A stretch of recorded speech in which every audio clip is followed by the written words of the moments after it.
weekend. Champions League action has been mind-blowing. Yes, indeed. Some surprises here and some not too much of a surprise, really. You're welcome. And of course, we're right here. We'll be giving you all that you need to know going on in the world of sports. We'll have amazing discussions right here on this lovely Sunday afternoon. I'm not here alone. I'm riding with Tony Beckadermo this afternoon.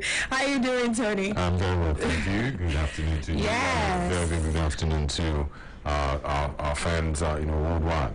All right. Let's go there. Woo. So I was just talking about Champions League action. It's been quite interesting, and some very not too surprising results, especially from last night. I think a lot of people already gave it to Bayern, and also Barcelona rejuvenating, looking like they want to really handle things in the Champions League. I guess we'll get to see how it flows, how it plays out in the future. We have a lot to be talking about. We'll start off with what's happening right there in the Serie A. Whoa. Okay, so Sarri out, Pirlo in. Someone who was a midfield maestro during his time played as a player could not win the Champions League. Some say maybe he'll be able to do that right now, but I think it's too early anyway. Just a couple of days back, he had actually taken charge of the lower team right there at Juventus, 9 days to be precise, and now he's been announced and he's been announced as the new head coach of the old lady Juventus. So I want to find out from you, Tony, the decision by the board there at Juventus. It's obvious that Sarri was going left while the board wanted the team to go right. But is this the right decision, getting Sarri out and replacing with Andre Pirlo? It looks like a risk. What club sides are doing these days is to have players who had influential careers, come manage football teams, and Juventus definitely toed the line. If you look very, very closely at what Chelsea did, or what they are doing, and what Arsenal are currently doing, they sort of allowed seasoned coaches to go. Sarri has over 30 years experience as coaching, whether from grassroots football to even the Serie A. He was allowed to go, and Frank Lampard took his position. And if you look at Jose Mourinho, he was allowed to go, and Ole Gunnar Solskjaer took his position. Look at Arsenal, Unai Emery. You can't tell me that Arteta is better than Unai Emery. Unai Emery has coached, and he has results to show for his coaching. But he was told to go, and Mikel Arteta was told to come. Mikel Arteta at the time was an assistant to Pep Guardiola. Pep Guardiola took over and continued from where Frank Rijkaard stopped. So it's a tradition. Sometimes it works, sometimes it doesn't work. If you look very closely at AS Monaco, Thierry Henry had a very, very influential career. But then when Leonardo Jardim was told to go, and they brought in Thierry Henry, Monaco, moved from the frying pan to the fire. So it doesn't really work. Ronald Koeman was very, very influential, whether for Barcelona or even for Holland. Couldn't make it happen when he was coach of Everton. So there are many examples, and if you look very, very closely, sometimes the best football coaches did not have very influential football careers. So what Juventus are doing, they're following in the tradition of club sides going back to ex-players who had great influence, and maybe that influence. You look at Frank Lampard, for instance. Frank Lampard is the greatest goal scorer Chelsea has seen, maybe even the greatest Chelsea player. So these players, some of them saw him play, some of them played alongside him, and some of them maybe joined the club at a time where he had left the club. I'm using Chelsea as an example now. So it's very easy for Frank Lampard to tell them in the dressing room that I have done it before. But then I have done it before, and the players find out that it's not as easy as they thought it was, when they were playing, and when they were they were made coaches. I'll give you the example of Freddy Canute. Not too long ago, I had the opportunity of doing a one-on-one with him, and I asked him, now that you've transited from playing football into coaching, and he shot the question down that playing is easy, it comes naturally, but coaching is very, very difficult. It's not as easy as playing. So maybe that's the mistake some of these football authorities are making. He's going to learn on the job. He's going to make mistakes. Will they be patient enough for him to make all these mistakes? You look at Maurizio Sarri. he stuttered. Before he was fired, there were question marks about Maurizio Sarri, and there were question marks about Antonio Conte. The Italian press were livid. Italian media, players, supporters were not too happy with these coaches. Juventus were struggling. When you look at what the statistics and what history has told us or has revealed about Juventus and Maurizio Sarri, this is the worst Juventus side to win the Serie A in 60 years. When you look at their defensive record. Okay. Normally when Juventus win, they convince, whether from the attack line and even from the defensive line. But that has not been the story of Maurizio Sarri. Sometimes they don't score enough goals.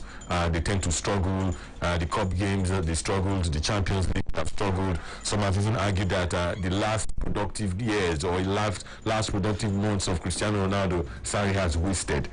You know, Ronaldo thought he could, come to Juventus and have the same influence he had as a Real Madrid player, but all of that has not worked. So, like I like to call them, they're baby coaches. It's one thing to be. It does not mean because you played the game, you can administer the game. It doesn't also mean because you played the game, you can analyze the game. It also does not also mean that because you played the game, you can coach the game. So many Phil Nevilles of this world, yes, all of that.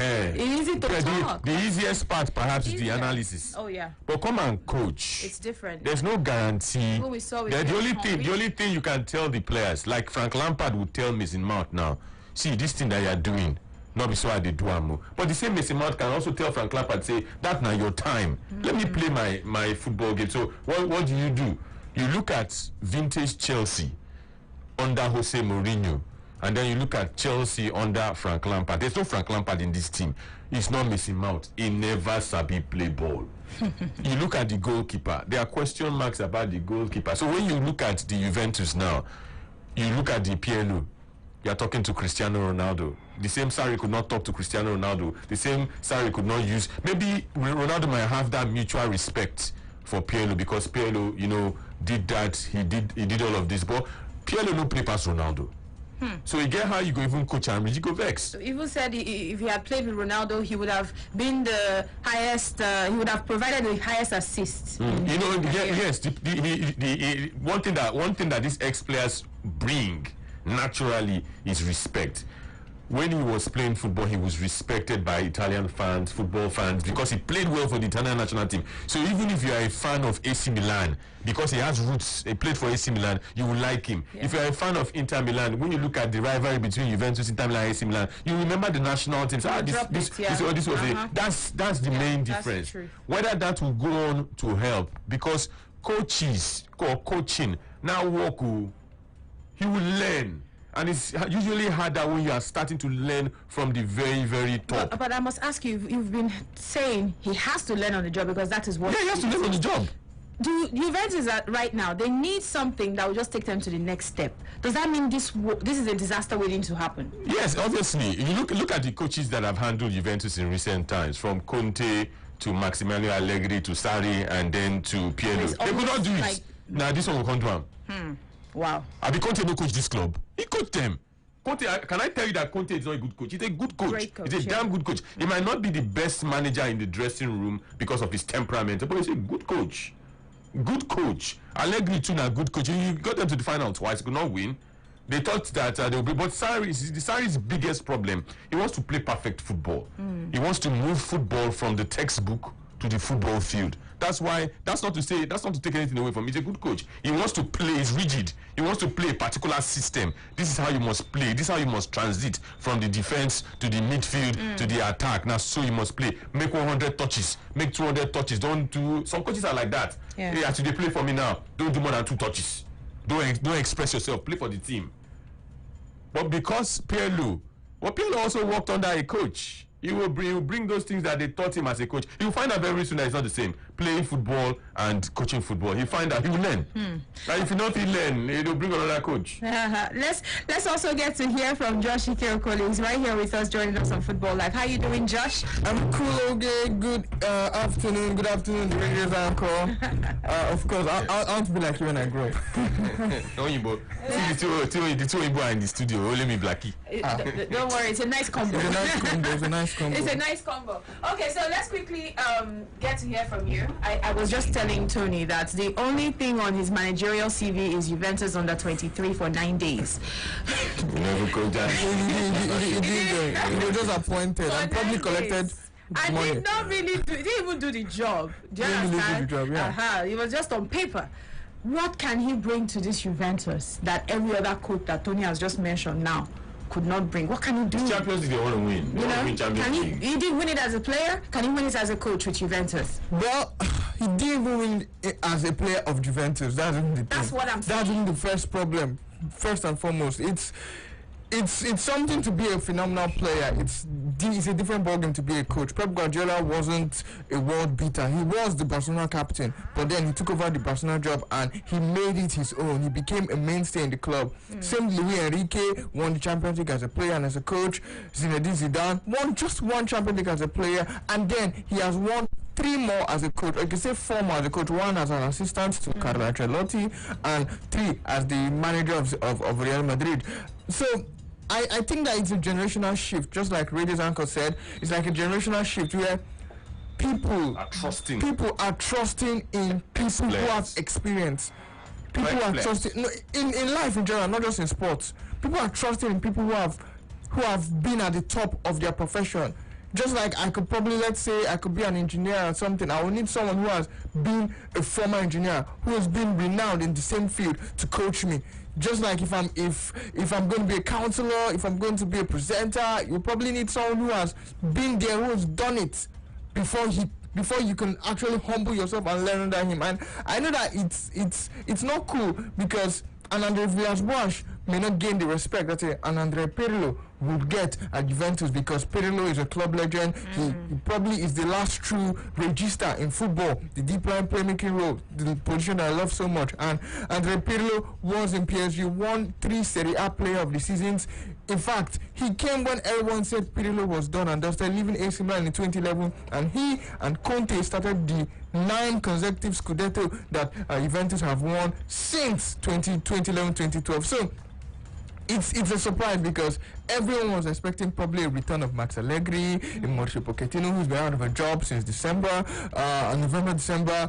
We're also expecting Ernesto Valverde as well, who was also rumored to come to the Alliance Stadium. And then Zizou, probably maybe the Real Madrid hierarchy could have been tired of Zizou and said, okay, you didn't win the Champions League, but you won the league. But we all know that Florentino Perez is not going to let his man go, especially after last season when Lopetegui and Solari could not even steer the ship to safety. So Andrea Pirlo is a complete surprise for everyone. Andrea Pirlo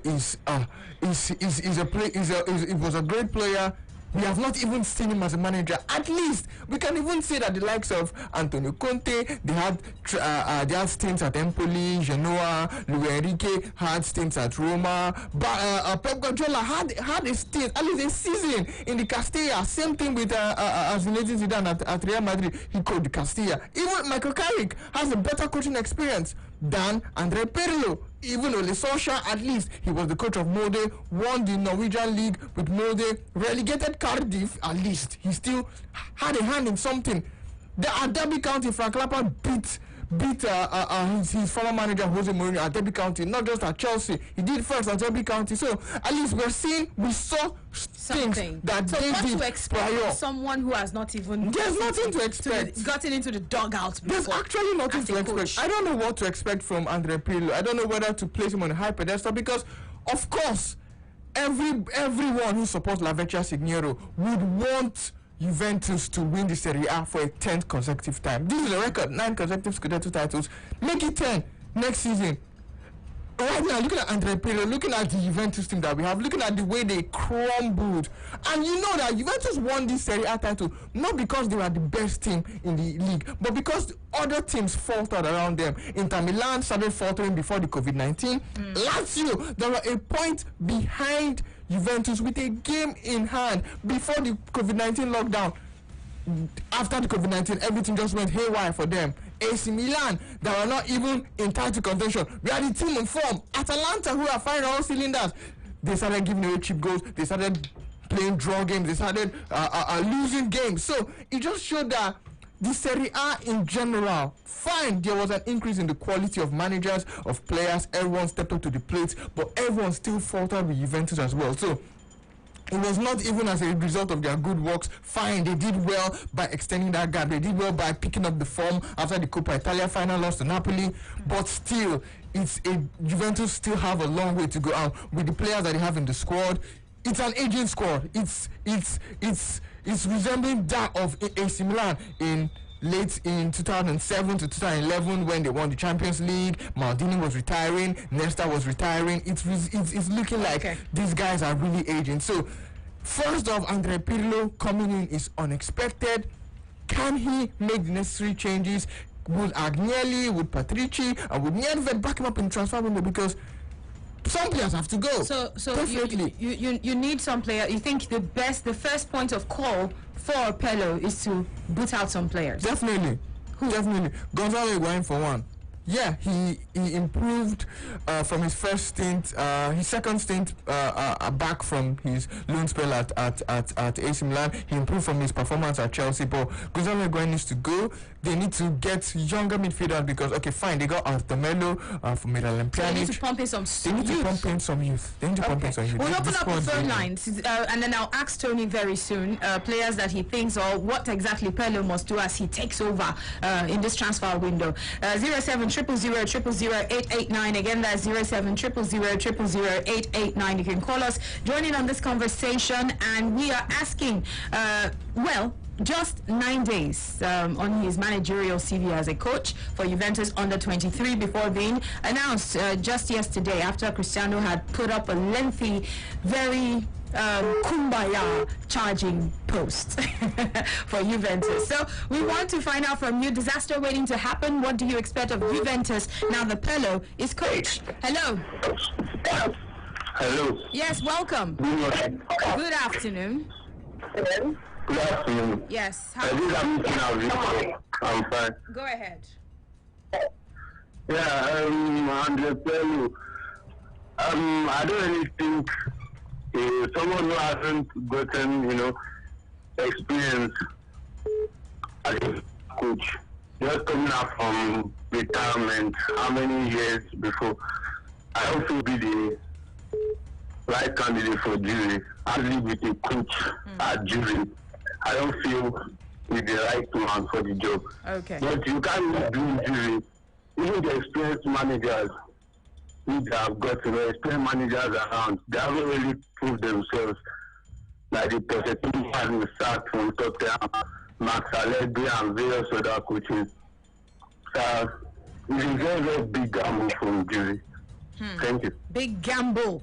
Okay, what will it present? This big gamble from Juventus. Let us know. Let's go for Peter Maye on Facebook. He says, for Juve, I think that Pirlo is a big risk. Although considering the time he spent with the club and experience, it could give the player just like Lampard for Chelsea. But it's only left to be seen how the coach will kickstart his managerial career with Juventus. Would depend more on his transfer business very soon. Now they obviously need youngsters to compete with the rising of Inter Milan, Lazio, Napoli and AC Milan. But the fact remains that a fantastic playing career doesn't guarantee an instant successful coaching career. 07000000889. Again, that's 07000000889. This is Football Live. Hello. Oh, call us back. Francis Agbo on Facebook says, horrible decision. I thought that Juventus have intentions of winning the Champions League, but it's obvious that they lack foresight of their problem. For me, I think it's out of frying pan into fire. Hello. Hello, good morning. Yes, good afternoon. Good afternoon. Welcome to Football Live. Thank you, ma'am. I want to contribute to that fellow to Juventus as a Juventus manager. I think people are maybe taking a Lampard. Sometimes people have different visions. You don't need to judge someone. He's just a good, but I believe he was an experienced player and he did very well while he was at Juventus, and everybody knows him. And I really think that he will do a perfect job in Juventus if they should give him a chance to do so. And if a good transfer to be made, maybe buying some players and putting some that are not good enough. I I believe he will make it in Juventus. Okay.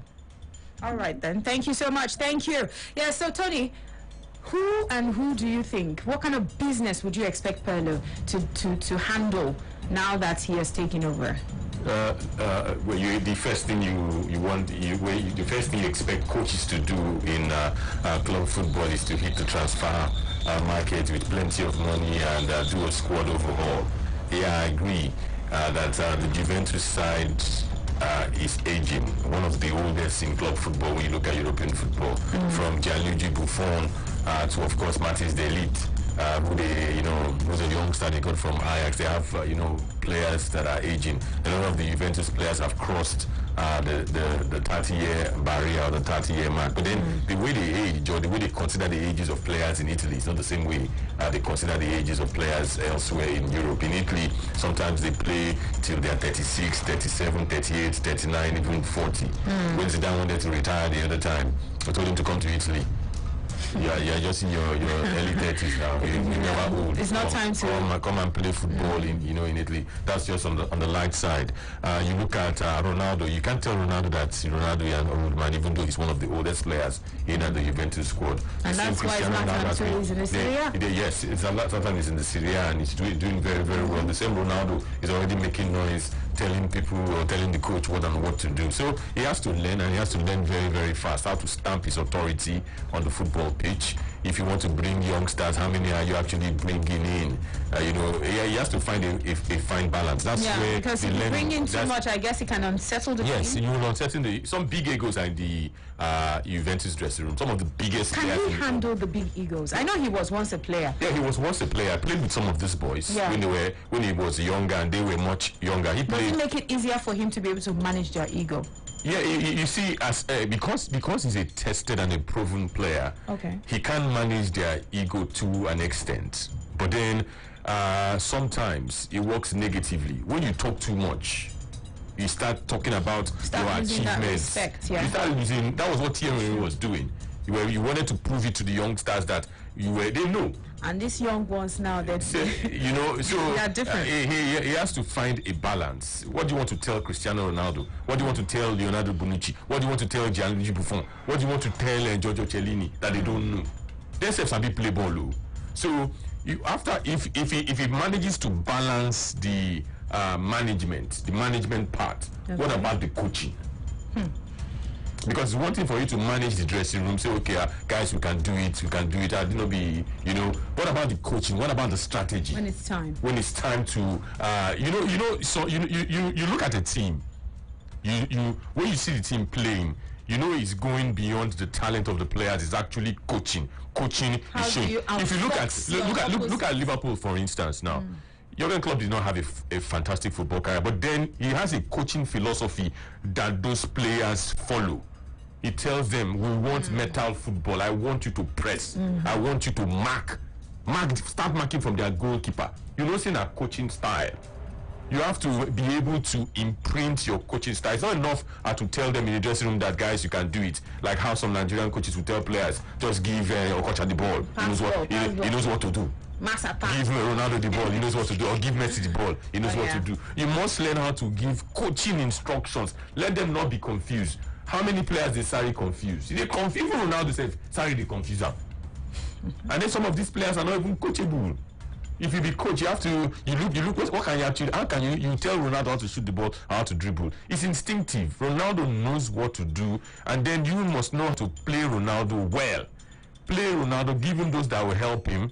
Play with your game plan be around Cristiano Ronaldo, like the game plan is around Lionel Messi. Once he can do, he has the respect. No, you don't do it at AC Milan. He won the Champions League not twice. He has won the World Cup, FIFA Club World Cup. He has won everything as a football player. Maybe did not win the Ballon d'Or, all those big individual awards. But when it comes to, and even as a player, he was very, very good. He was a deep-lying playmaker. Pirlo could pass the ball. Once in a while, he could score goals. So that already is there. He is an embodiment of football. But how do you coach this team? What would be your coaching philosophy? Nobody knows your coaching philosophy. Even if they know your coaching philosophy, they only know it on paper. Not the last year. He applied for his coaching badges last year. Finished them. He started in 2019 and got a job 9 days or 10 days ago to coach. You now meet the players and they know you as PLO, the player, but the newcomers can do. We've seen what Arteta can do. We saw what he did with Arsenal. We are seeing what Lampard can also do when it comes to the big stage, when it comes to the Premier League. He's not there yet, he's still learning. We've seen what Ole can do. You know that there's room for improvement. Go, can I go and look at Buffon in the eye, say, Baba, you know, me and you play together now. Supposed to retire now. Can you do all of that? Will he be strict enough? What about his emotions? Can you look at Boje Sheshesde and say, you should not be the number one of Juventus. You don't know how to pass the ball. I want a ball playing goalkeeper. Look at what you know, Pep Guardiola did when he came to Manchester City, allowed all the fullbacks go, allowed the goalkeeper go. You know, build the team, and that's a coach that has a you know, wealth of experience. So you will wait and see. Even on the job, if you bring a rookie, you probably see the signs after a while that this person after a year or two. So let's give him that chance. But for now, I think Juventus have decided that, you know, maybe somebody somewhere feels that you just need an exemplary figure in the dressing room, not be Juventus. Come what may, will win the Serie A. The big question is the Champions League, people will look at him now. Can he take us to the level of the Serie A, but to the level of the Champions League? Because retaining the Serie A, they've done it. How many times? 8, 9 times in a row now. Can he do it? They're looking for the 10th one. They will say, it's easy peasy. Somehow someone will cross the line. But can he do it in the Champions League? Let's wait and see. He did win the Champions League as a player for AC Milan. He didn't win it as a player for Juventus. He didn't. So let's wait and see. It's difficult, but it's possible. Okay.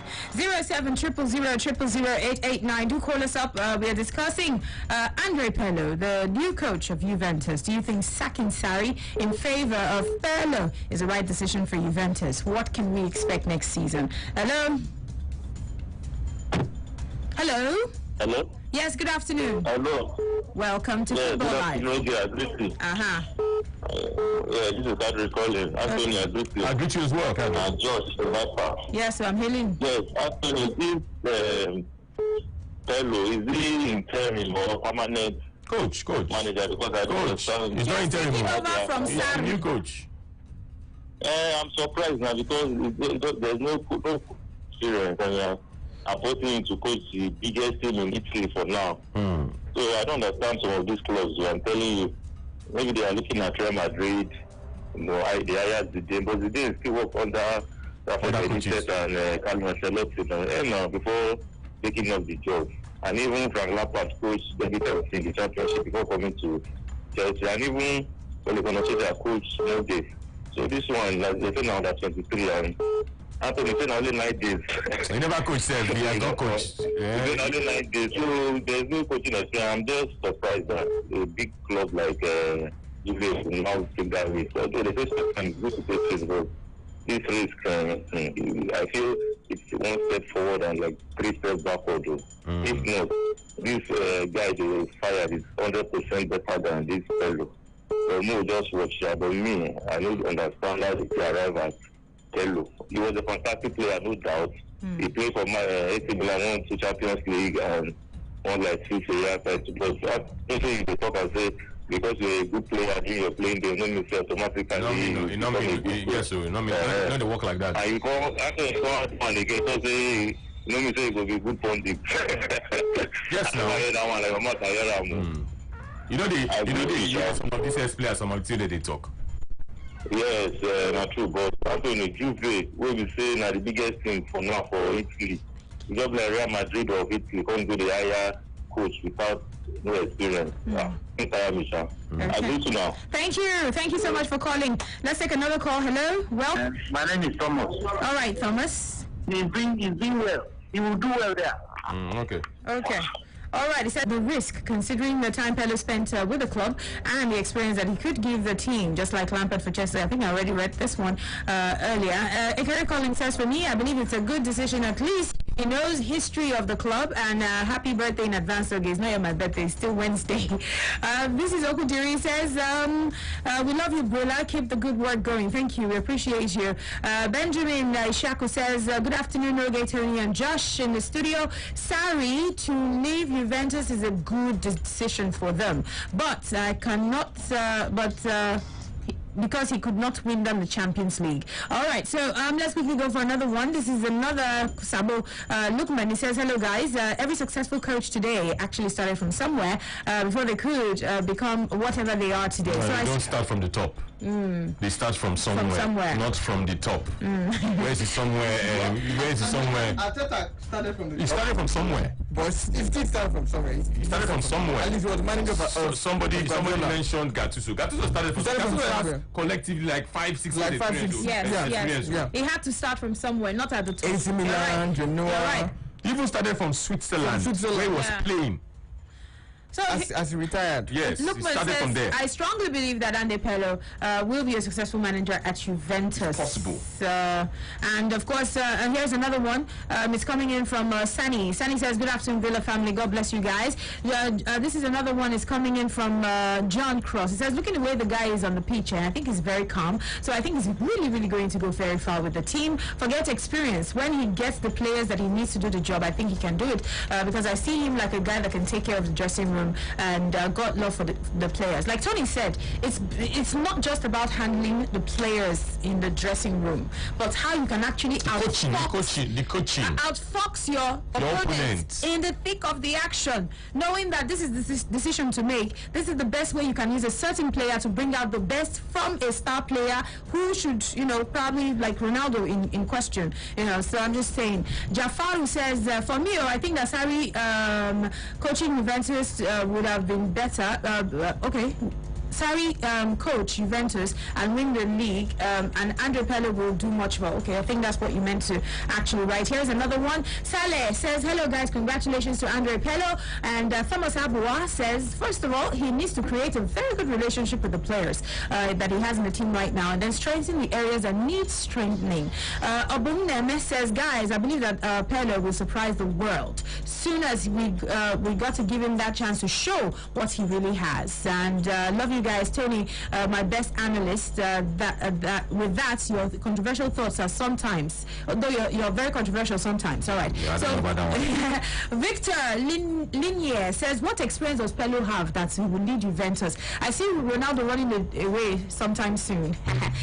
This is Ims Shalimba. He says, to me, Sarri was unfit to actually coach Juventus. Pello, he says, Pello is the Juventus legend, and I think that he will be the right choice. When you see the other legend that are doing well in their takeover teams, you see the likes of Arteta, Lampard, and Ole Gunnar Solskjaer. I think he will fit in well. Hello. What do you think about legends? Yeah, you just made mention of Arteta, Lampard, that's more or less the new trend. Clubs Trusting. they are trusting. Even countries, they are trusting in their ex-players, and sometimes it works. If you look at, let me start with Frank Lampard. If you look at Frank Lampard, you know that Frank Lampard is doing some level of coaching. He's coaching the players. He may not have the players in, let's not judge Frank Lampard's Chelsea like I would have looked at Jose Mourinho's Chelsea. There's a difference. Chelsea fans, if you try to reconcile vintage Chelsea, prime Chelsea, when Frank Lampard was playing for Chelsea, and this current 2020 there's difference. So, if you bring out Peter Cech, Jose Mourinho will struggle with this Chelsea team. Yeah, most definitely. He will struggle. He struggled with this United team. If you compare, where is the Peter Cech in this team now? It's Kepa they have. Kepa Balaga. And Willie or whatever. Willie. Who is the John Terry in this team? Is Rudiger they have? Nope. No, You know John Rich? Terry. No John Terry. Okay, who is the Carvalho in this team? No Carvalho. No Carvalho. Who is the Ashley Cole in this team? It is not Alonso, and it's not Pamela They Messi. don't even have William Gallas in the team, or Paulo Ferreira. I'm looking at prime Chelsea now. Who is their Frank Lampard? Who is their Michael Ballack? Who is their Michael? Who is their Mikel Obi? Michael Ballack is coming. He's coming. Yeah, I've heard. I've heard. So who is even the Mikel Obi in this team? But they kind of have a Makalele though. Who's that? N'Golo Kante. Lampard said he doesn't want him to play similar to Makalele now. Is it not the same? Is it So not? if he doesn't want to go to be a Makalele, Okay. no Makalele. Who is the it's Drogba in this ESPN. team? Is it Tammy? There's so no. There's it no Tammy? Drogba. There has not been a Drogba since Diego Costa. Okay, who is the Diego Costa in this team? Since Diego Costa left. Hello. All right. And Lampard did not even have any transfer. He didn't make any signing. So he has been signing players now. He has been signing now, Yeah. but at least this But he just first what was season, at his he used what was disposal. at his He had no disposal. choice, actually. So he really did a great job. Did Hello. they try? Hello, good afternoon. Good afternoon. Okay, I greet you. We hail you. Tony, I greet you. I greet you. Yeah, thank you. you On the too. line. All right, Ogungbe. Yeah, thank you very much. Yesterday when I heard the news, I told my friend, I said, why this early? I was so shocked that Bruno was given the coaching job because I don't know. We started from the under 23 and they were quickly rushing. Sorry, it's not a problem. But giving Peru the opportunity, where has it started from? Where is the coaching before giving the opportunity? For me, I think with a big gamble and it will affect him. To affect him or affect the team? Affect him and affect the team because giving him this thing, is a big part on him also. If he fail woefully to get big contract, big team, it's very, very difficult for him. Big coaches like that, the likes of Guardiola, the likes of Zidane, started from somewhere. Pep Guardiola started from the big team of Barcelona. Zidane started from the big team of Real Madrid, and so on like that. Yeah, I thought they should have left Pedro in order 23 to get the knowledge and the big star in Juve. You not give these guys the opportunity. That's my own take about it. If you want to do well, just be removing the big guns in that team one by one. That's what Pep Guardiola did during his time in Barcelona. If he can do that and instill his own tactics, his own playing pattern in that team, I think it will work. But for now, I don't think Pedro will get it right. I don't think to. Thank you very much. All right, thank you. 0700000889. Dennis Money on Facebook Live says, good afternoon, gentlemen and lady. It's a very big gamble on the part of the Juventus board to appoint Pirlo as coach to Juventus main team. He lacks the experience. Being an exceptional player does not guarantee that you'll be a good coach. He should have stuck to his previous position in the B team, in the under-23 team. Well, all the best to him, but honestly, he's not there yet. Okay, another one, Adeyemi Tony says, all the best to him. Great job, guys. And here is another one. Romeo Neo says, good afternoon, guys. Pirlo will make a good coach. Hello? Hello, good afternoon. Good afternoon. How are you? I'm fine. And you? I'm okay. Okay. Just connected by the discussion there. I think that's question that I think that You're lying. We can't really hear you. We can't really hear you. The line is not You, should very clear. you might have to call us again, okay? Thank you. You might have to call us again, 0700000889. Thank you. Reach us again so we can hear your views on this one. Andre Pirlo is now the coach of Juventus, and they had to sack Sarri to bring him in. Do you think that sacking Sarri in favor of Pirlo is the right decision? Hello? Hello. Yes, welcome. My name is Stanley. All right, Stanley. Yeah, I believe that the Piro is going to do a very nice job there. Ah. Yes. What gives you that belief that he can do well there? Yeah. Yes, look at what Arteta is doing in Arsenal. He's doing a good job. Look at Lampard in Chelsea. He's doing a good job. So I believe that on a good day, if you give him a free hand to select his players, he's going to perform well. Oh, I see. Okay. All right. And they've given him they've given him a right start now because the transfer window is open, and so he can buy the players that he needs. And of course, the thing about things like this is once you buy your players, you get judged for how you use them. So let's see how that plays out. 07000000889. Again, that's 07000000889. Join us as we find out from you what your thoughts are about Andre Pirlo. Can you really even predict what next season will look like for Juve? Hello. Hello, good afternoon. Yes, good afternoon. Please do the right thing so we can have a conversation without the holdbacks. It's quite very, very uncomfortable speaking that way, so we can hear each other clearly. Thank you. All right, so let's get some more. You can also tweet, please. Go ahead and tweet. I'll be reading from you in just a moment. I'll be checking out the tweets that we have there in just a moment. The handle, of course, is Brilla FM 889. Again, that's Brilla FM 889. Let's read from you. All right, so let's go for this one. This is coming in from Tobosin. Tobosin says, "Hello guys, I think it's just a ridiculous decision by the board to bring in Andre Pirlo. Next season, they are going to deep in every way possible." Olumide Slim Moore says, "Hello guys, it was the most unthinkable decision ever in football, and the truth is Juventus has taken a big gamble. An experienced coach would have been better, not an experienced less Pirlo. Will he be successful? Only time will tell. Let's wait and see." And let's quickly go for another one. Let's go for this call. Hello. Hello. Welcome. Good afternoon. Good afternoon, Mr. Anthony. Good afternoon, Judge. Good afternoon to you. Yeah, this is AY on the line. Okay, AY. Yeah. I was surprised when I heard the news about Mauricio Sarri being sacked. I was surprised so fast. And when I heard the news about Andre Pirlo, I was also surprised. So Andre Pirlo shouldn't be the next person they should employ because he hasn't coached any club before, anything like that. And at the same time, I want to ask, is there any player in the Juventus team currently now that Andre Pirlo played with during his time? All those Cellini, Bonucci, they're still playing. Buffon, they're still playing.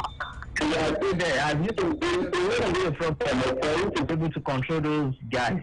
It's going to be a problem, and there's some other. Why do you think that would be a problem controlling them? He has a rapport with those guys. He played with them, so why would that be a problem? I'll tell you why. I'll tell you why. The reason why I say that is because now he's a manager now. He will want to instruct them to do the boys to way his own field. Now he's controlling them. So you're saying they can't be professionals? To understand that the roles are different now? The roles are different.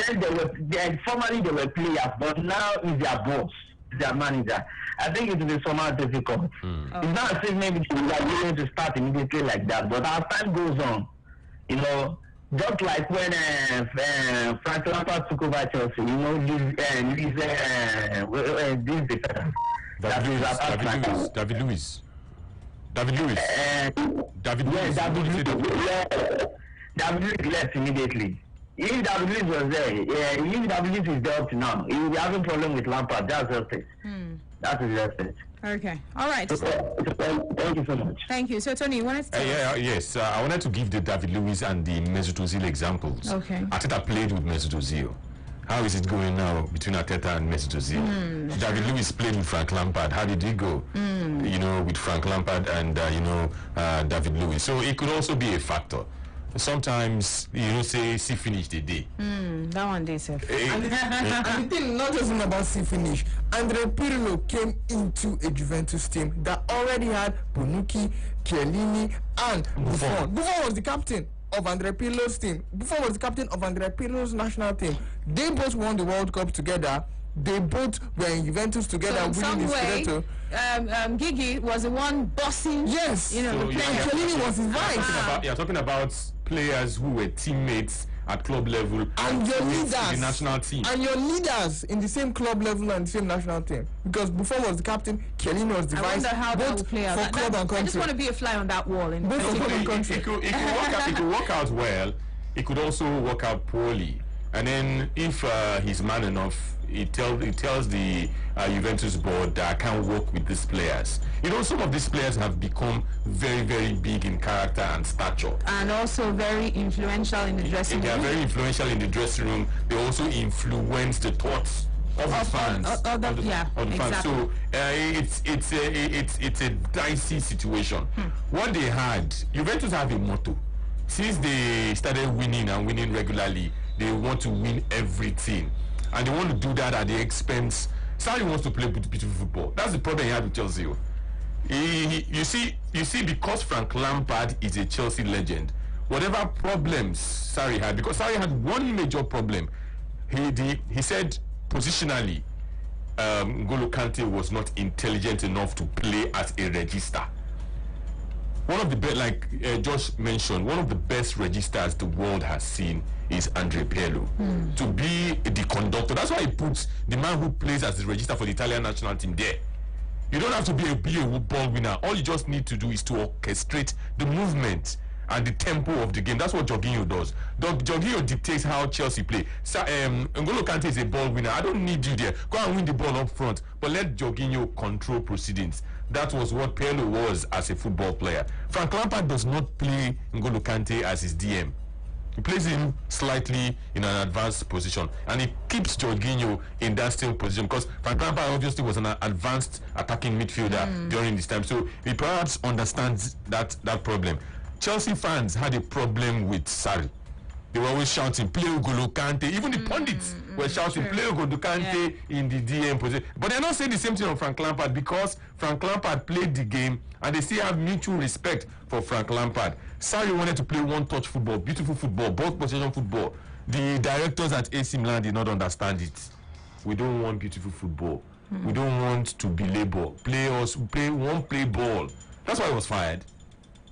The textbook football, perfect football, nice Sarri one play. Oh yeah, you. And something tells me that Andrea Pirlo is a yes man. He's somebody that would, if they Why do you say that? something just tells me he's a yes man. He's a company man. That was why it was very, very easy to fire Sarri and put him there. Now the kind of person they say, this is what we want to. Can you get the players to do it? He said, no problem, we'll do it. Arteta too, a yes man. He's a company man. This is our value. Only Solskjaer is a yes man. This is our value. This is what we want you to So do. are you saying that's perhaps why they've been going for their legends? Yes, these people, now so we want to hear. Forget this Mourinho stubborn head. We don't want Mourinho approach you. This one we, you know, they see how, don't you see how he talks during press conferences? You know, they see how they talk. You know, they see how they talk about the club and this thing. You know, no wahala. And then I think with our club legends, the fans give them a bit of privilege, a bit of leeway. They get away with so many things. So many with things, leeway. yeah. Only Mourinho, in fact, only Solskjaer is really enjoying at Man United. I keep on saying it. He's really enjoying. David Moyes said so, and David Moyes is spot on. Only Solskjaer But is would really. the fans be more forgiving when Pirlo makes so many? I think they will. Silly I think they will. I think they Is will. anybody asking them to fire Frank Lampard? But look at Kike Setien. Look at Valverde. But then Luis Enrique And when we surprisingly heard about the links to of Xavi, Villanova, you know, Xavi Hernandez, yeah. everyone was Look at Sarri. Sarri finished in the Champions League position, Won Europa League. just like Frank Lampard. Won the Europa. Did they not say Chelsea fans were Champions crucifying, crucifying? It's just But now, it's just nobody- it. nobody- Okay, No one. okay. Sarri has won the same Scudetto again. Juventus have been looking for this. Max Allegri finished twice in the final. Twice. Nah, sorry, they say sorry, go. All this one I'm doing is not for us. So. In fact, They don't- Allegri's worst season was his last season, when he just won the league and the Super Coppa Italiana. At least he still won 2 trophies, They even said though go. it wasn't 3. They said go, you don't try, you don't wash. Ronaldo did not score as you expected him to score. Go. The funny thing was that even Sarri, although yes, they didn't score as much as they scored in previous seasons. I think they had 1-1-2 in previous season, the 16-17, where they got beat by Real Madrid in the final. The next season they had 103 goals. Then they had 23 clean sheets. This season they are just having 18. So it was still relatively better. It was still not relative. It was still miles better than what Sarri did this season. And going for Pirlo, yes, he's a club legend. if I would say the best club legend for me, for Juventus to go for, is Alessandro Del Piero, because at least he's the club's record goal scorer. He's the club's the player with the most appearances for Juventus. So he's like the Frank Lampard of Juventus. Is he a yes man? He's the Frank Lampard of Juventus as well. He's also a World Cup winner, and he's a leader. He was a yes man. Answer the question. He may be a yes man. He may not be a yes man, but at least he's yes. Being a yes man makes it easy, or makes it easy. I think Buffon himself would have even been a better choice. Do you know the Juventus directorship or the directors were going this way? Sarri was going this way. It was hard to control Sarri. Sarri, an old man. He's 61. Yeah. If they tell them as him be, this is what I want to do, I want to play. That's not what we want you to do. Nedved, who's also a club legend, Agnelli, the president, and it might also be that these other legends, they have not really cut their teeth in coaching. So they need someone who is probably less experienced, that they can say, do it like this. This is what we want. Do it like this. Unlike the bigger coaches who are, or good coaches or great coaches, you can't really tell them, do it this way or do it that way. Agree. If you follow the approach of Frank Lampard, if you follow the approach of they rarely complain. Same with Zizou and Guardiola as well. They rarely complain. Okay. Really. All right, so we'll just quickly move to the next talking point. It's like a dream come true for them, coaching the club that they Yes, now, of course, it is a dream come true for all of these legends. Coaching the club that they participated in. You know, and the fact that they also have the back of the board, I mean, that's dream come true. And the fans as well. Exactly, and you guys just talked about how they get away with blue murder. You know, so let's just quickly go for a break. After that, we'll talk about Taiwo Awoniyi. Stay tuned.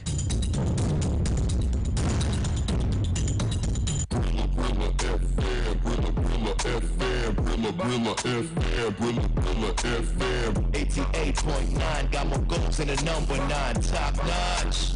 To get to the Remy and I only listen to Brilla FM, they stay winning. Brilla FM, Brilla FM, Sports Radio. Brilla FM 88.9, baby. Brilla FM, what others wish they were. Brilla FM, a complete deal. Here are your latest Arsenal headlines. I'm James Mason. Alexandre Lacazette is reportedly set to join Atletico Madrid this summer, should Arsenal captain Pierre-Emerick Aubameyang sign a new contract as expected. Lacazette joined Arsenal in the summer of 2017 from Lyon, but he's often been on the subs bench since manager Mikel Arteta's arrival at the club in December. Should Aubameyang sign a new deal in the coming weeks, the 29-year-old Lacazette could now move to Spain and join up with Diego Simeone's side for £30 million. Meanwhile, West Ham and Tottenham are said to be among the clubs interested in signing Ainsley Maitland-Niles from Arsenal. It has been reported that the Gunners have put up Maitland-Niles for sale this summer and are hoping to get £30 million for him. Spurs have registered their interest in the versatile 22-year-old, while West Ham United, Crystal Palace and Fulham have also shown a firm interest in the Englishman, who was hailed by head coach Arteta in January, with the Spaniard saying that he is a very useful player with great speed, technically gifted and a good passer of the ball. And finally, Arsenal are said to have made contact with Marseille star Morgan Sanson over a potential move this summer. Sanson has been linked with the move to the Premier League, with 3 teams believed to be interested. Originally, it appeared that Spurs and West Ham would battle it out for the 25-year-old, who has been impressive in Liga 1. However, Arsenal have now entered into the race, and they could swoop in and poach him for under their London rivals' noses. It is claimed that Gunners officials have made initial contact with Sanson's representatives over a potential deal. That's all for now. We'll have more later. Brilla FM, a complete deal. Brilla. News and engagements never stop on our website www.brilla.net and our social media handles 889 Brilla FM on Facebook. Yes, 889 Brilla FM on Facebook, at 889 Brilla FM on Instagram. Got it? At 889 Brilla FM on Instagram and on Twitter. It's at Brilla FM 889 and Brilla Sports TV on Google+. Brilla. News and engagements never stop. So do remember to like all our pages. Do like us. Brilla FM, a complete deal. Football Line. Be part of the biggest football package on radio. Football Live on Sports Radio 88.9 Brilla FM. Send your comments now to our Facebook fan page, Sports Radio Brilla FM. Our Twitter handle at Brilla FM 889 with the hashtag Football Live or email footballlive@brillafm.net. Hurry now, send your comments and be heard. Football line, football line, football line, football line.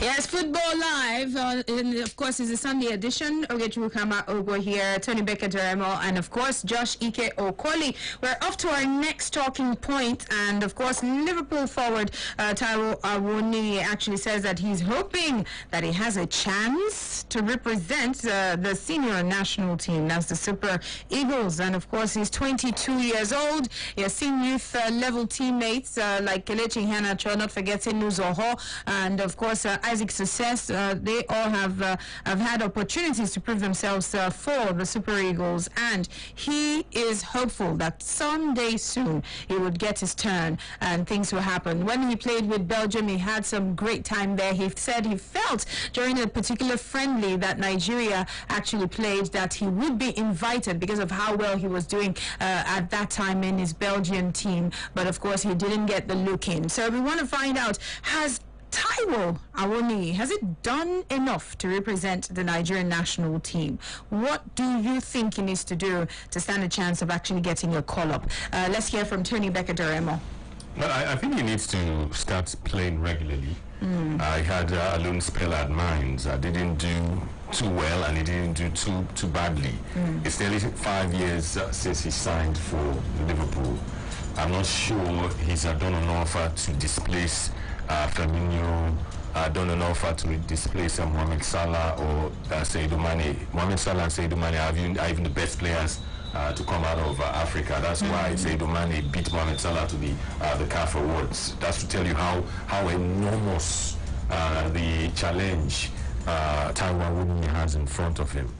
If I were Taiwo Awoniyi, or those managing his account or his agents, his associates, representatives, I would sever the link. Ask Liverpool to sell me, so I can be settled for 5 seasons now. It's either Holland, Belgium, Germany, loan moves, and he has not really settled. Kind of reminds me what happened to Kenneth Omeru until he was bold enough to find a home in Leganes. Unfortunately, Leganes got relegated last season. Taiwo Awoniyi should do the same thing. Be settled. Not be today they go say, 5 seasons on loan. That is just ridiculous. So that alone is a problem for the youngster. Maybe he's been brave. Maybe he's been optimistic that one day, very, very soon, I will play for Liverpool.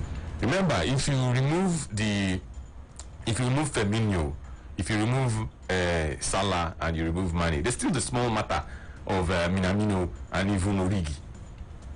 So there's no room for optimism. Leave Liverpool. Go elsewhere. Go and settle down somewhere.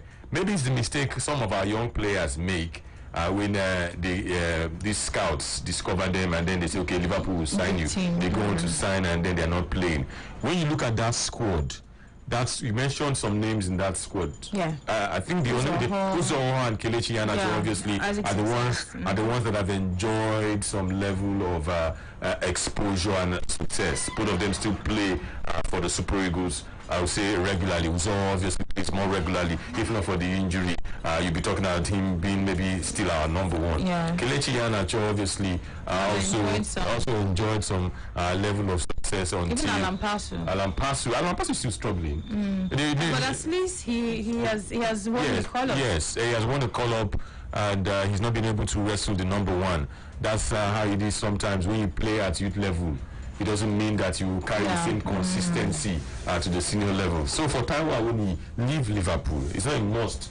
He must play in the Premier League or play for Liverpool. Salah is not slowing down unless Real Madrid will come and sign Salah. And if they sign Salah, they will not give that responsibility to Taiwo Awoniyi. You know why? Taiwo Awoniyi will not even get a work permit to play in England. You have to play a certain number of games for the national team to qualify for a work permit. The Home Office will not give you. And even if they give you a work permit, you are currently not better than what Liverpool currently has. They have Salah, they have Firmino. If you expect that Liverpool play in the 4-3-3 formation, how dynamic is Taiwo Awoniyi is a centre forward, meaning that ordinarily he can play or he will play in Firmino's position. If you say Firmino is the weakest, when you look at Liverpool's front three, that's the Salah and the Mane combination, it's Taiwo Awoniyi. This is a full Brazil international. I would say he's a Nigerian, it's our own. But when you look at all these obstacles, if I were a footballer, I'll try as much as possible to be intelligent enough. Who wants to sign me? I'll not be in a hurry to sign a long-term contract. Liverpool will tell you sign contract, or your agent will tell you sign a long-term contract. You will still play. You will sign 5 years. You sign 6 years. They will start sending you. He signed in 2015. It's 2020. Yeah, 5 years. So for 5 years now, he doesn't have a home. Zero. They send him to Germany. Today they send him to Belgium. Tomorrow they send him. After now they send him to Saudi Arabia. Come on. No. That's what Liverpool is doing. It reminds me of this player for not even Kelechi Nwakali. There's this player from Costa Rica that Arsenal signed some years ago, Joel Campbell. Now, so for 7 years, until he comes, this one now, this goalkeeper, the current Arsenal number one, let me call him number one, Emi Martinez, for 10 years. Now, no. Until Leno come break leg. I become break hamstring. I be waiting break. I don't even know. Remember it. Maybe Taiwo is hoping that something will happen. No, but you have to be in the team first. Yes. He now told them that. Even hope. No, maybe I think he did two things. He told the Arsenal team that this is my last loan. No, I know they go on that one. No, Just say. then he went to his Babalawo. Say Babalawo say, have you told them? He say yeah. Then Babalawo now say, okay, this keeper will wound. And since the keeper wound, if you are Arteta now, you have a headache. He has shown that he can man the post. So if the number one, so-called number one, come back, he go sit down small and wait for this keeper to make mistake or wound. So Taiwo Awoniyi I'll go to his own Babalawo. yes. So Taiwo Awoniyi should leave Liverpool. 5 years don't take now. It don't take. Liverpool is controlling his destiny and time they go. Time they go. Oh, let's hear you, Josh. You see, say Jurgen Klopp no better coach.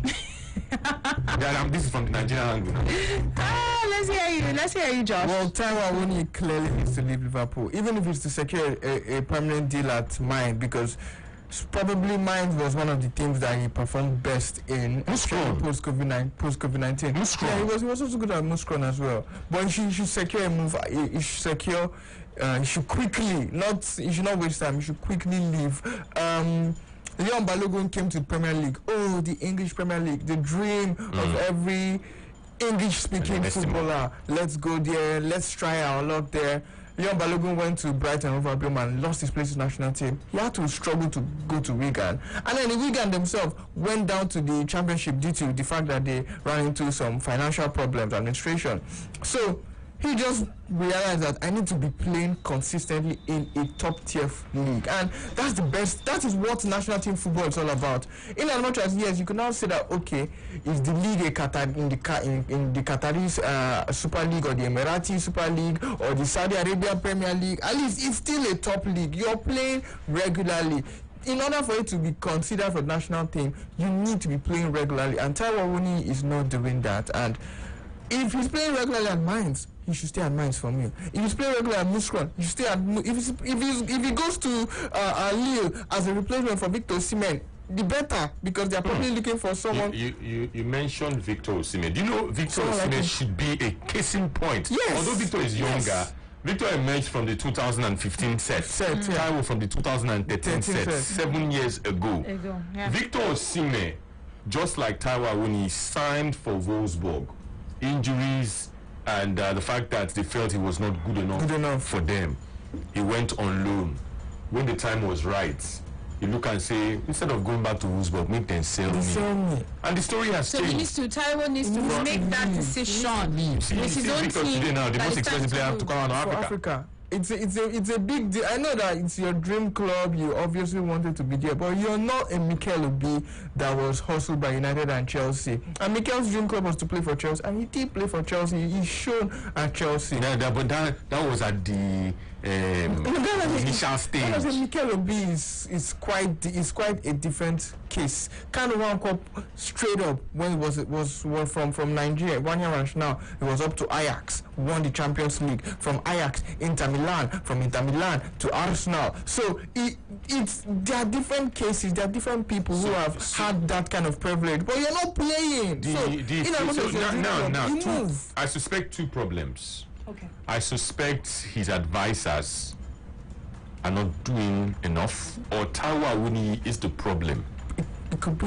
Yeah, it could be. You know, you know why players sign long-term contracts and then go on these long loan spells? Somebody's telling Taiwo Awoniyi, sign. Don't worry, you still play for this club. By the time you do 2 years, 3 loan, you could only play for Nigeria. You'll be able to get a work permit when you go for pre-season. But it doesn't work like that.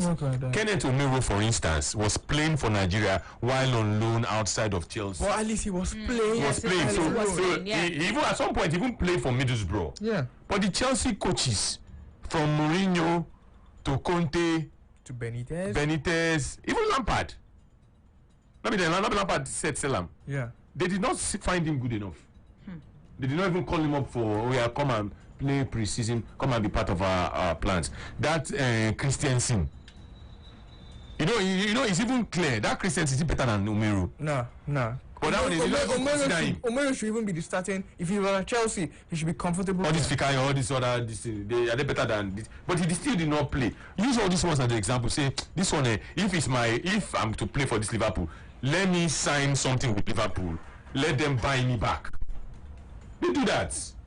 So the club side might just decide maybe to turn down the opportunity of a buyback. But Liverpool can actually buy him back. But that time, he would have found a home. If you are signing permanently with Muskron, sign. If you are signing permanently with Mainz, sign. And then let your agent or let both clubs agree that if I reach a certain level, if I break into the national team of Nigeria, I love to play for Liverpool, buy me back. Do all of that and free yourself from all this. So 5 years don't pass. Before you know now, you will go 7 years and you know go play this thing, and then your career will be going up and down because you are not fully settled. Now alone.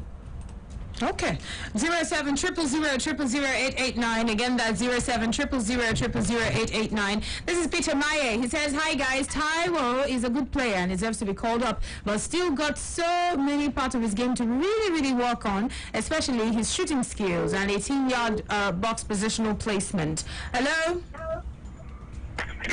Yes, good afternoon. Welcome to Football Live. I do everybody in the studio. Yes, we greet you. All right, happy Sunday. What's your name? Ariel speaking. Okay, Ariel, go ahead. Concerning Taiwo Awoniyi, yes. Awoniyi, so it depends on how you take this issue, because simply because he was not in need, maybe he's having a bad advisor for him to stay at Liverpool for 5 years without playing a regular football. It's not done in that way. You need to have a permanent stable to a club, maybe by on loan, playing regularly before you can use to enter national team. So I give a blame to his advisor, or maybe it's the problem of himself by himself. So that's it. Okay. All right, then. Thank you so much. Thank you. All right, so let's go for this one. This is Benedict Wabuzo. Says, Taiwo hasn't been lucky to get a call-up to the Super Eagles unlike Kelechi and his peers. He needs to play more regularly and also turn up match-winning performances for whichever club he plays for. Hopefully, pray for opportunities to come. Elijah Abraham says, no, because right now we have players that are doing great, much more than Taiwo Awoniyi. Taiwo is a player from loan to loan, I beg. This is He says, for me, I believe that he has done enough to represent Nigeria. And Chichi Kanu says, Okay, he says, is he mad and to come and do what and displace who exactly in this team? He needs to improve and prove himself that he's good enough to join the Super Eagles of today. The team of today is no more for experience, as there are avalanche of better strikers way ahead of him on that pecking order. Osime, Maja, Simi, Iheanacho, Cyril, Onogu, Oja, and some other talents in Eastern European League. So he and Isaac's success, they need to look deeper into themselves and fight better. They're not doing well. Festus Osaz, he says hard work is enough. He can do more. While on loan, he isn't even a starter yet. Even before his injury, he has 0 appearance for Liverpool. Let that sink in. Ambassador Coco says his manager should first of all find another club for him and request transfer, permanent transfer, so he can get more playing time and improve on his form. This is Olafatai. Before I go for that, let's go for this. Hi. Hello. 0700000889. Olafatai says he's not ripe for the Eagles yet. Him as a striker, he needs to get to the level where the young Osime is. Chai. As in, like, he hasn't ripened at all. It's not even a good player. He's a good player. Tyrone is a fantastic player. He's one player that he's decisive, he's strong, he's energetic, he's a target man.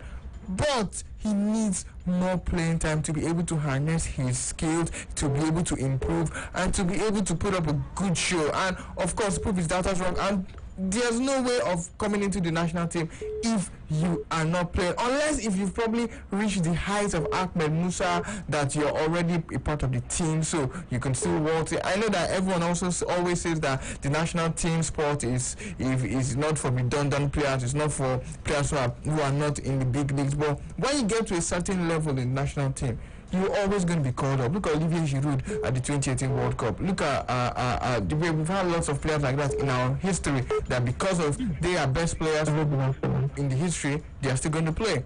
All right. Hello. Welcome to Football Live. Thank you very much, Obi. What's your name? on the line. Okay. Obi. Yeah. I think many of our guys are making the mistakes these days. We want to play for the best team, the team that have the names, and also which affect Kelechi Iheanacho also. For me, I would tell Taiwo Awoniyi Blunt Black that he should just tell his manager, find a better team, a average team, for him to get his career back to life. If we do this, definitely he will come to this national team, because Awoniyi is young and he's energetic and he can score goals. If a striker that have the striking ability in him, is a box striker, not a striker that will be striking. Give him the ball, he will score for you. So Taiwo Awoniyi should tell his manager, find a better club, an average club, do your work, and believe you me, he will come to national team. And even Liverpool will be looking for him with great money then. That's my tip. Thank you very much. Thank you. Thank you, Ogunbe. Thank you for calling. 0700000889 is the number. And let's go for Declan Shina. It says, he should keep working hard. Let's respect ourselves, please. And this is coming in from Victor. Victor Ikechukwu says, good afternoon. Awoniyi is a good player, no doubt, but he will need to do better with Liverpool getting playing time in another club. This is Bukar Baba. He says he hasn't played the ball for Liverpool yet, but I hope that his permit issues will be sorted out this summer, so we could see a glimpse of him at Anfield. I can't sort it out. Can be sorted out. Can't be sorted out. Hello? Hello? Are you there? All right, call us back. Damilola Niyi Akinwade says not there yet. Taiwo isn't there yet. He needs to improve his game. But Lumi says he needs to step up his game so he can even get into the national team. Abbas Suleiman says, well, he would have to move to a club where he would re-establish himself, like Victor Osimhen did, moving to Lille. Let's go for Francis Eze. It says, capital, no, please don't invite him. There are lots of strikers who are performing better than him in the NPFL. If he's that good, all clubs that he went to on loan would have signed him permanently, or Liverpool without a striker could utilize him. Super Eagles is not meant for marketing, I beg. Hello? You the vexo. Hello? Are you there? Welcome to Football Live. Yeah, so here is another one. This is coming in from Aruna. It says, yes, I really do believe that it's time to invite him to the Super Eagles. Isaac Nelly says, not for me. He needs to do much more, and he needs to put in some hard work. His time will surely come, but for now, no. Let's go for Pamela. Pamela Ilekwoba says his time will come, just like Osimhen and Chukwueze. Hello? Good afternoon. Yeah, this is Adebayo. Okay, Adebayo, go ahead. Yeah, I want to talk about Taiwan. Yes, please. I wonder why Nigerians always fail to help our people. Understand? I read an interview that this Taiwan we talk of work permit at England, and in Nigeria help. Just call him maybe 2 or 3 times. 2 or 3 times is not enough. 2 or 3 times is not enough. Even as many as we can. We have so many matches that we don't even need. So, all these matches. Which coach would take that kind of a risk? Risk? When it's just a friendly match. Maybe on 85 minutes, carry it, maybe just 5 minutes. It's not even just to call him. You also have to play him as well. No, you say just friendly matches. How many friendly matches are you can play in a year? Oh my God. Yeah. That's why sometimes when players refuse to play, it's like maybe if they don't pay us, we will not play. You people will blame them. But when they need us, when they need our help, we try to help them. It should be on merit now. But national team should be on merit. No, there was a time that this guy played very well. We still try to call him. Who's that? There was a Whose time was that? Maybe the Germany like 2018. This guy played well. I understand where you're coming from. I understand. You see, Taiwo Awoni is not the only one. Let me give you another example. Kelechi Nwakali. You remember him? Yes. Kelechi Nwakali was the best player. The set that has Samuel Chukwueze, Victor Osimhen. The best player in the world at that level was Kelechi Nwakali. He signed for Arsenal. He didn't play for Arsenal. No work permit. Today now he's in Spain for Huesca. He should be married. And he's playing now. As in Nigeria, we got to do better. We have to do better. At least help our people. Okay. So that we can get out. No, we get out. Thank you. Does it not shock you? You see, that set had Kelechi Nwakali, Victor Osimhen, Samuel Chukwueze. Osimhen was the highest goal scorer of the tournament. 10 goals. Kelechi Nwakali was the golden ball winner. I think Chukwueze won the bronze ball. No, the bronze ball was still Nwakali. No, golden ball. You know, you can't win the golden ball. He won the bronze ball. That's for the third best player. Third best player. The three of them were the best players of that tournament. Victor Osimhen signed for Wolfsburg. He did not play. They sent him to Sporting Charleroi on loan. Kelechi Nwakali signed for Arsenal. He did not play. They were sending him out on loan. To some extent, they even sent him to the B team of Porto, not the A team. Yes, B I team. remember. Last that deal. Arsenal say okay, bless you, no go see what permit play. An agreement was reached. Both player and club parted company. He still went to Huesca, had some small problems there, but now he don't play. They've gained promotion to La Liga. This new season now, maybe we'll see the best of Kelechi Nwakali. The luckiest of them all was Samuel Chukwueze. He could have signed for Arsenal. Somehow they reject. I said, better not sign up. He can't go Villarreal B. Today, he don't play Nations Cup. He don't win bronze. So Taiwo really needs to make the He move. needs to make the move. He needs to make the move. He needs to make the decision because, like Tony said, and you also said, yes, your team might actually just be saying, "Oh, don't worry, just give me some time. I'm sure you know." But you are the one wearing the shoes. They don't feel the pain as much as you do. So, and in the end, it's your time. All these things Liverpool have Just won going now. down the drain. You know, go win anyone. He not win anyone. None. He didn't win Champions League anything. or None. Champions League, they no go give am. None. It's just better you leave, go for pastures and new. The grass is actually greener outside. Yeah. No, This time around, unless you Ashimolowo. water it, you tell you, if you don't water the green guy, It's still green outside Liverpool. I don't know that one. Ashimolowo on Twitter, Money says he is yet to convince us here that he can play for Super Eagles. Playing for Liverpool or any other club that Nigerians can easily watch anytime, any day would boost his chances of playing. But for now, he's not ready to be added to the Super Eagles. Unarmed black man, Sal Carb on Twitter says, now wow, this guy names for Twitter street. He says he needs to step up another gear and be consistent at what he does before we can even consider him and look his way for the national team. Now, he the one selected. He says, well, he has the potential to do it if he really wants it. And this is successful. Lulu says, not yet. He needs to up his game and attract invitation. All right, so let's take one more call and wrap up talks on Taiwo Awoniyi. Hello. Oh, sorry. I think there are lots of players in his position that are doing better than him. And there are some that still That's what one of the comments I read. there are some that were in the team, like Sime Wankwo. He was there at the 2018 World Cup. He was removed. He was axed from the team because, of course, people like Osimhen, Cyril Dessers stepped up to the plate. And now Sime Wankwo is knocking on the door to be brought back into the team as well with his 20 goals in Serie B.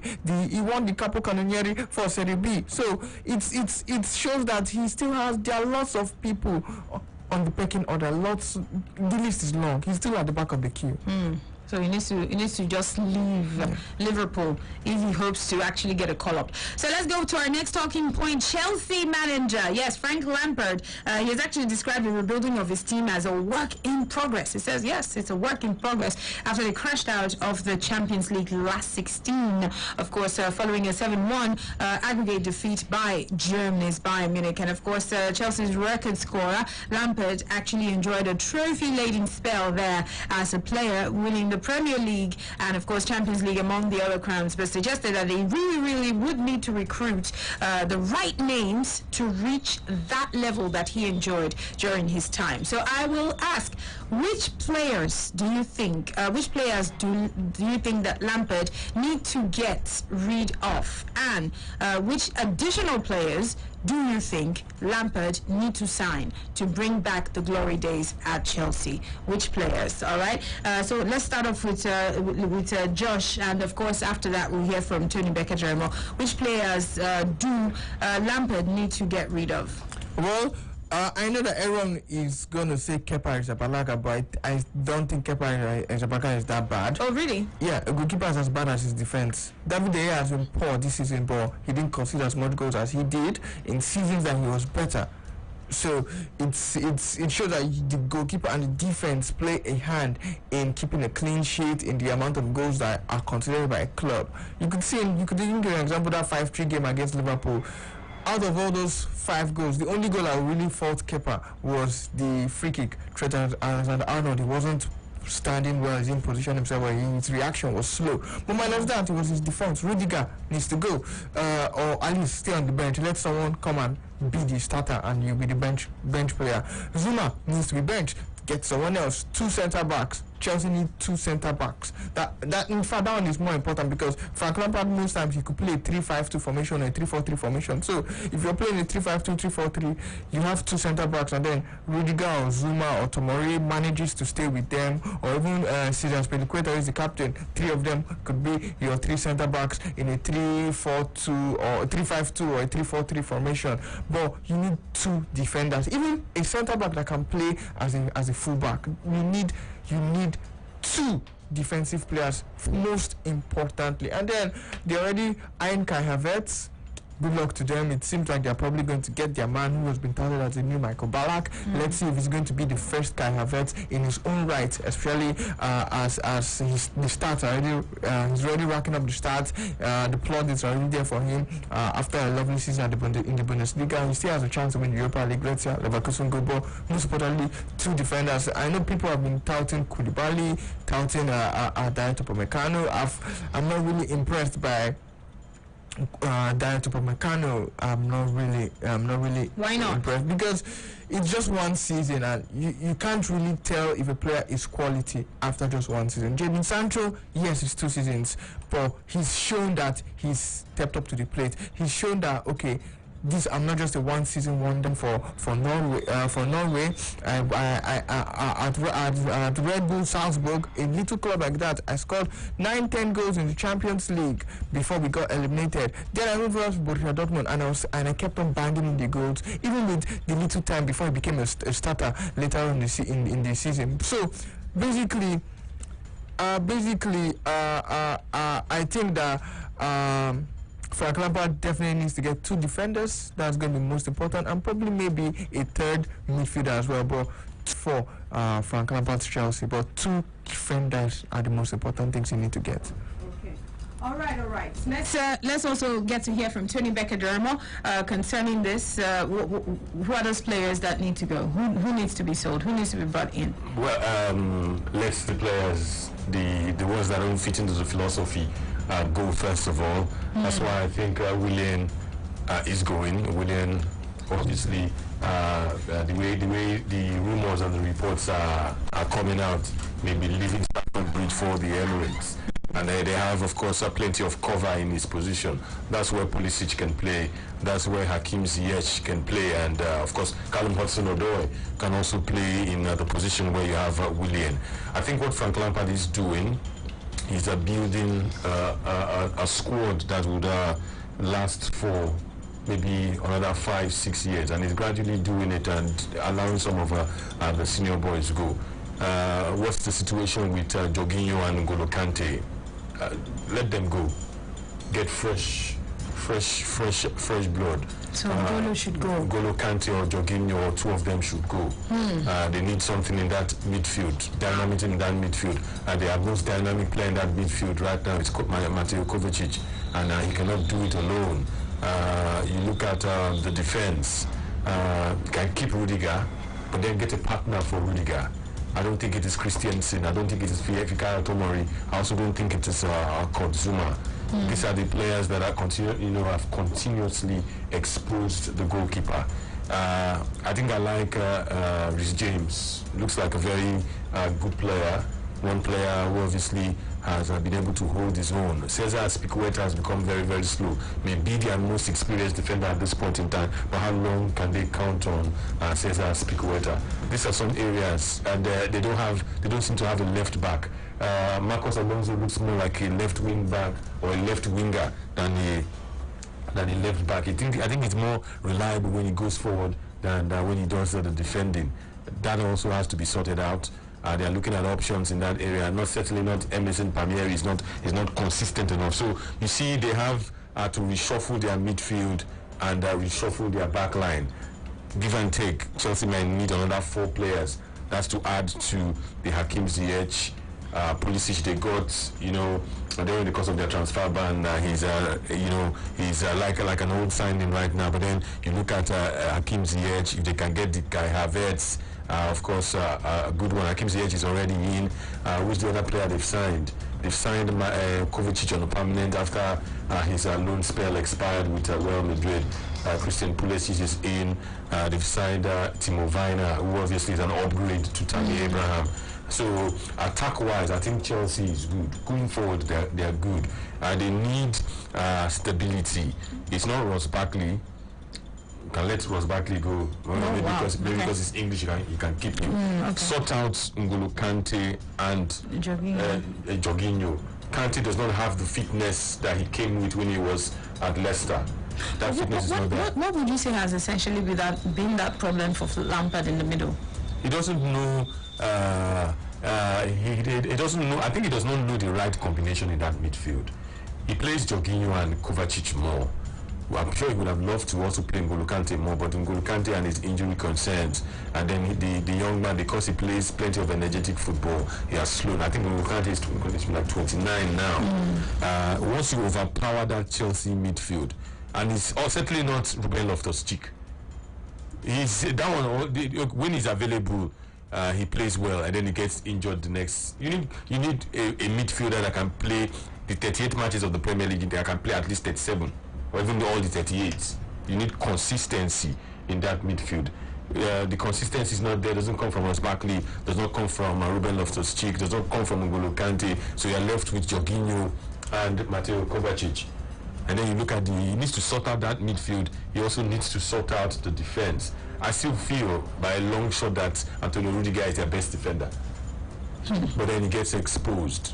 Zuma, young, fresh blood. Yeah, Christiansen, not really there. Fikayo Tomori, not really there.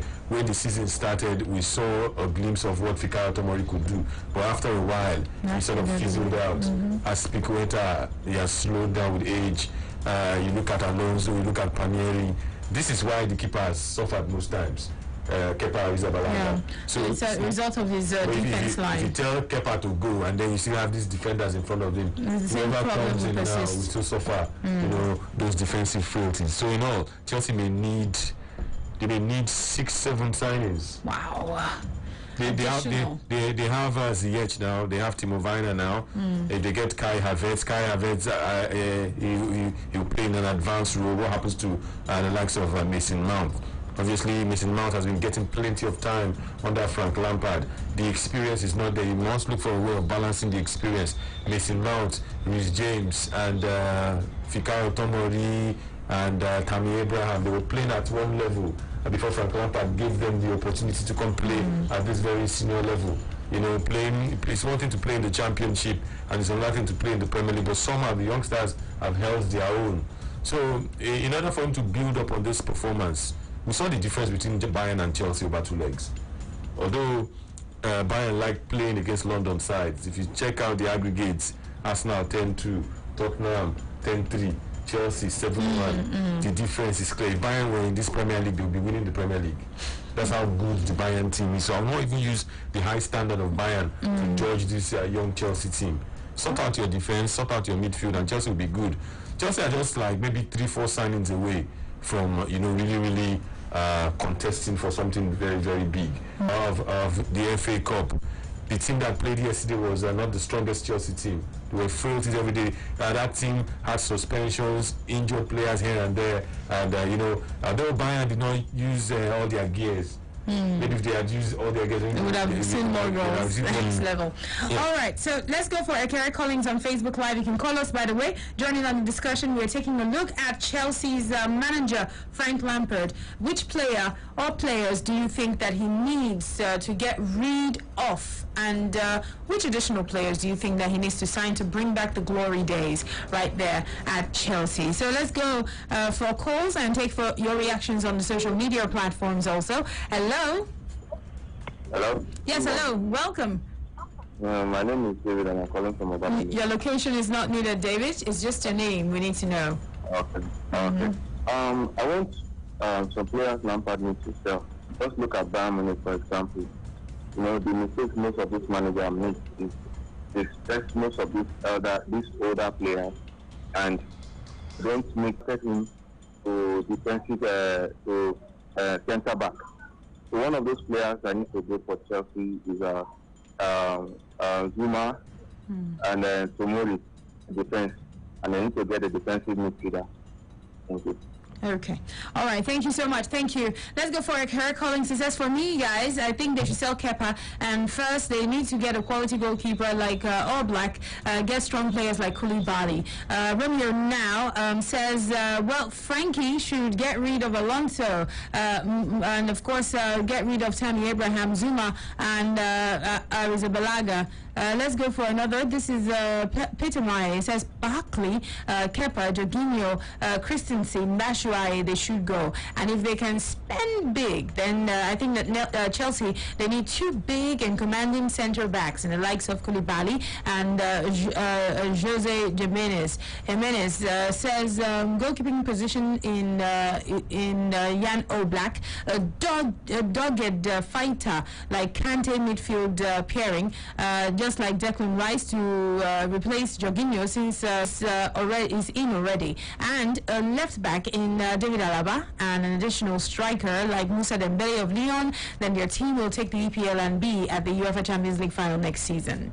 Let's go for another one. This is coming in from Abdul, and Abdul says, hi, good afternoon, well done guys. Hello. Hello. Good afternoon. Good afternoon, Oge. Yes. Many times due to the errors from the defense. So to me, I think Zuma should go. We need a very good central defender to compare with Rudiger.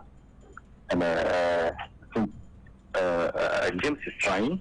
Okay. Also, I think as Lupita is aging, I think he should be given enough time to rest. Then in the midfield, Jorginho should go. Jorginho should go. I don't think he has what it takes to move Chelsea to the trophy level. And Rose Beckley is not there. Beckley should go. Beckley should go. Okay. And playing left wing, I don't think it all depends on Lampard philosophy. But I think Alonso should go. I need a very good left back. Then I think that also with that we're getting some new good fresh legs. So I think with that we can judge Lampard on this next season. Come. Okay. Thank you so much. Thank you. Hello. Hello. Hello. Yes. Welcome. This is Sports Radio. Yes. This is Patrick calling. Okay, Kadiri. Yes. Anthony. Good afternoon. Anthony said Kepa is not a problem, but Not the main problem. It's part of the problem, or it's not the main problem. I think it's part of the problem because if your defenders are not good enough, you get exposed. At times they try that guy from far distance and he cannot save. Are you forgetting that somebody allowed that person to shoot? Why is the goalkeeper there now to save now? There was a time that David De Gea was the penalty. Have you forgotten that the same Kepa plays sometimes ahead of David De Gea even for Spain? Yeah, what I try to say that goalkeeper say no they try. If David De Gea, let's look at it like this. If David De Gea keeps for Spain, and for many seasons David De Gea is one of the best in the world, and Kepa comes to Chelsea and puts David De Gea on the bench, it's Kepa the problem. I understand. You know, you cannot compare national team with. No. It was his exploits. Some players will be playing for their national team, but they will play for their. Kepa broke into the Spanish national team after moving to Chelsea. My point. As you know, my point is say that entire defense line no good. So Kepa there among the defense line. No, we say now only the defense line. That's what I'm saying. I say the main problem. Yeah, they need another goalkeeper. I'm telling you. Apart from all those Zuma, Rudiger, those guys. Kadri, are you a Man U fan? I'm a Man U fan. Which Chelsea defender can you take? If you, let's say, we want to give you, which Chelsea defender will you take? Which one? All of them? No one. You not take I know, and even the goalkeeper, I don't think take her. No, defender first. Which defender you can take? So you don't start. But that defense line no good. I think people are criticizing Kepa too much. Way too much. Because no. There's some goals. I know there's some goals that you expect that your goalkeeper should do more. True. Or should have done better. True. But there's some goals, long range shots are something that you can't really predict as a goalkeeper. No. If you're a goalkeeper, ordinarily, you should. Your defenders, first of all, should protect you. They should not allow those that can shoot the ball very well. Long range shots to the top corner. If the long range shot is coming directly, you can save it. You don't have defenders that are limiting the impacts of things. And Kepa would save it.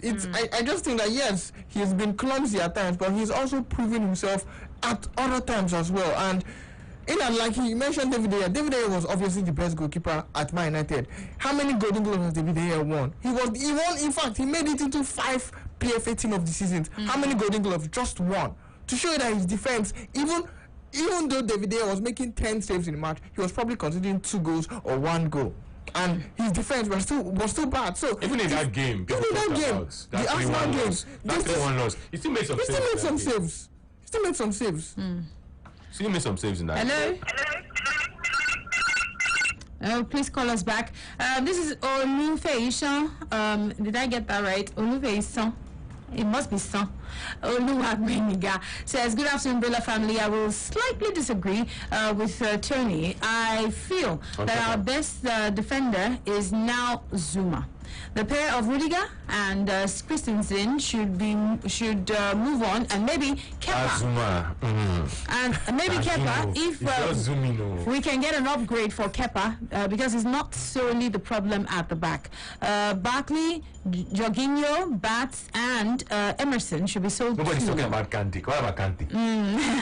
Yeah, I think you're going to be saying that they need to. You know why? Kante and Jorginho. You see, let me tell you one thing about players and fans. Fans, me I will not talk like a fan. Fans normally have their players, they have their sentiments and their favorites. N'Golo Kante is a fan favorite. That is the fact. These same Chelsea fans, when Sarri was playing Kante in this role or in this position, they complained. But because Frank Lampard is their legend and they love him so much, he's doing no wrong. Has Kante been playing well for Chelsea this season? The answer is no. You know they play well again. Kante's not playing well. Nobody seems to talk about it. And when you don't have the right mix in your midfield, Jorginho will not function. The Kovacic itself will not function. He will not function. Maybe because Kovacic wanted to sign permanently, or wanted to leave Real Madrid. He played very, very well. Now that he has signed for Chelsea, because players also do that. When they are pursuing a new contract, they will play well. Just score the goals. Just like when a guy is testing a babe. I don't know about that one. I don't know about that one. Is Kante playing well? Is Kante fit? Is he always available? Those are some questions. When you're not available, you're not fit and you're not playing well. No. But because he has grace. His first season was phenomenal. PFA. Fans love him. Not just that, they also remember his time at Leicester City. That time don't pass. His first 2 years at Chelsea he was phenomenal. Now his first years at Chelsea, bro. Well, they could probably see that. I think what Chelsea fans are saying is that Kante was Kante, and he became the way he is because Mauricio Sarri played him out of position. So probably Frank Lampard would revive him. It's the same Kante grace is what's happening to Martial at Man United. It was happening to Ozil at Arsenal, but then now that Emery has come and played Ozil, and in his first 11 games Ozil only created 1 goal, then everyone now said that okay, if it's this one, we don't blame anybody for Ozil's problem. It was not any problem. Ozil had grace. When Unai Emery, they said Unai Emery was the problem and not Ozil. Now said okay, it's true. They were right. Hello.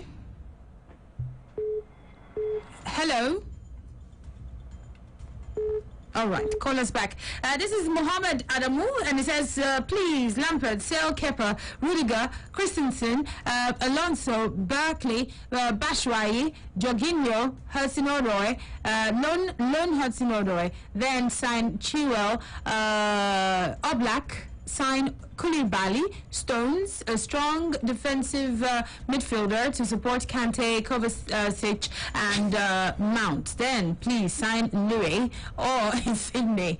Woo! It wishes were horses. I mean, just send the whole team away and just bring in the other players. That's pretty much what your comment is. It says Kepa has lost confidence. All long-range shots this season resulted in goals. Kepa is no longer sure of himself because he lacks confidence in the defense. Somebody commanding should join the defense. This is Okafo. All right, let's quickly go for more calls. Hello, how are you? I'm fine. All right. Good afternoon. Good afternoon. Yeah, good afternoon. My name is Samuel. Okay, Samuel. Yeah, when we are talking about Chelsea team, we have a lot of problems, but there are some players that we need to keep, and there are some players we need to flush out. Number one person is Pedro. Pedro is going. Pedro, he's going now. He's going. He's going. That's his last game. Now he's not a problem again. He's going. Okay. In defense line, we need to flush this guy out. Christensen, the guy does not fit in Chelsea. Just, I don't know, they have given him enough time to be playing in Chelsea, but today he cannot perform well. And he's been giving problems. Flush. And another person is Tomori. Tomori is still inexperienced. There is no way you can trust in that kind of player. Now Tomori do himself, making that bench, and still they vex for him. No, some people are criticizing him. The guy is really trying. At least he has been a player that maybe has been helping Chelsea, and he's been suffering alone. I mean, the guy who does, I don't even know. The guy has been suffering alone. There's nobody to help him out there. So he's not letting him stay. At least we have to restructure the defense line from Alonso, Christensen, as well as Tomori. Then maybe in midfield, we still have to sell out a player like even Jorginho like that. The guy is not performing well, but at least we need to let him just try, maybe next season to see if he can perform well also. And Kante's situation is that Kante doesn't see any player to play with. That is a problem. Okay. So, and the role that has been giving him is not, the guy is not conversant with that role. So that is the reason why they are not performing. I believe that should be, and Kepa, Zabalata, they should look for his replacement. If not get a keeper, I don't even know why they got him from. And let's go about. They have not been doing well. Every of the long range shots has always been resolving to goals. I don't know why. As a professional keeper, he cannot do well. And they shouldn't blame Lampard over that. He has been trying. It's just that Chelsea team, they need to restructure and to make things well in Chelsea. Thank you. Okay, then. We appreciate your contribution. Let's go for Benjamin. Bade Benyo says, good afternoon, Brilla. For me, Lampard is not the right man for Chelsea. If they like, let them go and sign on the players in Europe. He still remains the wrong man for the job. Hello? Good afternoon. Good afternoon. My name is Emmanuel. All right, Emmanuel. So, which players do you think Lampard needs to get rid of? The player needs Lampard to lead us. One, Alonso. Two, Lidiga is not Lidiga we know at that time when it comes to Chelsea. Then three, this Baku, I don't know what he's doing in that meeting. Even this MRT, all those even Bashwayo, Lampard should sell all those players and get us a fresh job. This there's a caller that called that said they should sell Odell. They should sell you mentioned some player like that. I think they should sell Odell. Chelsea is going to reject it later in the future. Yes, no matter because I remember that Europa last season. Odell was one of the best players in that Europa before getting that injury. There are some games he played, some wonderful game he played in that Europa before getting that injury against Bobola. If they should sell that guy, it's just that injury is a long-term injury, that's why he has not got to start yet. But just give him more time to see if he can come back to Odell. Okay. Thank you. Thank you. Let's go for this one. This is coming in from Peter Meyer. He says, okay, please can you help me ask Josh? I wonder why you always giving the draw to support Chelsea on hard tackle and speak so much about Chelsea on matters. Now you say to Tomori still they vex you. Tell me, are you a real Chelsea fan, Neo? I'm not a Chelsea fan. One? I'm not a Chelsea fan, but my issue with Tomori is basically about him not playing for the national team, because he had, when he was at Chelsea, when the season started and he was firing on all cylinders, if he had played for the national team, he would have gotten like 3-4 games already before before 2019 ended. And with him being a national team player, it's probably going to convince Frank Lampard more to use him more often than not. And it's also going to make a way for him to leave the club and move on to a better club. But tying himself down with the three lions of England, and he's now not seen any little daylight, any little piece of daylight out there at Stamford Bridge. So if Tomori is going to leave right now as the national team player of England, someone who is not really going to be picked in the next 2, 3 or even 10 months of international football, he's probably going to go to a Bournemouth and end up like a Dominic Solanke. But instead of him to be like an Alex Iwobi, that at least this is a national team player, there's always that respect for a player who has been capped by a national team and who will be called. And Tomori will definitely be called because he plays for Chelsea. Okay. Your club matters when you're picked for a national team as well. So Tomori would obviously it would probably be easier for him to move away from Chelsea if he was playing for the national team of Nigeria than currently at England. So that's my own analysis with Tomori. Okay. That's it for this talking point on Frank Lampard and players he needs to get rid of, players he needs to actually sign to bring back the glory days right there at Chelsea. We are going to quickly take a break, give you some team news, yes, on Liverpool, Real Madrid and Arsenal. When we get back, we'll talk about Manchester United and the Europa League.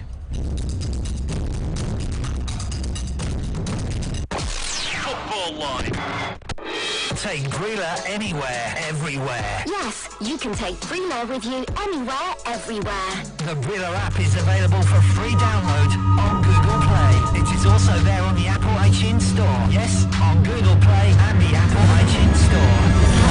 The football and microphone logo with the letters BRILA in green colour. That is our authentic app. It gives you Brila FM, Brila.net, BrilaSports.tv, and all the extra betting tips, live score, plus our Twitter, Facebook, Instagram, Google Plus, and YouTube posts. Sports fun. You can post your videos and eyewitness reports. Brila, B-R-I-L-A.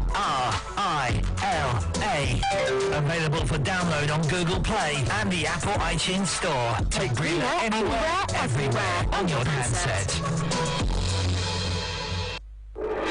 Brila. News and engagements never stop on our website www.brila.net and our social media handles 889 Brila FM on Facebook. Yes, 889 Brila FM on Facebook, at 889 Brila FM on Instagram. Got it? At 889 Brila FM on Instagram and on Twitter. It's at Brila FM 889 and Brila Sports TV on Google Plus. Brila. News and engagements never stop. So do remember to like all our pages. Do like us. Sports Radio 88.9 Brila FM. You're a jack of one trade, master of one. Sports Radio 88.9 Brila FM. Jack of one trade. Brila FM, what others wish they were. Brila FM, a complete deal. For your latest Liverpool headlines, I'm Tom Hill. Jurgen Klopp has been speaking about the Liverpool title win. He insists the emotions at his home were pretty big when he tried to speak to his family. The Reds ran away with the crown, sealing it by a massive 18-point margin on the second-place Man City. They were not on the field though when the trophy was secured. Instead, watching on as Chelsea's victory over City, their 8th loss of the narrow course of the season, pushed the Anfield club into an unassailable position. Klopp told LFC TV, counting the minutes, it was incredible and absolutely one of the best football moments I've had in my life. We were there together, you could see each of us faces, we were all like this, it was all exceptional. We got no idea how it'll feel before it happens. In the next second I started crying. I went to try and call Ula, my wife. I called the phone for 10 seconds before the end of the game as they watched it together. I said, I love you all, and I put the phone down on the table. And he said he went on to try and speak to his wife more and couldn't because of crying. So Liverpool's boss has spoken just how much it means to him and the rest of the squad as well. And Liverpool look in a great position to go on next season and defend their crown. The potential to sign Thiago Alcantara would be a dream, according to Rio Ferdinand. He sees the midfielder as one of the key cogs potentially in Liverpool's team. The 29-year-old is one of Jurgen Klopp's main transfer targets. Ferdinand praised the midfielder's intelligence, insists he could be exactly the sort of player Jurgen Klopp needs Anfield to take the club yet again to another level. Into the news on the transfer front, and Ismaila Sarr is one of Liverpool's targets as well as Wolves. Reports now claim that Watford will want £40 million for his signature to try and pry heading away from the club. And into other news, and Liverpool's midfielder Harry Wilson remains as a top target for Leeds United still. They're looking to try and get a deal done with Klopp's men, but at the moment Wilson's fee is unknown. That's all on the latest headlines. We'll have more news later. Rila FM, a complete deal. Rila FM, what others wish they were. Rila FM, a complete deal. For your latest Real Madrid headlines, I'm James Mason. Gareth Bale is reportedly set to snub a return to the Premier League and stay at Madrid this summer in order to see out the remainder of his £600,000 per week contract. According to reports, Bale took the decision to spite Los Blancos for blocking his £1 million a week move to China last summer.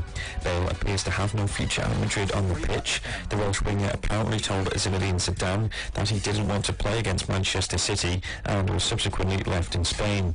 He was then spotted playing golf hours before the match started, sending Madrid fans into uproar. It was the latest in a series of incidents between the player and the club, and it appears Zidane's relationship with the 31-year-old has completely broken down.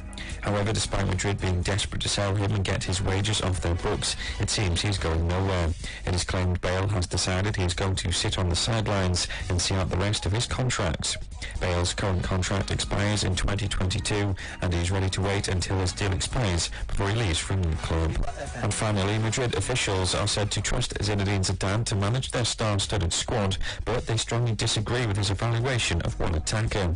Not everyone at Madrid is on the same page about the ability of Vinicius Jr. to lead the team's attack moving forward. Club officials are still high on the Brazilian's long-term future, but manager Zidane is ready to let him leave if a sufficient transfer offer comes in. According to reports, Paris Saint-Germain officials are keeping a close eye on the situation. They're more than happy to add Vinicius to their front line that already includes Kylian Mbappe and Neymar. Zidane doesn't seem overly concerned about that possibility though. That's all for now. We'll have more later. Rila FM, a complete deal. Rila FM, what others wish they were. Rila FM, a complete deal. Here are your latest Arsenal headlines. I'm James Mason. Alexandre Lacazette is reportedly set to join Atletico Madrid this summer, should Arsenal captain Pierre-Emerick Aubameyang sign a new contract as expected. Lacazette joined Arsenal in the summer of 2017 from Lyon, but he's often been on the subs bench since manager Mikel Arteta's arrival at the club in December. Should Aubameyang sign a new deal in the coming weeks, the 29-year-old Lacazette could now move to Spain and join up with Diego Simeone's side for £30 million. Meanwhile, West Ham and Tottenham are said to be among the clubs interested in signing Ainsley Maitland-Niles from Arsenal. It has been reported that the Gunners have put up Maitland-Niles for sale this summer and are hoping to get £30 million for him. Spurs have registered their interest in the versatile 22-year-old, while West Ham United, Crystal Palace and Fulham have also shown a firm interest in the Englishman, who was hailed by head coach Arteta in January, with the Spaniard saying that he is a very useful player with great speed, technically gifted and a good passer of the ball. And finally, Arsenal are said to have made contact with Marseille star Morgan Sanson over a potential move this summer. Sanson has been linked with a move to the Premier League, with 3 teams believed to be interested. Originally, it appeared that Spurs and West Ham would battle it out for the 25-year-old, who has been impressive in Liga 1. However, Arsenal have now entered into the race, and they could swoop in and poach him for under their London rivals' noses. It is claimed that Gunners officials have made initial contact with Sanson's representatives over a potential deal. That's all for now. We'll have more later. Rila FM, a complete deal. Rila FM, a complete deal. Football Line. Be part of the biggest football package on radio. Football Live on Sports Radio 88.9 Brilla FM. Send your comments now to our Facebook fan page, Sports Radio Brilla FM. Our Twitter handle at Brilla FM 889 with the hashtag Football Live, or email footballlive@brillafm.net. Hurry now, send your comments and be heard. Football Line. Football Line. Football Line. Football Line.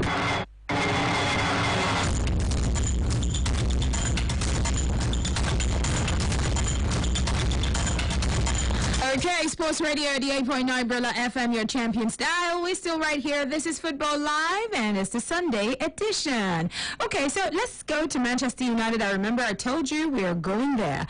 Well, Ole Gunnar Solskjaer has actually said that winning this season's Europa League would be the greatest achievement of his career. And of course, United face off against FC Copenhagen in Cologne in a one-off quarterfinal, and will take on either Wolves or Sevilla should they, of course, advance. Looking further ahead, a possible date with Inter Milan could await them in the final. An intriguing proposition, of course, with Inter currently carrying their three former Manchester United players, of course, which is quite interesting: Sanchez, Ashley Young, and Romelu Lukaku. So should United, of course, advance to the last four, it means that they could just face either Sevilla, who have won the Europa League, of course, and its precursor, the UEFA Cup, record 5 times, or Premier League rivals Wolves in Cologne on the 16th of August. And so let's find out from you about Manchester United. Can Ole Gunnar Solskjaer, can he lead his team, Manchester United, to Europa League glory, bearing in mind that Sevilla and Inter are still in the race? All right, so let's get to hear from Josh, and then we'll open up the phone lines and also hear from Tony Becker-Deremo too. Hi. Well, first and foremost, in every competition, you always look at the team who has had the most experience winning that competition. And just like how any World Cup competition that happens, the first nation you mention is Brazil. 5-time champions, then Germany, then Italy. Same thing in the Champions League. No matter how bad Real Madrid are, you always call them as the team who are the favorites to win the Champions League because they have the experience in the Champions League. Same thing with Liverpool. Liverpool always seems like it's going to be the English team that will do best in the Champions League because it's Liverpool. They didn't win the Premier League for 30 years, but they won two Champions League titles in that time frame. Got to the final in 2009, in 2007, even though they didn't win, and they won the UEFA Cup as well. So Liverpool, that record of Liverpool being the most successful EPL team in the Premier League in European competition, it's proven. So okay, in anywhere you're going to go, even this Europa League currently, the team who are the favorites to win Europa League, of course, are the record holders of the team. The team who has won it 5 times, 2 times was at the UEFA Cup, and 3 consecutive times in the Europa League under Unai Emery, those 3 consecutive years. So it shows that Sevilla are the outright favorites for the Europa League. But then, of course, after Sevilla, you look at Man United. Man United is a team that has won all the cup competitions in European football, the Champions League, the UEFA Cup / Europa League, the Cup Winners' Cup, which is also part of the Europa League currently because the tournaments were merged together, but it was once a distinct competition on its own. So they've won the Super Cup as well, they've won the Club World Cup as well, so they've won the Intercontinental Cup as well, the most successful side in English football when you talk about collective trophies won. Collective trophies won: the Community Shield, the Premier League, the Capital One Cup, which is the League Cup, the FA Cup. They have an illustrious history, but Man United are not the Man United that we used to know 7 years ago under Sir Alex Ferguson. They won the Europa League as recent as 2017 under Jose Mourinho, and it will be the best way for Solskjaer to cap up his first full season as manager by winning a European trophy, the UEFA Europa League. It's going to be the crowning on the cake for him. He has a relatively easy tie against Copenhagen. So from the Copenhagen game, he's going to see how he's going to make it. And from Copenhagen, if they Wolves are the team that are facing Sevilla, so Sevilla have a tougher tie to enter into the semi-final. And then if the 2 matches end with Sevilla winning Wolves and United winning Copenhagen, it's the 2 of them going head to head. And the last time Sevilla and United met in European competition was Mourinho's second season, 2017-2018, in the round of 16 of the Champions League, and Sevilla knocked out Man United courtesy of Wissam Ben Yedder. So there's a bit of a little history there between Sevilla and United. And United are a team that have a poor record against Spanish teams. Be it, I think just probably Valencia that they have a bit of an edge, but be it Sevilla, be it Barcelona, be it Real Madrid, even Celta Vigo at the last Europa League, it was by God's grace that Man United used and ran away from that game, winning 1-0 in Vigo, and then the game at Old Trafford, anyone or Bailly later getting a red card, and the pressure in the last 5 minutes, Celta Vigo really wanted to score and qualify for the final. But rest all that history, United won the competition and they have to beat Copenhagen and probably Sevilla and Wolves if they can make it to another Europa League final. So it's going to be a tough one, but yeah, it's possible. Ole Solskjaer can win Europa League this season at United. Okay, so what do you think, Tony? Can Solskjaer just lead his side to Europa League glory, bearing in mind Inter and Sevilla are still in the race? And definitely, when you look at the teams left, I think Man United will be facing one of the weakest teams left. There are 3 of them. Man United are facing one of them. You look at the Europa League and then you look at Copenhagen. You want to tell yourself that they are outsiders, rank outsiders. Barcelona at this point are also rank outsiders, and the other rank outsider will be Bayer Leverkusen, whether they have Kai Havertz or not. They are rank outsiders. Then the other 5 are possible winners of the Europa League. I will not call Man United my favorites, but they can win it. I expect them to beat Copenhagen, even home and away. If you're Man United, you're playing Copenhagen, you should be seeing yourself in the semi-final. If you're Shakhtar Donetsk and you're playing Basel, you should be seeing yourself in, of course, the semi-finals. Shakhtar Donetsk most of the times announce themselves in this competition. They know how to play the Europa League. If you are Wolverhampton Wanderers and Sevilla, this is anybody's game. Wolverhampton Wanderers they've blown hot and cold this season in the Premier League, but Sevilla, I think they're on a run. Post COVID-19, they continue that run. They have, I think they're unbeaten in 16 or 17 matches now. Barcelona did not beat them. Real Madrid did not beat them in recent times. So they're a very, very tough customer. They are my favorites. I expect them to knock out Wolverhampton Wanderers, and I expect them to beat Man United in the semi-final.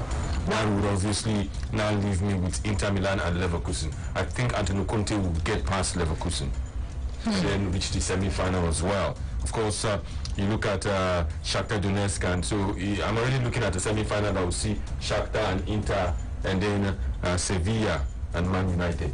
Okay. Semi-final. Interesting. So the way it's even going, it might just be Sevilla and what's it called, Inter Milan in the final, and Sevilla, you know, they are the kings of the Europa League. When Real Madrid were busy doing back-to-back-to-back, they were also doing back-to-back-to-back in the Europa League. So they know how to play this competition.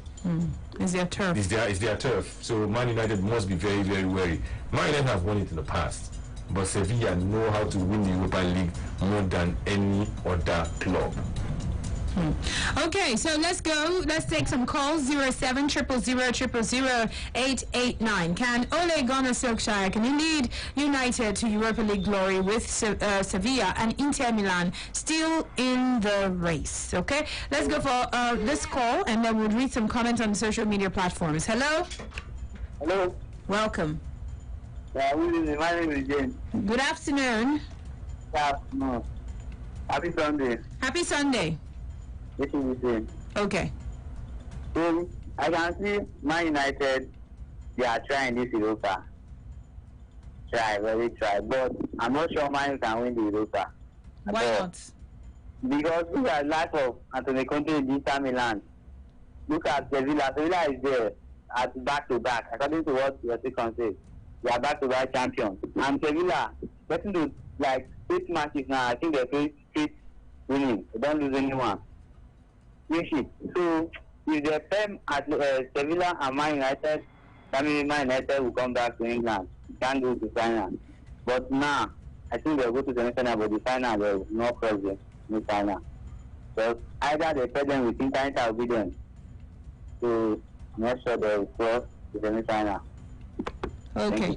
Thank you so much. Thank you. Yes, we'll take some calls. 07 000 889. Again, that's 07 000 889. Hello. Hello. Hello, good afternoon. Yes, good afternoon. What's your name? My name is Emeka. All right, Emeka, welcome to Football Live. Yeah, talking about Man United. I'm seeing them winning that cup. They will win that cup. That is also for Man U. I want to see you for Sevilla. God save them. So they know play second leg. They don't play second leg with the Loma. Assuming say they play second leg with Loma, Loma would have knocked them out for that option.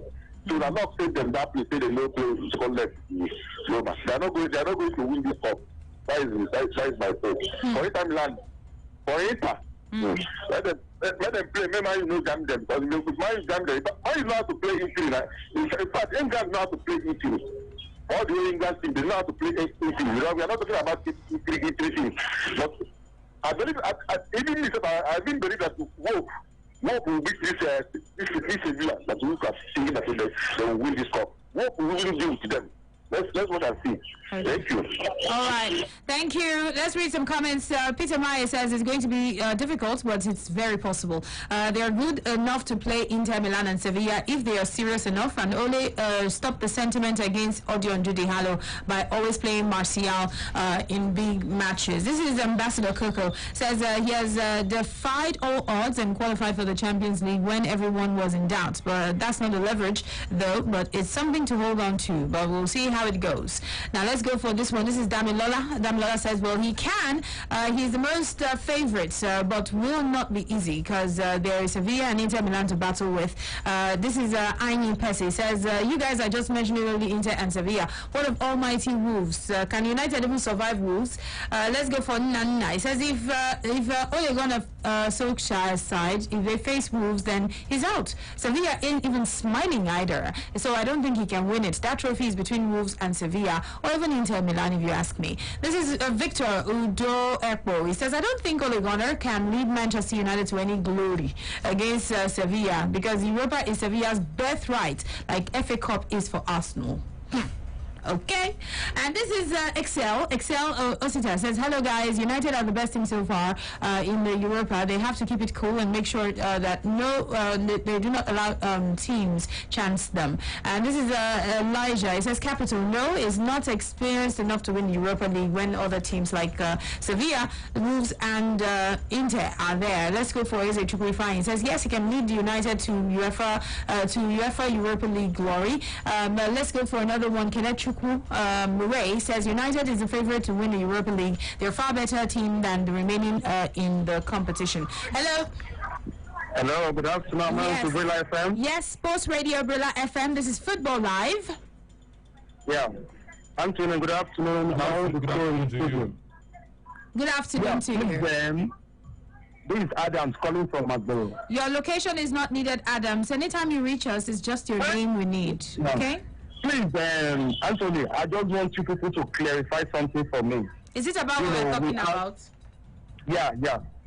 We have the 4 teams in the UEFA Champions League in the EPL, which is Liverpool, Man City, Chelsea, and the other one.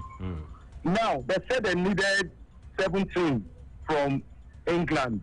I don't know, maybe if Wolves should win the UEFA Europa competition, will they qualify for Champions League? Yes, automatic. Tottenham will carry last, basically. Okay, they will qualify. Yes. Wolverhampton Wanderers, they will qualify if they should win the competition. Automatic. Okay, because I heard it from one of those stations that they needed only 7 clubs from England, which means if Man United should win the competition, there is no more slots. So I just don't know. Champions League slot maximum is 5. The reward for winning the Europa League is Champions League football. That's if you've not qualified before. Wolverhampton Wanderers, if they win the Europa League, is Champions League football. As it stands now, Arsenal has qualified for Europa. Leicester City, Europa. Tottenham Hotspur will play qualifiers. They qualify. Then if Wolverhampton Wanderers now win it, they will join Man U, Chelsea, Man City, and Liverpool in next season's Champions League. And please, I just want you to update me on Arsenal transfer and. Oliver. You know what? Oliver Let me tell you, Twist. Arsenal want to sign one player from Warri Wolves. All right, let's go. More calls 0700000889. Kim Kendrick on Facebook. He says, "Hello guys. Yes, I think that Manchester United can. However, that Sevilla team is my biggest worry." Friday Frayo says they can, but it's not going to be easy for them because Sevilla and Inter are still there. And this is Jampak Oluwaseyi. He says, "Simple and short, he cannot." Let's go for another comment from Aliyu. He says, "Bruno inspired United at their best, can win the 3 games there to lift the trophy, but Ole must prepare his mind to use his best team. United versus Inter Milan, likely finalist for me. Wolves, no, too good, not too good again." Okay, so you're saying they're not as good as they were. Hello. Good afternoon. Yes, good afternoon. Welcome to Football Live. How are you? Thank you. This is Sunday John calling. Okay, go ahead. I think Sevilla is the favorite to win it because they are more experienced and most of their players they are still remaining in the team. So that is what I believe. But Man United, if Man United can be able to escape Sevilla, they will win the Europa. Okay. All right then. All right. Thank you so much. We'll take more calls. 0700000889. Again, that's 0700000889. Now, let's go for this next call. Hello? Hello, good morning. Good afternoon. Afternoon, sorry. Yes. What's your name? What is your name, please? Oh, sorry, my name is Wale. Wale, okay. Yes. Man United cannot win the Europa. Why do you think they cannot? Oh, sorry about that. Reach us again. Let's go for this one. Adeyemo Babajide says it's a 90 minutes game for now, so it's open to competition at any point. Let's wait and see. Hello. Call us back and let's go for another one. Nasir Abu Adnan. He says, confirm Ole Gunnar can do it. Show Bola Afiz. He says, has he ever coached a club to a cup final?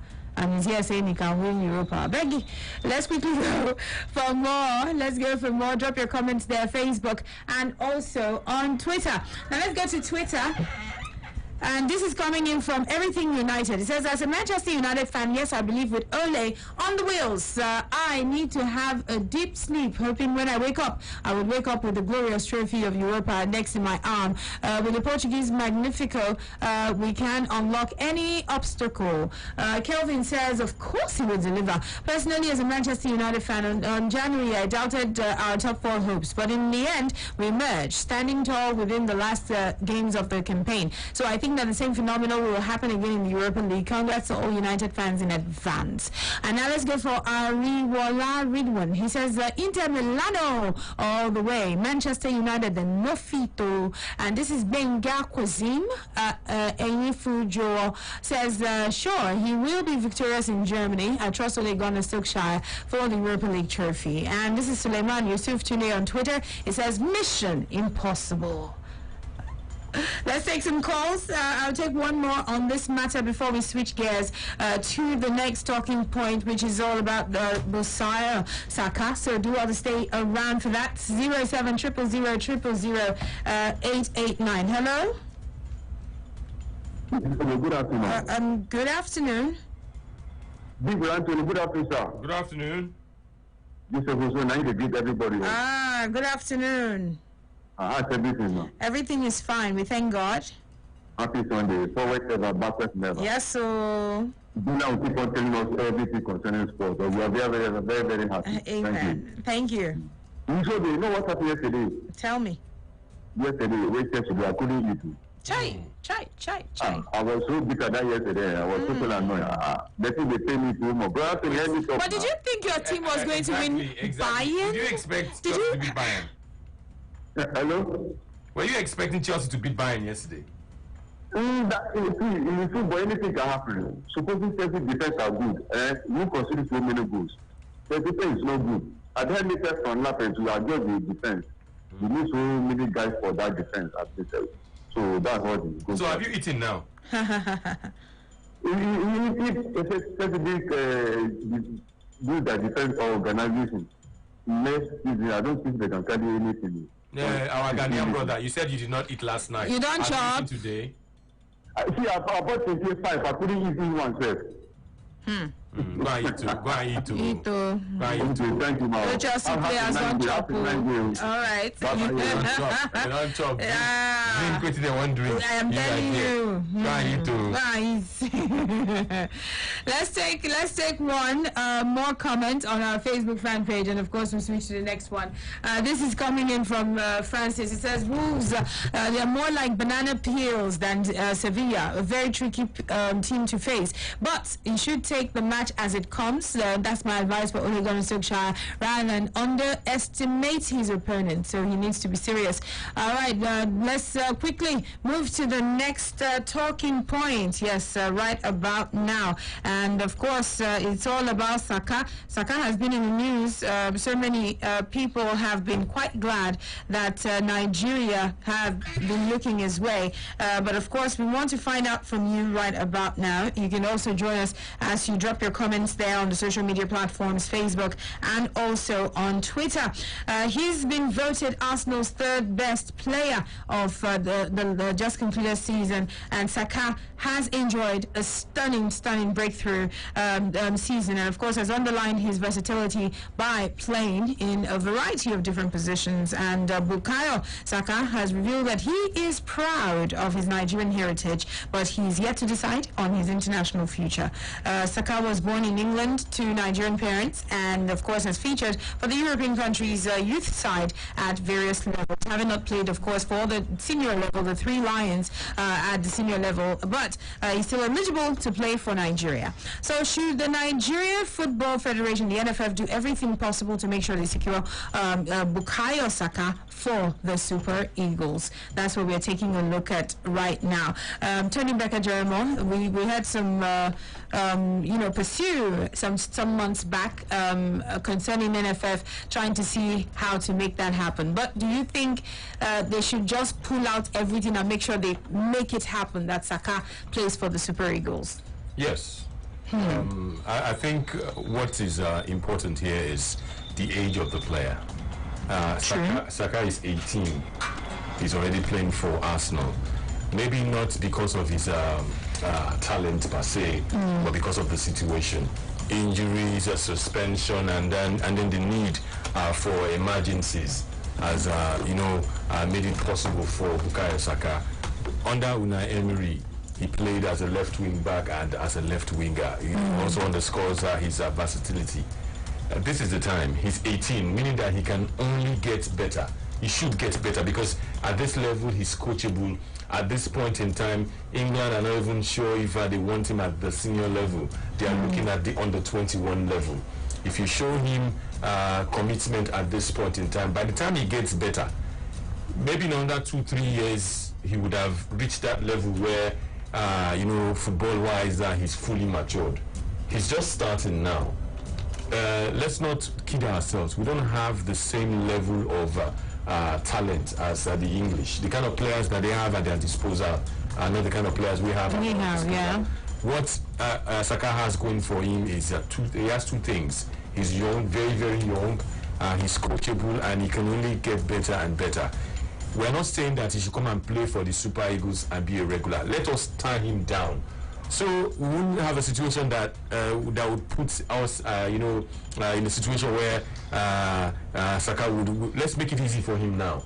The English are not after him per se. They would probably want to progress him from their under 18s, under 19, under 20. We can, of course, promise him national team football, promise him a place if we qualify for the World Cup and the Nations Cup. He has to fight for his position, but would have gotten his would have have him play. So that would kill the possibility of England coming for him. By the time Saka is 21, 22, if you start asking this question, it would have been too late. That's the same mistake we made with some of all these other players. We waited until he's still up and coming. By the time they had reached one level, it became very, very difficult, if not impossible. That's what we should do with Bukayo Saka. If he's 18 now, it means that he has about if he does not have a career-threatening injury, he has about 12, 14 years of football to play. Our players normally retire when they are 30, 31.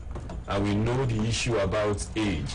His age can be verified. Now, small boy, you can see it in his face, and indeed, you can even see from the way he plays. He plays like a true 18-year-old. Can you say the same of our other players? The answer is no. Remember the other time we talked about Taiwo not being able to play for Liverpool, but because he was born and then he graduated from the Arsenal academy system, it's very, very easy for them at that point. Let us go for him. We've seen 18-year-olds play football for their national team before. If England don't want him, they think he's not ripe enough to play for the senior, the Three Lions. He's ripe enough to play. He mates, in quotes, they for Super Eagles, or those that are slightly older than him. How old is Samuel Chukwueze on paper? How old is Victor Osimhen? The difference, some 2 years. Yeah. 3 years. It makes it there. Just the age bracket. Yes, and you're looking at a player that will last for a long time. If there was no link with England, it was just Nigerian. Maybe he moved from the Under-17 World Cup to Arsenal and then was playing as an 18-year-old. Will he not be playing for the Super Eagles? True. The reason why we're having this conversation is because he has the possibility of also playing for England. But we can strike first, the same way we took Alex Iwobi. Alex Iwobi followed the same career path, the Arsenal Academy, the England youth system, and when he started playing for the Arsenal team, we took Alex Iwobi. Not that Alex Iwobi is even the finished article, but at least England will not ask themselves that same question. Alex Iwobi. So if you ask, it's wise to swoop in now. Going now, because the way the player is going, you can only expect him to improve. If you give him, he has up until maybe like 24, 25, when you now say, okay, this one will never improve again. So he still has about 5 years in front of him. Do you know that Jack Grealish has never played for England? Because people have remained in front of him. As good as Jack Grealish is, he has not played for England. Sure. But then because people were in the positions where he normally plays, we don't have too many left-sided players. It means if you place Saka as left back, he will give Jamilu Collins. But this is African football. When you come to play against African side, they will knock Saka come off from field. Maybe that thing that they play for England. But it's one for the future. He will mature. He will grow older. You can coach him. By the time he gets to 21, 22, Saka said he would have looked at some of his mates who would have maybe made 1 or 2 incursions into the senior national team of England. His friends, he has the heritage in England. It becomes difficult. Now, that was the same situation with Fikayo Tomori, the same situation with Tammy Abraham. It's not that of Tammy Abraham, he knew all along that he wanted to play for England. He was just waiting for the right opportunity. Fikayo Tomori was still dilly-dallying, but when the opportunity came, they chose England. So it doesn't cost anything. If he comes to the Super Eagles and he cannot play well, we would have committed him. We put him on the bench or we send him back to Arsenal, but would have committed him. Yes, and of course eliminates other threats from England. Let's go for this Henderson Griffith. He says he will be a good player for Nigeria and England. However, whichever team is going to guarantee him regular play, call-up and playtime, that's where he should be. Nigeria can give him call-up regularly, so I believe that he knows best for himself. With guidance from his family too, I'm sure he's going to make a good choice. David Okenwa Kelechi says, truth be told, having him in the Super Eagles will be lovely. However, until we stop Godfather factor in Nigeria under 17, we will keep losing these quality players, because at under 17 level, many of them do want to play for Nigeria. We will never give them a chance. Few years down the line, we'll be running after them to come and play for Nigeria that never gave them the chance to actually play. Please give them the platform from the under 17 and see many of them so willing to play for the Super Eagles. Until then, we will always be having these issues. I don't understand what you mean by the Godfather factor anyway. But if you're talking about opportunities, I think we are giving better opportunity to the true young under 17 players now. We've been doing that for some years now. You find out most of them are academy players, What I find hard to reconcile I don't know how they do it. Some say MRI is 90%, 95%, 85%. But I keep wondering, when you check the profile of our under 17 players, a true under 17 or okay, let's look at it this way. Okay. The qualifiers for the World Cup. The World Cup is played every 2 years under normal circumstances. COVID-19 has affected the FIFA calendar. But before COVID-19, every 2 years they play the World Cup. You play in 2015, you play in 2017, you play the qualifiers for about a year. Meaning that these players get into camp when they are 14 or 15. And by the time they go play at the World Cup, they are still under 17, they are 16. So we are looking at players who have been in camp or outside the camp during the qualifiers, friendly matches, and then in the build-up to the World Cup. You are looking, give and take. The coach would have gone around for about a year or a year and a half to assemble his team. If you are going to play at the under 17, you should be under 17, 16 plus, 16 or 15. Meaning that some of these boys start playing for Nigeria or start playing the qualifiers at 14. I want to ask Do you you finish secondary school at 14 years? No. So how come all of them that play for Nigeria have finished secondary schools? You don't hear them say, okay, you don't hear news that because they play these competitions around the time they are writing WAEC, you don't hear that one player was dropped because he wants to go and write NECO. However, some of them, some finish school at 15. It's very rare. No, let me tell you. I don't know of now, and I stand to be corrected. In secondary school, the most brilliant students usually are the youngest, because somehow some start at 3, and then some are very early. They write maybe the common entrance exams when they're in primary 4. They are very brilliant, and if you check out their ages, they are probably the young. At that time, you're talking about maybe a 9-year-old or a 10-year-old. So how do you finish your secondary school at 14? How? Some 8-year-olds at primary 4. It's very rare. It's very rare. At primary 4, it should be about 8. If you are 8, and then things go normally, you'll be 14 by the time you're writing your school certificate exams. Yes. Very rare cases. The average age. I think is you can still find. 16. Really? 17. You can find 15. And then there'll be footballers. I don't know if they'll be footballers, but I'm saying 15. I'm saying that you will still see a So the good best number. footballers in Nigeria, or the best students, 15-year-olds are footballers in Nigeria. If you use the argument of the very intelligent ones are usually younger, which and they're not, they sabi play ball. Yes. They no book. Person with no book, no they sabi play ball like that. The average age of secondary school graduates 16, 17.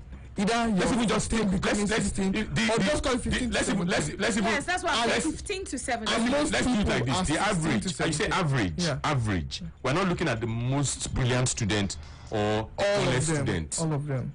The system, the educational system in Nigeria is still 6-3-3-4. Yeah. 6 years in primary school and another 6 years in secondary school. 6 plus 6 is 12.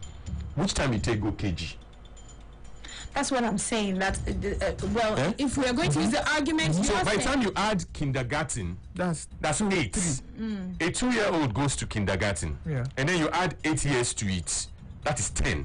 If you add another 6 years in secondary, that's 16. That's 16. So it is very rare for you to have a 14-year-old. Let's say you go to KG at 1, and you add 6 years. That's 8. You now add another 6 years. That is, what do they call them? 15. You're forgetting that preschool. Preschool sometimes is 3 years. 3 years, yeah. Nursery school can be 2 years. Nursery 1, 2. My time was nursery 1, 2, and 3. It was 4 classes. So if preschool is 2 years, and then you add the 1-year-old, that is 3, and then you go through the course of secondary school, you'll be 9 by the time you finish primary 6. 9 plus another 6, you are 15. But if you check this player, because if you are playing at the World Cup, you don't play qualifiers, yes. Then if you never play qualifiers and then they bring you at the last minute, you still be 16. They don't finish secondary school. They are in academies. They are born done strong. Somehow they still pass the MRI scans. I had a question for you before we delved into this whole age thing and secondary school and all that. I'm saying the future stars, the under 15. Do they even pick players from the under 15? And some of them, like Kelechi Iheanacho, if you check records, he started playing, I think, from the under 13s, under 15s. So same Kelechi Nwakali as well. Then he moved up to the Golden Eagles. The peak. The peak. But my question is, how do you reconcile it? You know, go school. That's a valid one. You know, go school. That's a valid one. If you ask, and you know the funny thing now, if you ask Kelechi Iheanacho now to talk about his secondary school life, they're not great. No, of course they're all because because they know you don't reconcile. There'll be discrepancies. Yes, logic will start to set in. You will try to figure out when they finished secondary school, when they started in the academies, and you will put 2 and 2 together. And basically, children don't even go to school at 1 year, probably from 2 years. You know, nowadays they do it. Actually, because some go to my time was play because playgroup. Exactly. They do it. But that's pre-nursery now. That's why. And then there's 3 classes. Kindergarten has 3 classes. Nursery 1. At my time, nursery 1, nursery 2, and nursery 3. My time was 1 and 2. I don't know when it's called 3. Preschool. But I just know everything before primary 1 is like 3 years. Preschool. Preschool, 3 years. Preschool. Yeah, it's pretty much 3 4. years. I just had I think double promotion. So when did you finish secondary school? 11. No. You finished secondary school at 11. Don't let me call for you. Yeah, no, not the year. No, I mean age. Were you 15? Were you 14? You can't be 14, 16, 17. 16. Yeah. 16 is the average age. Not to say you cannot have a 14-year-old, maybe 1, or a 15-year-old, maybe 3. But 16, you get like 20. We didn't have any 14 years. It was 15 years, and 15 years were No, there were 14. Those there were 14, but very rare, maybe 1 or 2. Yeah, 15. So somehow now the 14-year-olds they pick.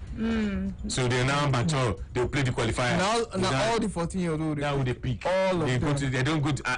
No. Okay, now this topic very very complicated. Rather than do this MRI. Let them be doing their biometrics from small. We get the book and No, but it can be done. It can be done. Most of what is that, you know, if you backtrack a lot, especially when you go through WAEC and go for your secondary school certificate examination, the true certificate will show your age. You can't lie there now. Some people still lie there. Nigeria. Come on, I don't think the lie. You wouldn't have thought about lie. No, some people do. When you were in secondary school, when you were filling your form, were you thinking about lying? Sometimes some people's parents could fill their form. Some people could fill their form because of what the ambition they have in mind. No, it's rare. Possible. It's rare. It's possible. Your true age. That is where your true age. Because I know lots of people started driving. Local 16, government 15, documentation. So their driver's license. Local government documentation. Yeah.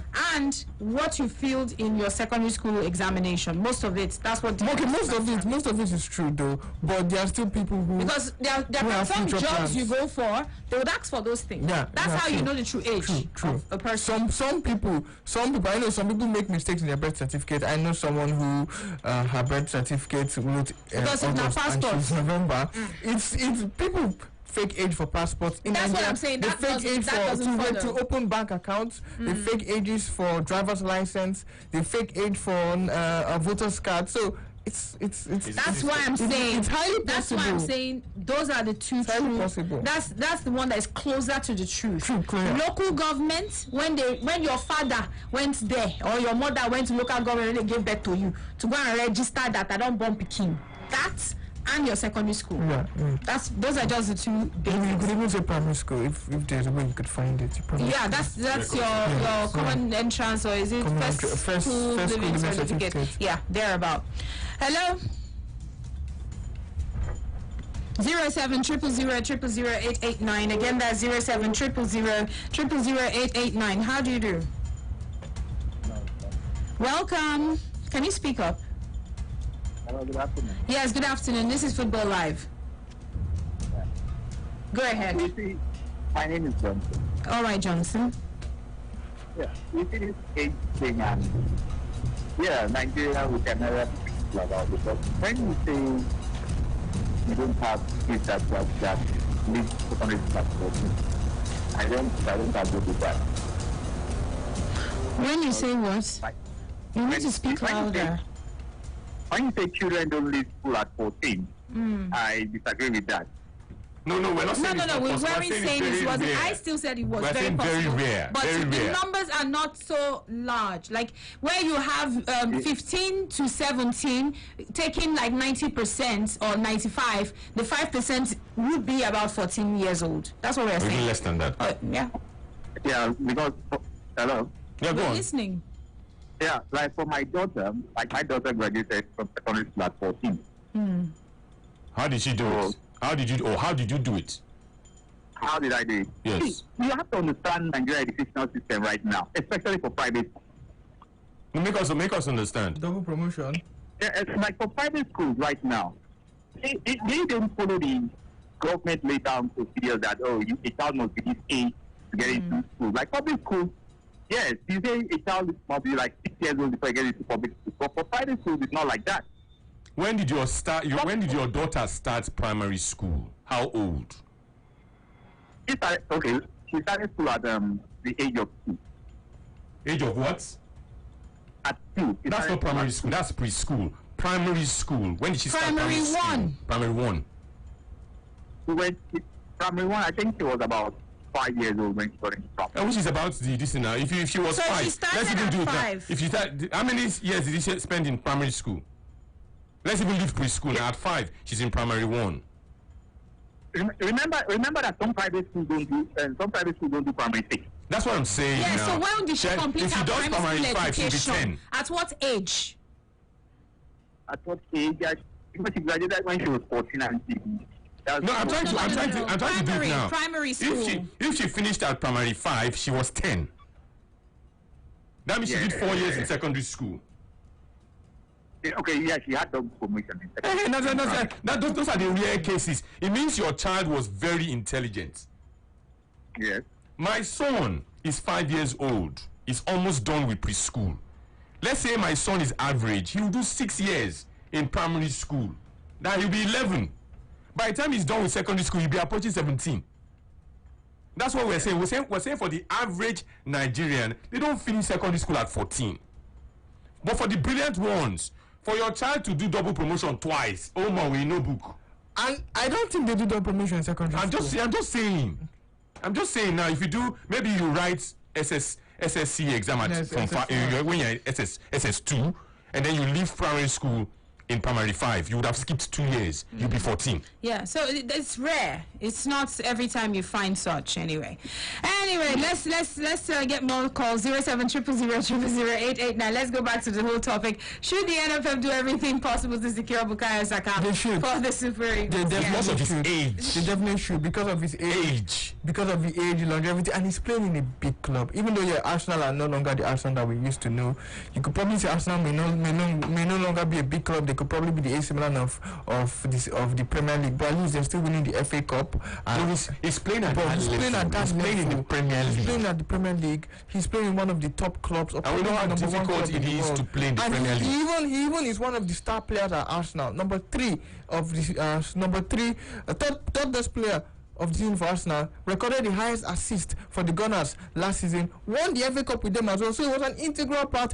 in Arsenal's FA Cup victory and qualification for the Europa League group stage next season. So it's a big one. It's a good resume for a national team player, and he's definitely going to put Jamilu Collins under pressure. Jamilu Collins has been relegated. He can also play Paderborn to the second division. We still have Ola Aina anyway, who could play there. Ola Aina could not play in the Premier League for Chelsea. Had to be moved out to Torino. We still have Zaidu Sanusi in Portuguese. We have not seen what's this Ehezube would have been the new fullback, back. Boys on the right side.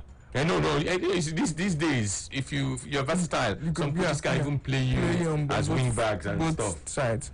But then he can also play as a wing back. He can also play as a number 11 as well. So it's Saka is one player that we need to get. People are still sleeping. They have hustle and buy and collect him. They have options. Now that the boy, is saluting his Nigerian roots. It's not compulsory that he will play. He still has to come to the camp. They will see what they he should can put do. him. But bottom line, we have capped him. no Cap going him, back. cap him Now, in a competitive game. That's what not just in a English friendly do. game. Yes. That was what they that's did. what That's what they do. do with Fact, Shikara now. They just Fact, cap what a they even player did- and that's At least it. They never use him again. Tamizo was Good. they capped him immediately. They brought him in, but Fikayo was in the squad for 2 international windows. Was on the bench for 3 games. It was the 4th game when they have qualified for Euro. They now capped Fikayo Tomori. Now brought in him like sheep, leading a sheep to the slaughter, and they led him and they slaughtered his international career because there's nothing for him anymore. There's nothing for him anymore. You don't have joy for this guy. There's nothing. There's no There's joy. nothing. You don't have joy. See, Fikayo Tomori would have played one of the games we played, Benin and Lesotho. He would have played one of those games. I am so sure of that one if he had played for Nigeria. He would have been in the team that also brought Madika Okoye, that brought Joe Aribo. Look at Joe Aribo now. Look at him.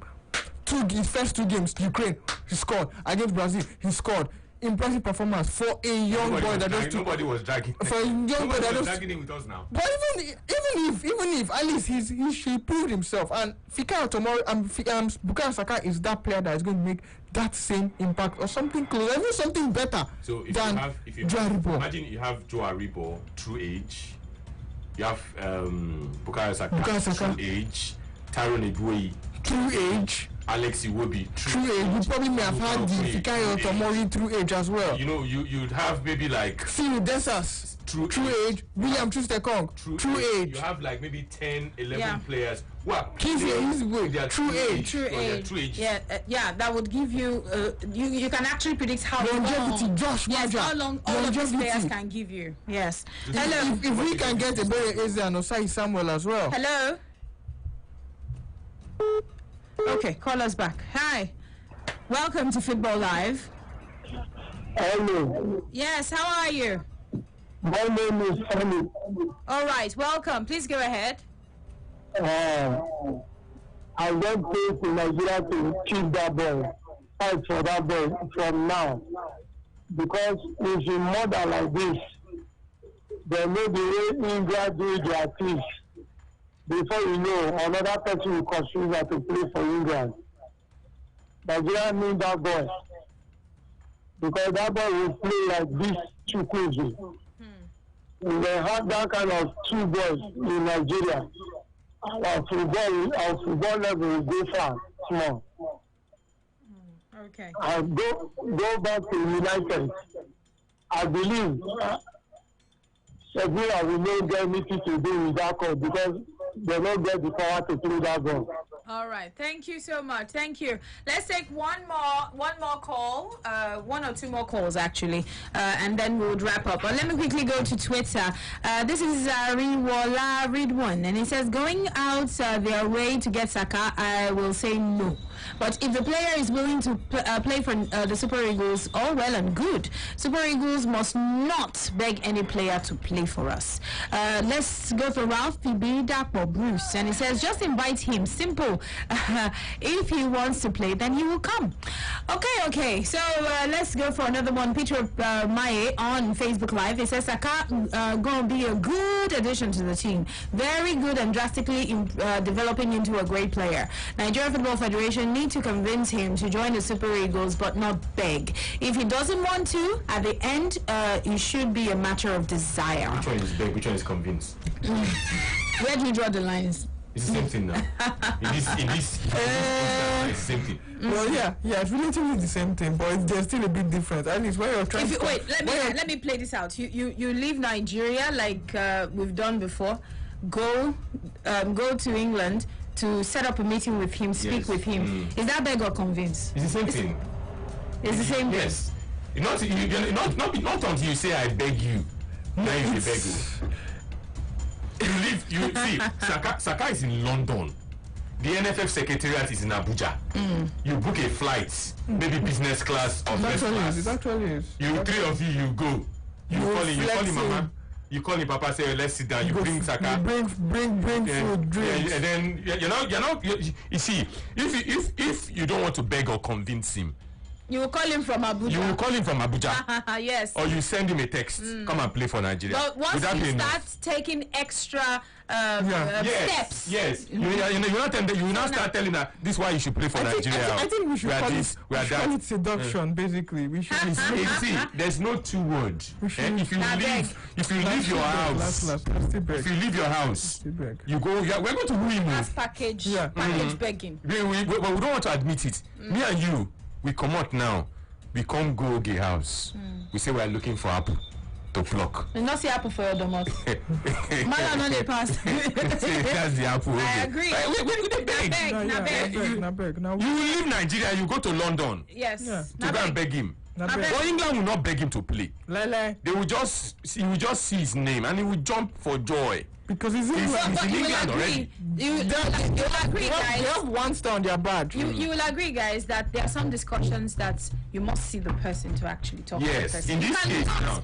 Just be talking on the phone just like that. Do you know if Saka is different from someone else? If Southgate calls the father, Saka's father, my name is Gerard Southgate, coach of England.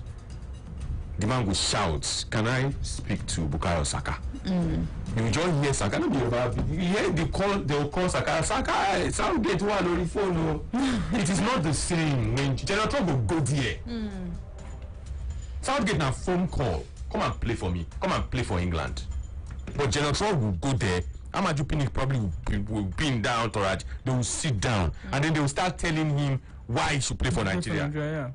Yeah. Not be beg with that. No, not beg. You say convince. Let's convince him. Let's not beg him. No, seduction. We have a caller. Hello. Hello. Yes, welcome. This is Football Live. Good evening. Or good afternoon. Is it still afternoon? Okay. Good afternoon. Yes, Josh. Anthony. Good afternoon, bro. Yeah, this is with you on the line. All right. Go ahead. Osaka, you've asked him once. Don't ask him a second time. When someone says he can't make up his mind, he has other options. Let him be. We did not ask what's his name. What's his name? The guy who plays for Arsenal, who now plays for Everton. Alex Iwobi. Yes, we did not ask Iwobi twice. I don't say anything special about Saka. If he wants to play, invite him. If he wants, let him come. If he doesn't have the mindset to play for us, let him be. We have a lot of insight here. There's nothing special about him. Look, we should set a standard for our team. We should set a standard for our nation. We thought about the Southgate making a phone call and someone will answer, and then we are sending an entourage. That is the way we have portrayed ourselves. We need to change that mentality. During the communication period, it was a phone call. Most of the players he invited, it was just a phone call. Will you play? And those who accepted, and those who didn't accept, we don't accept. Don't beg anyone. It's not good for us. It's not good for the team. There are people who are called once and they came to play. When you begin to do that with others, you are insulting them. No, you don't get it. You don't get this whole thing. Saka is in a position where he can choose to play for England and also choose to play for Nigeria. Yes, why should he play for England and not play for Nigeria? Somebody know the tell situation. You talk about Tomori now. What happened to him? How many of them have been used that way and dumped? What about the ones that have played well too? Is Dele Ali not Nigerian? Ross Barkley. What's they play for England? Let's also who chose England now and they are now rating him as a championship striker. Let me go. See, you are living in denial. I'm not living in denial. You are not living in denial. You are not the player. You did not grow up in England. Your friends are not in England. This man lived all his life, schooled in England. His first call. With or without Saka, we have a national team and we continue to have a national team. Let me tell you, as a parent, are you a parent? Are you a parent? I'm a parent, of course. If you decide to leave the shores of Nigeria, go overseas, maybe in the US, in the UK, to deliver your child, you will be in this position in 20 years' time. Where you cannot convince your child. George Weah is the greatest player perhaps Africa has ever seen. His son plays for USA. You think they don't have play now? Liberia? That's their choice. It's a choice. I'm telling you how difficult it is. It's not difficult. See, you cannot tell it's not difficult for Alex Iwobi. You say what? It was not difficult for Alex Iwobi. Alex Iwobi was not wanted by England by the time we called him. He had played for them at youth level. They found him not good enough. He was not in this position. Zaha. The same thing for Victor Moses. Samori is not good enough to play one game after everything else. That's another matter. That's another matter altogether. Why is it another matter? See, I want a situation where you give me an example. A player had to choose between England and Nigeria, and that player chose Nigeria. The ones that play for Nigeria are the ones that were rejected by England. That is the reality. Good. They always choose where they live, where they know. So in order for you to make them come home, you have to convince. Anthony Joshua today now, is he more Nigerian than British? Yes. Wait, I'm asking you now. If anyone forcing Anthony Joshua to identify with but he chose England when he mattered the most. Now we they go meet him. Anthony Joshua is not England. Now we they go meet Anthony Joshua. Now we. He's not. That is, but that's the truth. Do not ask England. Does he do live not in ask Nigeria? Saka a second time. You ask him once, that's enough. That's not how it's done. If he wants to play, let him play. If he doesn't want to play, nationality is switch, especially in football. That's not how it's done. Not be saying they do am. No, I don't convince I don't, a Brazilian. You just said it just now. You said English will not send an answer to anymore. It's just a phone call. Oh. Yes, now. So that is how it is done. Yes, That is how because it is They done. have an advantage. Yes, and then it's the same country, they're just there. They have an advantage over us. And then bigger footballing nation.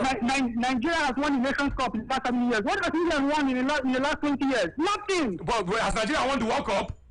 Has Nigeria played in the quarterfinal of the World Cup? When last did England win the World Cup? The Arsenal that plays for his services in Nigeria. Every Nigerian player today, they want to leave Nigeria and go play for Arsenal. We gave you the example of Taiwo Awoniyi. For 5 years, he's been a Liverpool player. He's refusing to leave Liverpool because he feels he can play for Liverpool sometime in the future. Taiwo Awoniyi was never good enough for Liverpool. See, He was always so the a one player that is good enough to play for Arsenal is not good enough to play for England. He's still on the substitute bench. He's not really a regular yet. Who? Let's not forget. See, Arsenal did their awards now. Obama Yang was best player. Saka was third best player. When was the last time any 18-year-old Nigerian was best player of his club side? You said Nigerian yet. He has not chosen to be a Nigerian yet. See, if he has Nigerian parents, he's a Nigerian. That's what the constitution. That's what the Nigerian constitution says. Now he has not chosen to play for England at senior level or Nigeria at senior level. Go and read your constitution. Who is a Nigerian? I know that's not what I meant. What did you mean? The question is, the thing is this: you have asked Saka once. The question has put to him, you want to play for us? He said that's not be fine. We don't ask him again. Do if he say no, he don't talk. So we can ask him again. Bros, have you asked someone for something and you the person ask him rejected again, and you still asked again? It's just life. We want Saka. We relatively. The only time I do that is when I was looking for the wife. Exactly. Because you needed your wife. We need a player like Saka. If he doesn't come, you found my hand. Forget that thing. When you see better thing, if they say no, ask again. Don't take no for that. See, Saka is better. Saka is better thing. If we try Saka, he rejects us. Argument, no problem. Ask him again. And please, I want us to also put it on record. It's not a Nigerian problem. It's an African problem. They have the same problem in Algeria. It's a world. They have it in Ghana. That of Africa is different. If you now take it beyond Africa, look at players that come from Francophone Africa, and look at the French national team. Look at players that come from Eastern Europe, players that come from main Europe, and then look at the German national team. That even come from South America as well. How easy was it for Mesut Ozil, that's in Europe, to look at Turkey and then look at Germany? UK Gundogan. There are many examples like that. And you're saying that we should ask once, are we that big in football? Jorginho does not play for Brazil. He plays for Italy. Diego Costa plays for Spain. Rejected Brazil. Somebody made that conversation. So now that in England, for instance, now they have not made up their mind on Bukayo Saka. They feel he's young. They know they have the edge. The man has, you see, and we put ourselves in this position. N'Golo Kante, is he French? No. Is Pogba French? No. Maybe France that they play. No, when it comes to that time where they have to choose, Zidane is Algerian. He chose France. When it comes to that time, when you don't start, we say White is good now. He's 18. Start early. By the time this ball eye go come open, in game go come grow. You don't go fit talk to him again. Now once, now they go call him, he go. Are we saying now he's still best player, Arsenal, Abi? New season go start, he improves. Second best By player. the time he becomes 21, 22, he go don't enjoy first team coaching for 4 years. And he may even live to a bigger club. He might have even left Arsenal. You know, he has signed a long-term contract now. But he may have left Arsenal, but his game, other things equal, should have developed. And we know that he's truly 18. Yeah. Those players, you are talking about Leon Balogun. Could Leon Balogun have played for Germany? No. You are talking about Troost Ekong. He couldn't even play for Tottenham Hotspur. No. Could he have played for Belgium or played for Cyril England? Dessers is 26. He know if he play for Belgium. He ran away. So it becomes easy for those ones. You know, but beg those ones. Okay? Come and play here. They even make themselves. They even call. Dele Ali. They are free He to don't play for England. He not going to play for us. So let's leave all those ones. The ones when we say Joe Aribo, he not play for England. Mo could use the one when we say we get. Okay, one last call on this matter before we go to Cristiano Ronaldo talking points, his future. Hello? Good afternoon once Yes, again. good afternoon. Good afternoon, sir. Good afternoon to you. Good afternoon, of course. I didn't remember to call to greet you. I have to greet you specially. Good afternoon, sir, once again. Good afternoon to you, bros. Mr. Poso on the line. Bro, Anthony, good afternoon, sir. I greet you, our Ghanaian brother. Is it Osu or Osu? You see, the thing is that this Saka we are talking about is a good player. And our NFS to try their possible best to bring the ball inside the Super Eagles. See, this the time of Black Star, that's an empty. There was a tournament they did under 17. It was a good player. They brought him straight to Black Star, and he did very well. Saka is just a small boy now. Once he's a small boy, he can see the ball very well. He has to bring him down. Thank you very much. That's my whole point. Thank you. Okay, thank you so much. Thank you.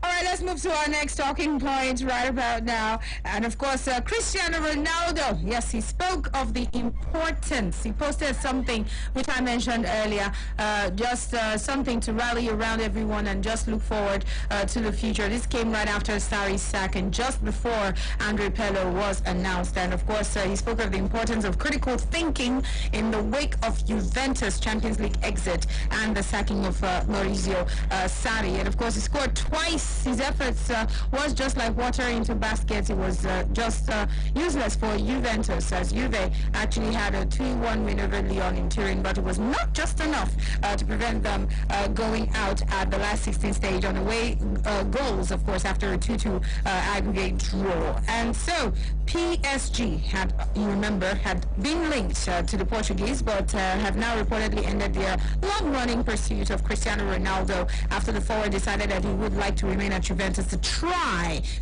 and of course become the second player to ever win the Champions League with 3 different clubs.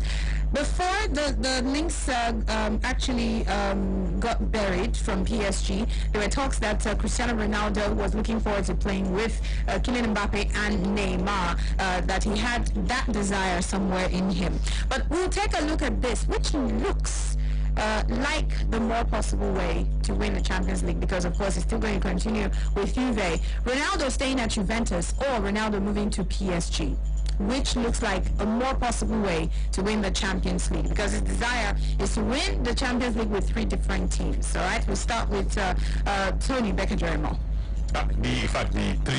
The three scenarios are very they're very possible, and at the same time very impossible. You know why? Ronaldo does not control the fate of the UEFA Champions League, and he also does not control the transfer fate of those big players, whether at PSG or even Juventus. Okay. We do not know. We know the kind of player Pirlo was when he was active. We do not know the kind of coach Pirlo would be with Juventus. Ronaldo tried last season, they were stopped in their tracks. This season, Olympique Lyonnais of all teams have stopped Cristiano Ronaldo. And age is also not on the side of Cristiano Ronaldo. Next February, he'll be 36. If he leaves Juventus because he's not sure what Pirlo will do, is that to say that he would guarantee the stay of Kylian Mbappe or Neymar? Neymar has been a long-time target of Real Madrid and Zinedine Zidane. Of course, this usually this talk about Kylian Mbappe, Real Madrid, Zidane, what's his name, Neymar. He may as well go back to Barcelona. Barcelona, if they get knocked out of this season's Champions League, they will make an inquiry. They will certainly fire the coach. They will look at players to sell and look at players to recruit. We know that Neymar regrets going to PSG. We know that the talk about Neymar going to Barcelona has been on the cards for a while. Let's play this scenario now. Ronaldo decides to go to PSG because he's not sure what PLO will do. Barcelona have been knocked out by Bayern out of the Champions League because that may happen. Okay. Messi is angry. Everybody wants to make Messi angry. Messi says, okay, get us, what's his name? Neymar. If Neymar comes back, Suarez is aging, Neymar can help this club. Neymar leaves Paris Saint-Germain where Ronaldo is coming. He goes there. He goes to Barcelona. Kylian Mbappe says, no, Neymar don't go Barcelona. He decides to go to Real Madrid. Ronaldo will be all by himself in that place. How will he now do it? So it's best to stay. Just stay for where you there and observe what's happening. You don't win enough you don't win Champions League tire. You've won it with Man, you've won it with Real Madrid. Let other people go win them. So somehow it's complicated. He doesn't control, he doesn't even go, because if it was down to Ronaldo, they should have won it last season and retained it this season. They didn't do it last season. They've not done it again this season. I mean, not be 2 seasons, don't do Juventus now. This is the second season now. They've not been able to do it. So what's the guarantee that their inexperienced coach will now lead them to glory the new season?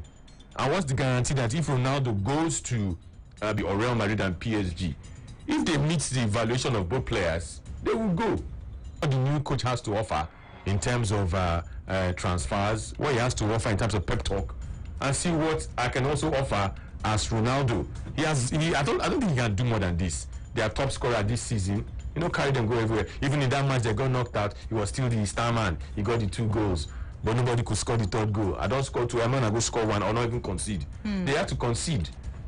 So it looks possible, and at the same time, it looks impossible, because it doesn't. If Ronaldo was younger, you'd say, okay, there's still time on his side. He's 36. Yeah.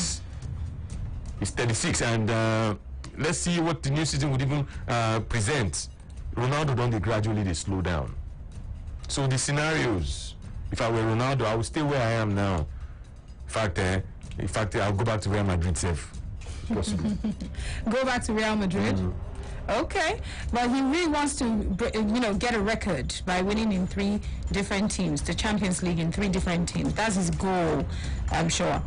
Anyway, let's get more reactions. 07000000889. Again, that's 07000000889. We'll hear from Josh in a bit, but in the meantime, let's hear from you. Peter Meyer says, move to PSG is the best and closest, but why move here? Because of UEFA Champions League won for 4 times in 5 competitions of the UEFA Champions League, making Stadia struggle with the rest of them now.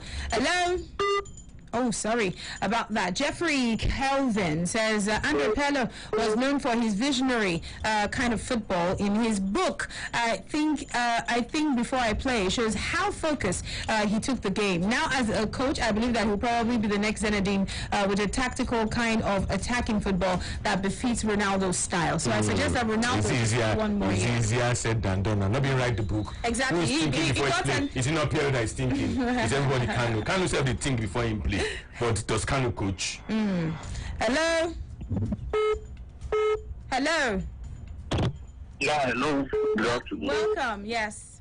Yeah, this is Emeka speaking. All right, Emeka, please go ahead. I totally agree with what the guy in the studio said, because Ronaldo, he can't predict exactly what's going to happen. And I'm 100% sure that if Ronaldo is heading to PSG, there's a very huge possibility that Neymar is leaving, because I don't think Neymar will want to be there with Cristiano, and there's already a link linking him to either Barcelona or Real Madrid. Same thing with Kylian Mbappe. So anything that leads Ronaldo there, one of those 2 players will be heading out, or if possible, the 2 of them, and he will still be left alone there, and there's no possibility of him winning it there. So I think he should just stay there like 1 more season and see what this new coach has to offer, and then he can make his decision. Thank you very much. Okay. All right. Thank you. Let's take this next call. Hello? Hello? Hello there? Good afternoon. Hello, good afternoon. Yes, this is Football Live. You're on. Okay. Please go ahead. About Cristiano Ronaldo. I think What? Because Milan now is looking to go to Madrid, and Milan is looking to go back to Barcelona, and Mbappe is looking to go to Madrid. And I think what only him can do is in PSG. So it's best he stays back at Juve. All right, thank you. Since we lost your call, so let's go for more reactions. Ambassador Coco says Ronaldo should enjoy the last years of his career and play wherever he wants. If I understand this correctly, he wants to match the record of winning the UEFA Champions League with 3 different clubs. PSG, for me, looks like the team to achieve that. They have the attacking prowess. And Ronaldo, you will kill somebody if you add him there. This is Tempest. Tempest in Bono says staying at Juve or going to PSG might not win the Champions League for him next year because both Juve and PSG can't even win it. This is another, is Joseph Noble. He says, I would have preferred that he move over to PSG because they have a very attractive kind of football right there than Juventus. The possibility of winning the UEFA Champions League with PSG is higher than that of Juve. And let's go for a Facebook comment from Yo Francis. He says, I think he is right. So what Juventus need is good signing at the defense and midfield department. If Pirlo is able to do the signing right, then you think Ronaldo will make a good choice of remaining there. Baringa Lambert, he says, I think that he should go to PSG to help them to win the Liga and also the Champions League. Hello. Hello, good afternoon. Yes, good afternoon. Yeah, this is Ifeanyi. All right, Ifeanyi. So my contribution is that Ronaldo should remain in Juventus because I don't think these big clubs like that will even be more interested in him now that he's aging. Because age is not on his side. I don't think clubs like PSG will see Ronaldo as a priority now. That's the way I see it. I think he should just stay put in PSG and see what the future brings for him next season. Thank you. All right. Thank you. Thank you so much. Thank you. Let's go to Twitter. Let me read some tweets here. This is coming from Fodu. Fodu Shehu says, a move to PSG with Mbappe and Neymar. So Pirlo can patiently build his team for the future than trying to satisfy some personal anomaly of a selected few. Pep did same thing at Barcelona, and we saw the result. Juve, too, needs such revolution right now. Let's go for another comment on Twitter. It's coming in from Adeboye Tunji. It says, with more quality signings, staying with Juventus is better than actually moving to PSG. Suleiman Yusuf Tunde on Twitter says, a move to PSG is the way to go. Alade Mayawa says, moving to PSG will be best for Ronaldo right now. And Adedeji Adedotu says, PSG seems like a more possible way to win the Champions League. Hello? Hello, good afternoon. Yes, good afternoon. Yes. Good afternoon, Tony. Good afternoon. George, good afternoon. Good afternoon to you. Yeah, this is Sunday calling. Go ahead. Yeah, Tony has said everything. Tony has said it all. Understand? Tony, I like you. God bless you for analysis. Thank you very much. God bless you too. Yes, so because we're actually going to PSG. We don't know how far this guy is going to stay. What's his name? Mbappe and what's his name now? This Brazilian guy. Kylian and Neymar. Yeah, yes, because two of them are looking for Champions League too. Neymar was thinking that he would get Champions League from when he went to PSG. You understand? At the end of the day, he cannot work out, and he's looking for a way to go back to Barcelona. He has won the league. So for me, I think Ronaldo should stay at Juve and see what the new coach is going to bring. Because if you say you want to go to PSG now, if you want to PSG and these two guys leave, will he do it alone? He cannot be able to do it alone. So that's why I said, Tony has said everything. Or let him stay at Juve and see what next season will bring. That's my own. Okay. God bless you guys, eh? Thank you so much. 0700000889. Hi, welcome. Good evening. Yes. How do you do? What's your name, please? My name is Stephen Okoro. All right, Stephen Okoro, go ahead. Calling from Location not needed. Please just go ahead. all right. To me, it's better Ronaldo just stay at Juventus. Instead of him going to PSG, it's better he stay there. Because if you go to PSG, what makes Neymar to go to PSG because of Champions League, and he could not be able to carry it till today. And I don't think if they are going to win the next match. You understand? So I prefer him staying at Juventus. By the grace of God, he's going to win the Champions League next season. All right. Thank you. Hello. 0700000889. Welcome. Are you there? All right. Reach us again. And of course, the Arsenal fans are making William trend on Twitter because of his open letter to the Chelsea fans. But that's all right. I think they are quite expectant. Hello. Hello. Welcome. What's your name? Okay, Stephen. Welcome. Let's hear you. Good afternoon. Yeah, good afternoon. Yeah, my own point is that people that Ronaldo going to PSG, I think it would be a big mistake for Cristiano Ronaldo, because he had a thing like this, just like before also. Before he went to PSG, that was center forward, and for you, it was unable. So you have to run back to Juventus. So I think Ronaldo going to PSG would be a big mistake for him. Okay, thank you so much. Yeah, so I was talking about William earlier, about his open letter to the fans of Chelsea Football Club. I'm just going to read it, what he posted on social media, on his social platforms. He said, an open letter to the fans of Chelsea Football Club. There were 7 wonderful years. In August 2013, when I received the offer from Chelsea, I was convinced that this was where I had to play. Today, I am certain that it was the best of decisions. There were so many happy times, some sad. There were trophies, and it was always very intense. Yet, beyond the trophies, I learned a lot about myself. I developed a great deal, becoming a better player, a better person. With each training session, with each game, with each minute spent in the dressing room, I was always learning. I am really grateful to the Chelsea fans for the affectionate way they welcomed me at Stamford Bridge and their support throughout the time at the club. There was also criticism, which is normal.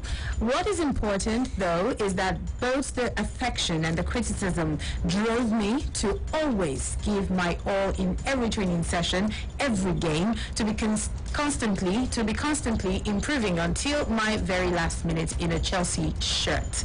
The time has now come to move on. I am certainly going to miss my teammates. I will miss all the staff at the club who have always treated me like a son, and I will miss the fans. I leave with my head held high, safe in the knowledge that I won things here and always did my best in a Chelsea shirt. My heartfelt thanks go out to all of you, and God bless. And then his signature. That's sweet, very sweet. Once a player does all of this, he's trying to be on the good side of the fans. Of course. But we all know that Sir William is leaving Chelsea and then he's going to join Arsenal. I think it's just a matter of... And he'll probably burn his shirt on the street. It's not going to stop some fans from burning his shirt, for real. It won't. Well, when players reach his age, he turned 32 today. Today's his birthday. Yes, so that's right. This is like his birthday message to Chelsea fans. When players reach the age of 30, 31, 32, and then they're out of contract, they want to sign one big contract. And I think that's what Willian is about to do, or has done, by leaving Chelsea to join Arsenal. Chelsea gave him an offer, take it or leave it. When you give a player take it or leave it, it's like he takes it or he leaves it. He didn't take it, he has left it for what is, in quotes, a better offer, financially, career-wise, because he's not even looking at the career now, he's looking at the finances. How much of football does he have left? Once they hit that age, it's all about money. So I think Chelsea fans should understand, although it is not stated in this open letter, this career move or this move is purely financial. And he has told them in this open letter, whether he's lying or not, that he enjoyed his time there. His time at Stamford Bridge for 7 years. They lost matches together, drew matches together, won matches, won trophies, obviously. So if I was a Chelsea fan, I wouldn't grudge him. I've seen different posts, Chelsea fans calling Arsenal a retirement home. That when players want to retire, it's Arsenal. Some even say what he's trying to do is just to get in there, get to Arsenal so that he can run a London restaurant with David Lewis. He has a restaurant. Yes, Yeah. but then if you call Arsenal, family. if you call Arsenal a retirement home, Arsenal fans can equally call Chelsea a retirement home. How is the retirement of Olivier Giroud going? How is the retirement of Caballero going? Exactly. One left Man City to come and retire there. The other one left Arsenal to come and retire there. So David Luiz, so the two players are the same. No, it's not one. It's 2-2. Man City. Caballero is practically. The fact that both teams are retirement home. Yes. So you yab them, they yab you. Yeah. So the two players. The back base continue. So for Willian, but on a serious note now. Chelsea fans should even not fret. Hakim Ziyech is coming. Not be that place Hakim Ziyech they play. Now they play. Pulisic they play there. Yeah. They even have the small matter of Callum Hudson-Odoi. So it's not what they Pedro don't go on. William Pedro was not so nice to leave a right open letter. I think Pedro probably did not leave Barcelona. Who sent that message? Well, he wanted to prove that he was actually worth the hype, because it's always been about Pedro is a player in a big club. Pedro is... But Pedro's a big player, though. Don't be saying sometimes he overdoes it and he wasn't really a world beater as people thought he was in Barcelona. He wasn't a world beater. Even Sanchez was better than him. Good one for Willian. I'm sure some people will hate him, some will love him, some will be indifferent. But I think Frank Lampard, Chelsea were right to say take it or leave it.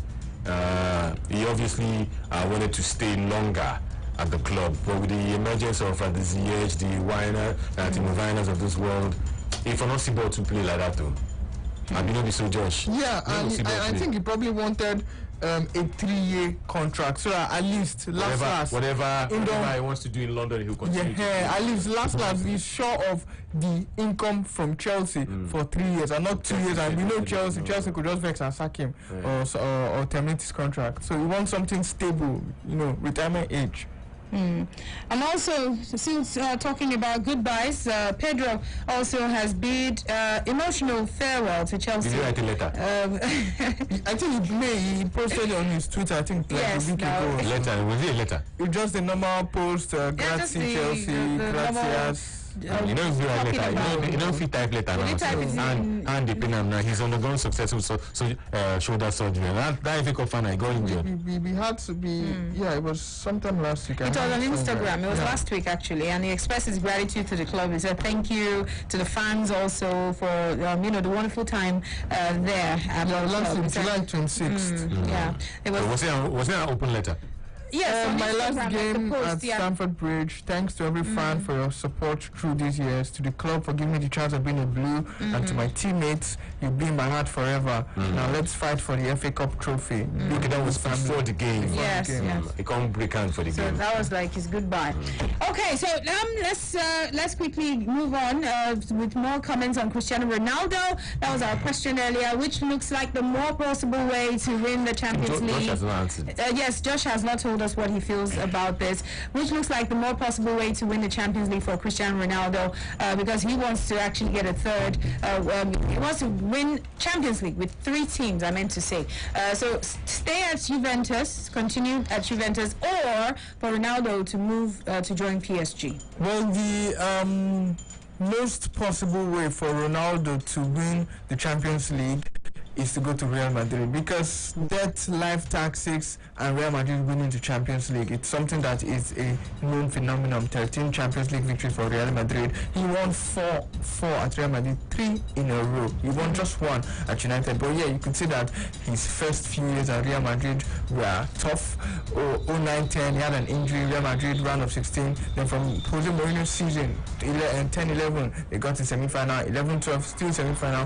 12-13, another semi-final. then 13-14 they finally won. So he spent 5 years, 4 years, 4 full seasons in Real Madrid. The 5th season was when he won the UEFA Champions League.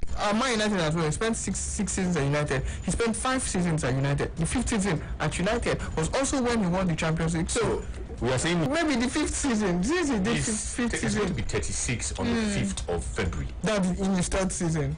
It will be 38 by then now. Unless Buffon will still be around. But it's. But you're well aware he's not playing like the Ronaldo you saw at Real Madrid. He's slowing down. He can't play like the Ronaldo he was before because, of course, it's Zlatan Ibrahimovic scores. He's monumental. He's a huge figure for AC Milan. But he doesn't play. He can't play up to 50 minutes in a game. So it's the same thing. Father time catches up on you, and Cristiano Ronaldo. If he wants to go to Paris Saint-Germain, he's probably going to end like Buffon and come back after 1 year or go to a different club after 1 year because PSG is also another impatient club. Neymar is poised to leave anytime soon. If COVID-19 had not come, Neymar would be leaving PSG this transfer window. Kylian Mbappe said that the next contract signed at PSG will probably be his last. He will stay until his contract expires at PSG, then he'll move to somewhere else, purchase anew. And the Champions League is probably the only thing that will make them want to stay, and also the only thing that will make them to want to go, because if they see that we can't win the Champions League in PSG, we are killing everyone in France. We are quadruple champions, trophy champions, Coupe de la Ligue, Coupe de France, and the Ligue Championnat. So they are winning it season out. It's like their birthright to flex everybody in France. So it's only the Champions League that's really great for them. And if they can't win it this season, or maybe next season, one or if not two of Mbappe and Neymar could be leaving as well. So who is he going to find there? He's probably going to find his Di Maria, who they were besties at Real Madrid. But being best at Real Madrid may not provide the same amount of success for both players who have aged tremendously since their time at Real Madrid. That was 2014, 6 years ago. So it's a different ballgame 6 years ago, and by the time he's leaving, maybe next season, 7 years between 14 and 2021. So I think he doesn't really have any choice. The only choice that he has is probably to go back to Man United or Real Madrid. And I don't think Real Madrid they may still want to accept him. I've not really seen a case where does it seem like the guy who goes back to his vomit? Well, Ronaldo doesn't seem like a guy who goes back to his vomit. And I've not seen a case where Real Madrid accepted someone who left the club. I've not seen a case where they accepted, except all these young players that they sent on loan. But I've not seen when Raul Gonzalez came back to Real Madrid, or Ike Casillas came back to Real Madrid. Go back as a coach. As a coach, yeah, but not as a footballer too, because I don't really see if Florentino Perez has that would swallow his pride to welcome back Cristiano Ronaldo. So unless Man United, that's probably the former club now, because Man United fans are still dreaming of the days of Ronaldo. They are still fantasizing and having sleepless nights and wet dreams about Cristiano Ronaldo. But basically, Cristiano Ronaldo, it's the fact. It's the fact. But it's the truth. It's the fact. It's the truth. Fine, you could probably say they've all.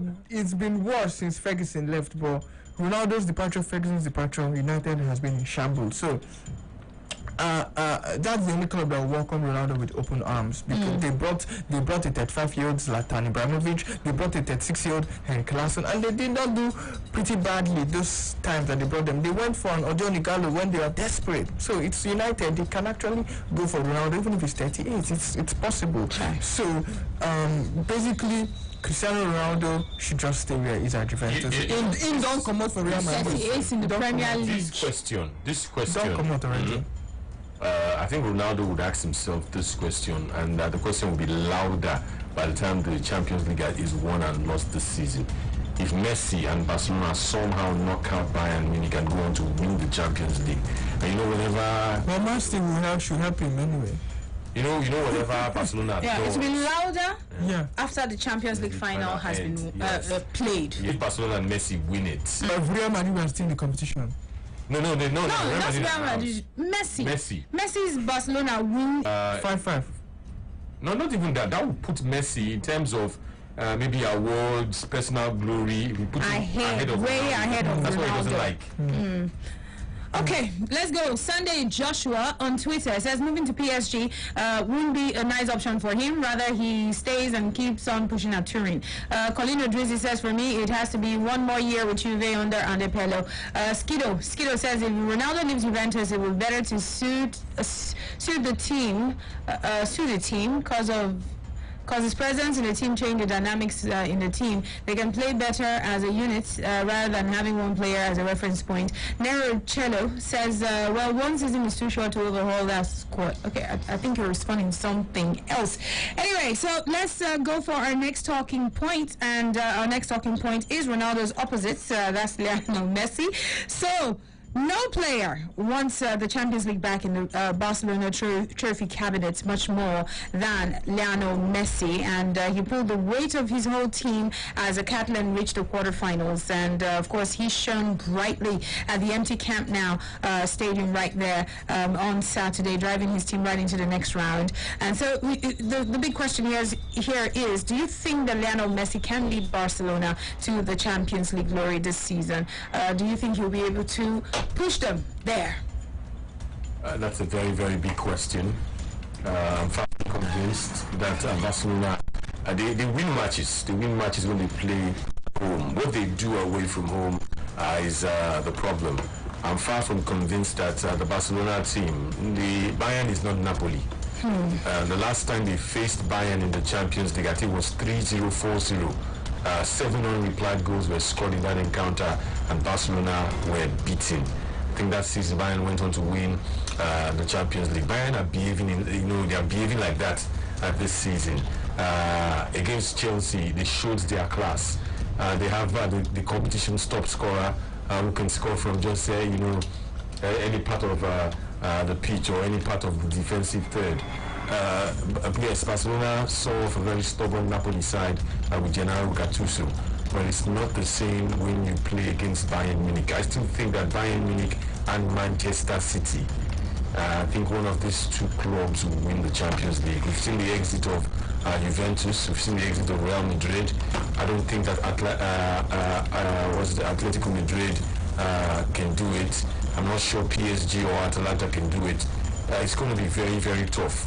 If they navigate their way past Bayern, they should win the Champions League. Quique Setien has never won anything in his career. Maybe he will go like Maurizio Sarri, who likely, very, very unlikely.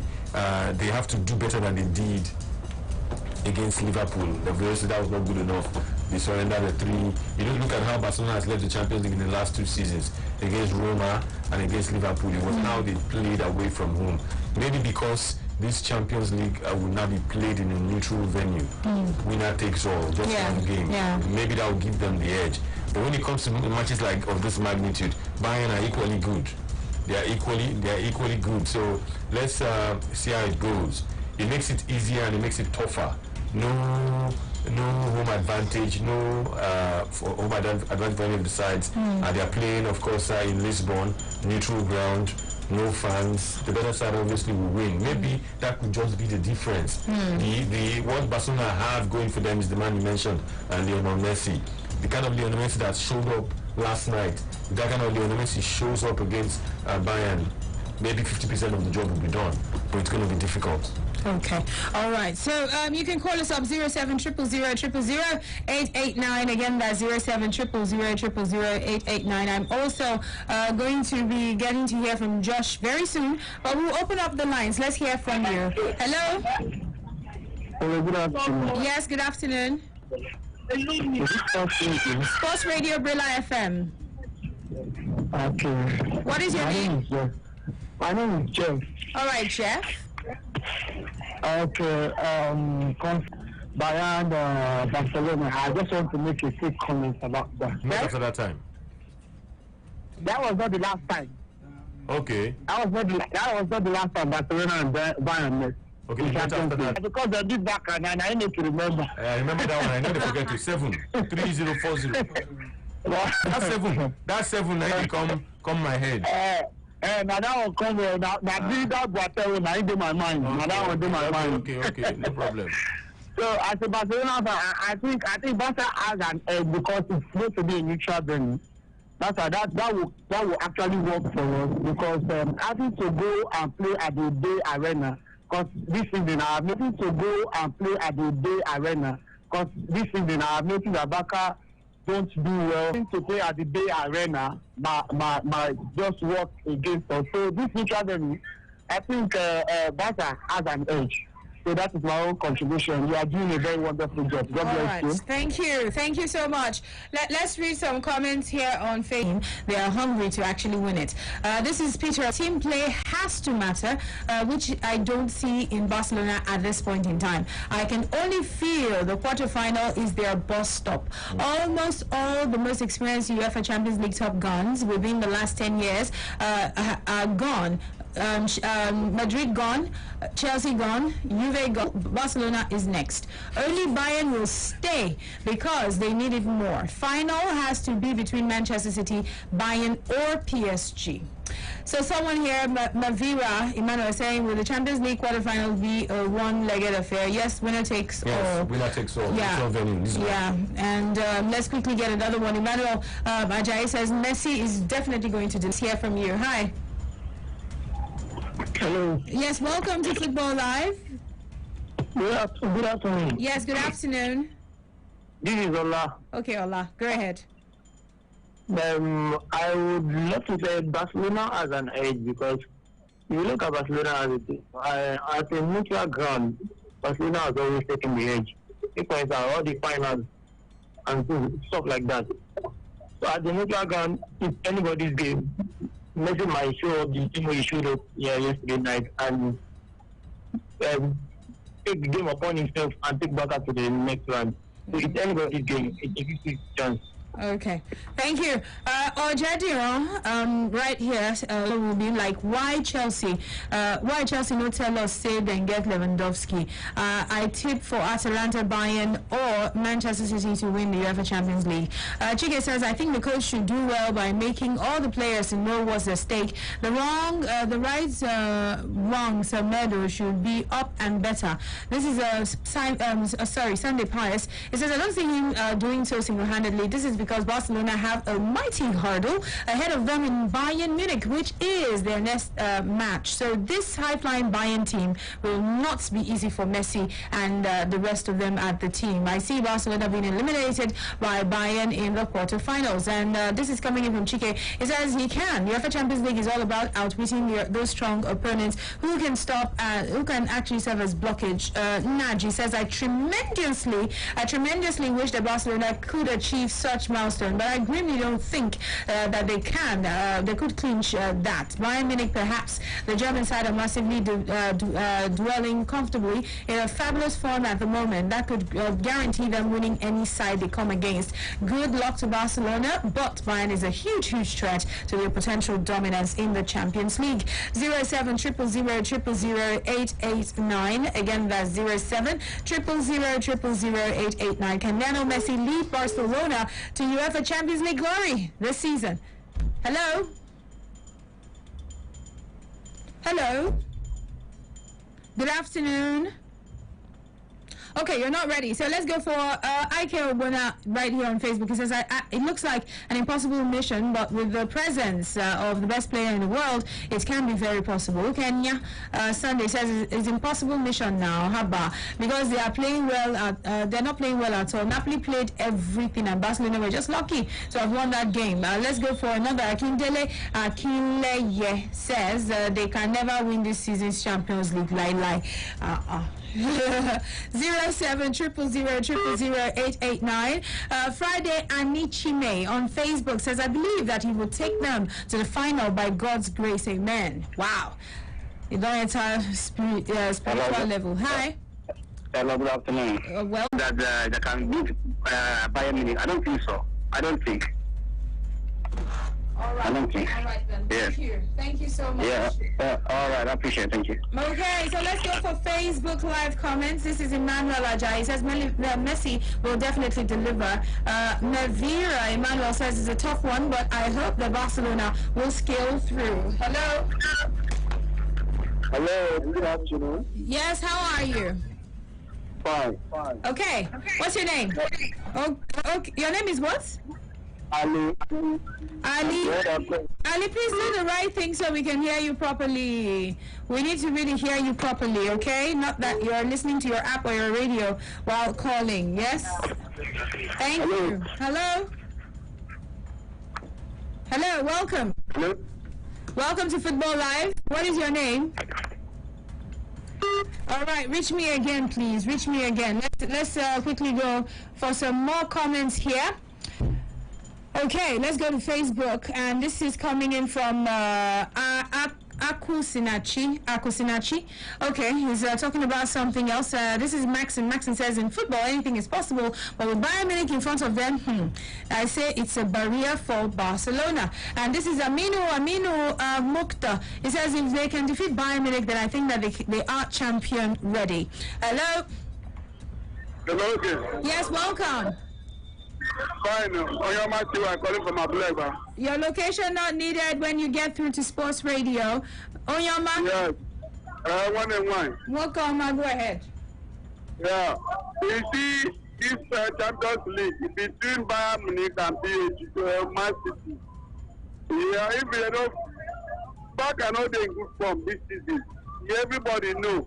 This one is for Man. So Bayern Munich is 100% sure to beat Bayern Munich, to beat Barca. So I know if I want to bet money, I bet money on my Bayern Munich. And Bayern will leave this topic. Thank you, God bless you. Thank you. Let's go for this one. This is Oyekachi. He says, if Bayern do not knock out Barcelona, I will stop watching football this season.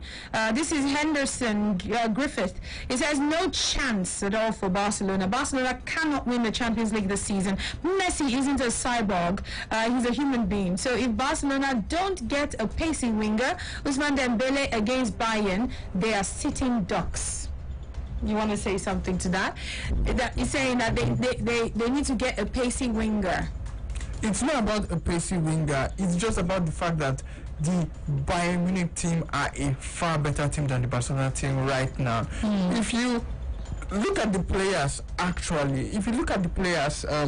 head to head, individual versus individual, then you could probably say that Barcelona players have better individual players than the Bayern Munich team. But the Bayern Munich team are the best team in world football right now. I know that you say, oh, what about they don't really have a strong centre-back pairing like how they had with Boateng and Hummels. But then Boateng and Alaba are pretty decent. Boateng and let's say Pavard, or Boateng and Nicolas Soule is a very good centre-back pairing as well. Javi Martinez could slot in that centre-back position as well, and that could probably be the only weak point for Bayern Munich. Look at their flanks, their fullbacks, Alphonso Davies, Joshua Kimmich, Lucas Hernandez, even the Pavard as well. He played as a number 2 for France at the World Cup when they won, and he scored the goal of the tournament as well. Even David Alaba is still in number 3. He's a left fullback originally. What about in their midfield? Javi Martinez, Thiago Alcantara, Leon Goretzka. It's a complete midfield. Corentin Tolisso as well is a complete midfield. On the flank, Kingsley Coman, Serge Gnabry, you have Thomas Müller. Up front, even Felipe Coutinho as well, Ivan Perisic as well. These players who seem like they have passed their prime are still playing and still delivering at Bayern Munich.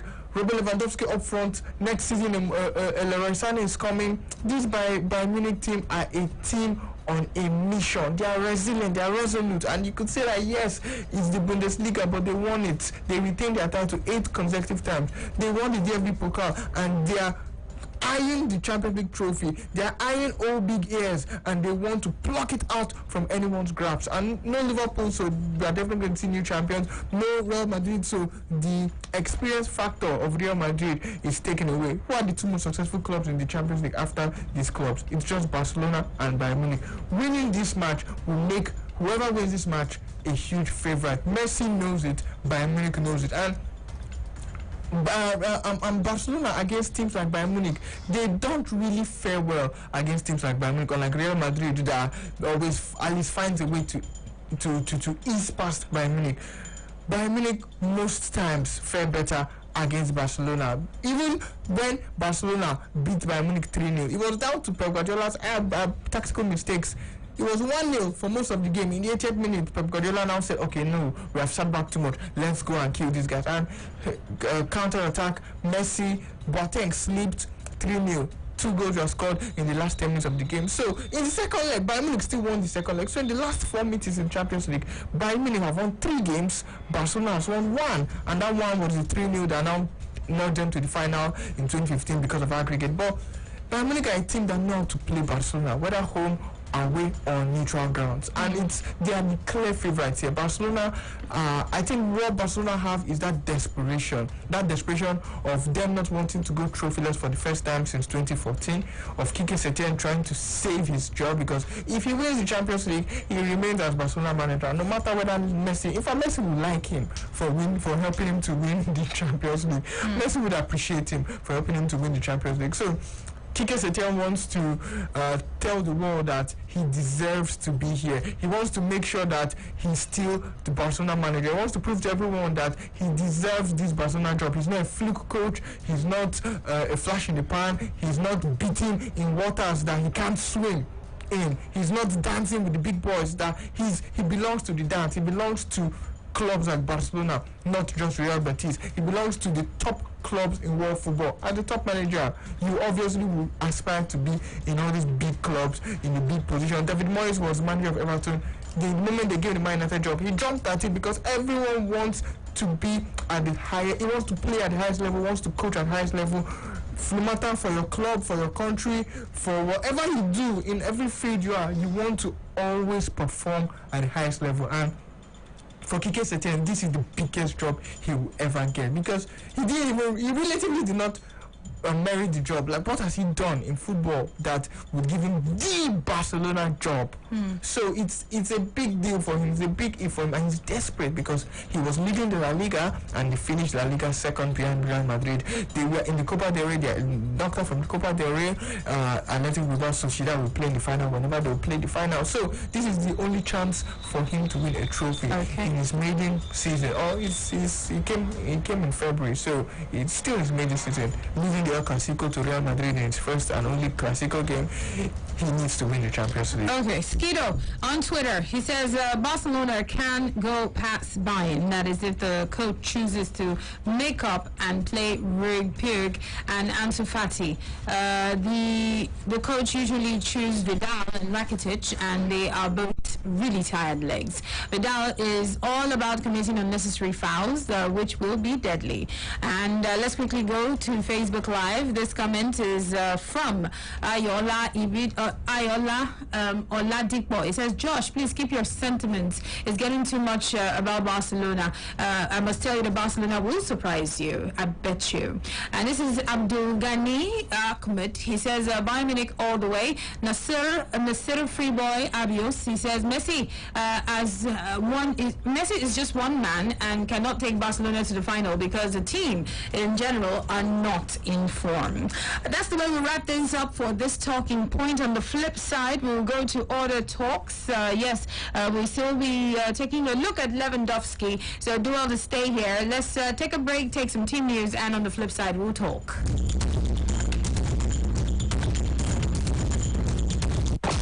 Football Line. Take Brila anywhere, everywhere. Yes, you can take Brila with you anywhere, everywhere. The Brila app is available for free download on Google Play. It is also there on the Apple. Brila football and microphone logo with the letters BRILA in green colour. That is our authentic app. It gives you Brila FM, Brila.net, BrilaSports.tv, and all the extra betting tips, live score, plus our Twitter, Facebook, Instagram, Google Plus, and YouTube posts. Sports fun. You can post your videos and eyewitness reports. Brila, BRILA. Available for download on Google Play and the Apple iTunes Store. Take Brila anywhere, everywhere on your handset. Brilla. News and engagements never stop on our website www.brilla.net and our social media handles. 889 Brilla FM. On Facebook. Yes, 889 Brilla FM on Facebook. At 889 Brilla FM. On Instagram. Got it? At 889 Brilla FM on Instagram. And on Twitter. It's at Brilla FM 889 and Brilla Sports TV on Google+. Brilla. News and engagements never stop. So do remember to like all our pages. Do like us.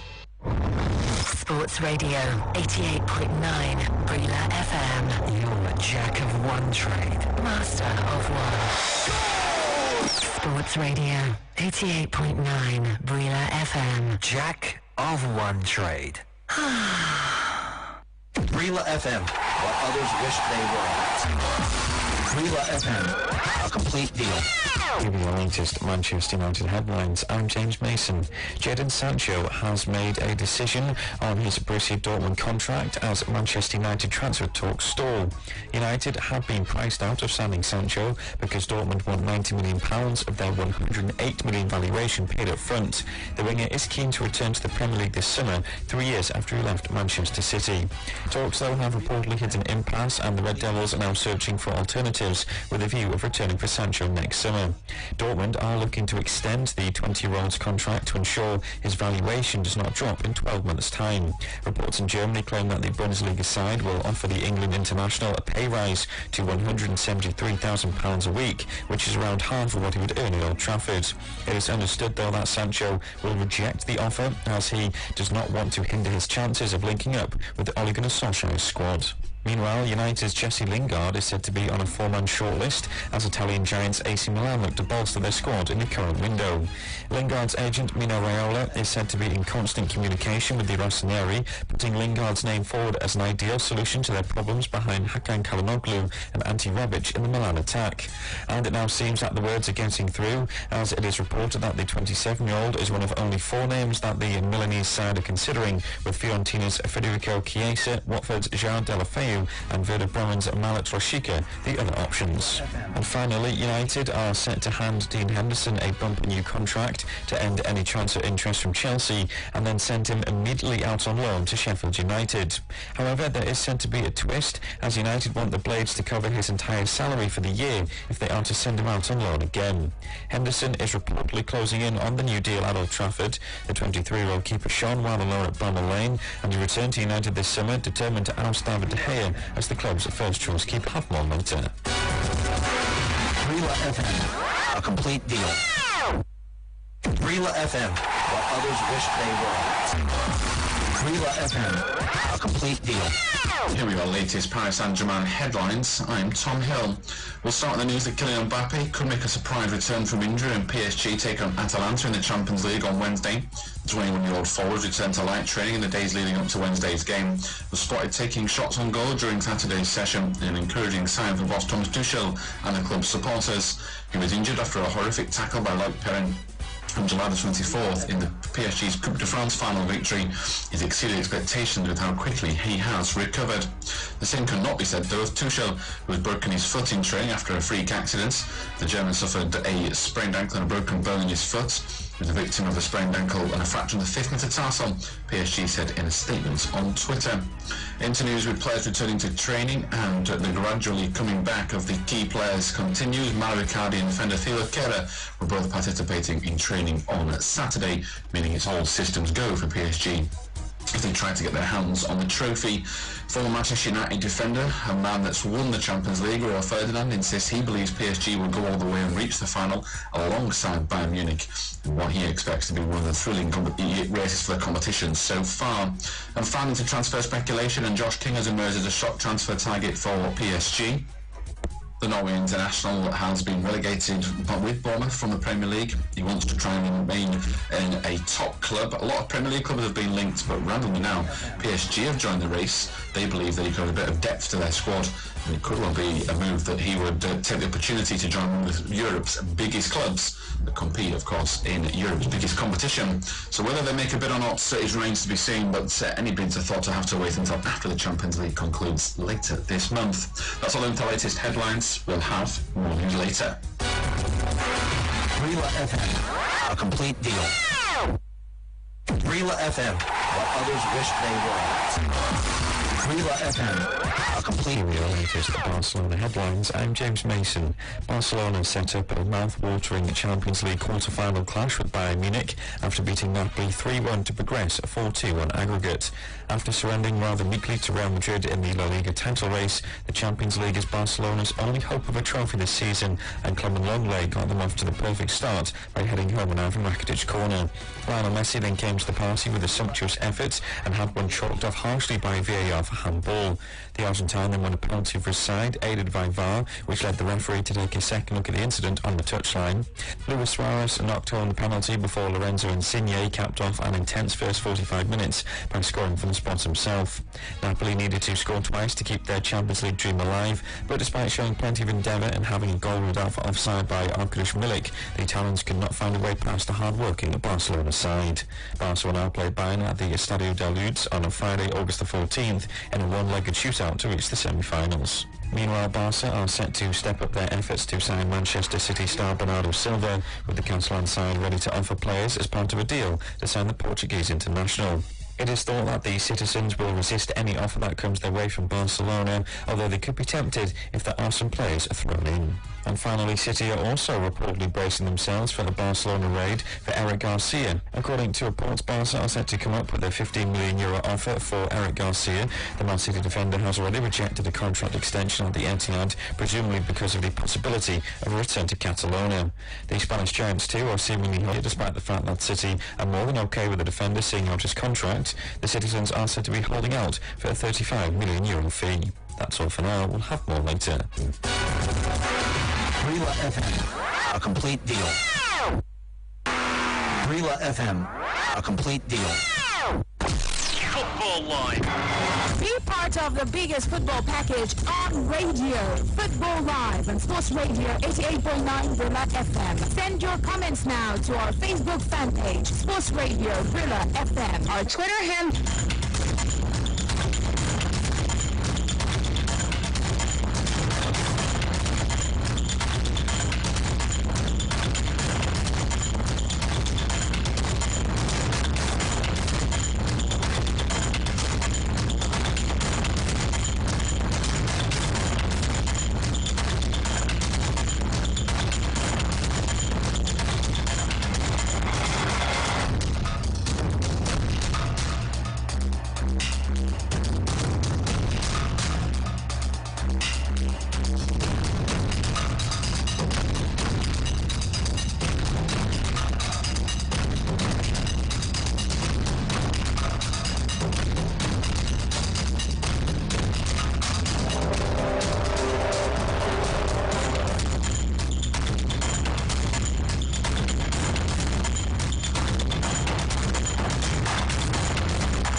Okay, Sports Radio 88.9 Brila FM, your champions dial. This is still Football Live. And of course, let's go straight up to our next talking point. Yes, it's already been a season of incredible numbers. Yes, for Robert Lewandowski. But he insists that he does not won on Saturday for a 7-1 aggregate win. And what it means now is that Lewandowski now has Ronaldo's record haul in one season. Yes, one season, scoring 17 in the competition for Real Madrid in 2013-2014 season. So I want to find out from you now, can he beat Cristiano Ronaldo's Champions League record?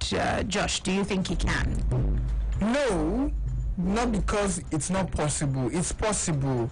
But one, the quality of opposition, that was still that's two games quarterfinal, 2 games semi-final, 1 game semi-final. That's 5 games. But now, number of games, another final against the winner of Man City Lyon, which is likely Man City. And then another final against the team, any of Leipzig, Atletico Madrid, PSG or Atalanta, which is looking most likely to PSG. But it should be 216 semi-final. Atletico Madrid eliminated Bayern Munich in the semi-final. Yeah, eliminated Bayern Munich in semi-final, while Real Madrid eliminated Man City 2016. They were just letting goals come in like people without home training. But basically, I know that's not true. They could come at me. I'm ready. Of course. I'm ready for all comers. But still, though, Lewandowski playing Barcelona, he could still score 4 goals against Barcelona. He scored 4 goals against Real Madrid in 2013 semi-final when they won.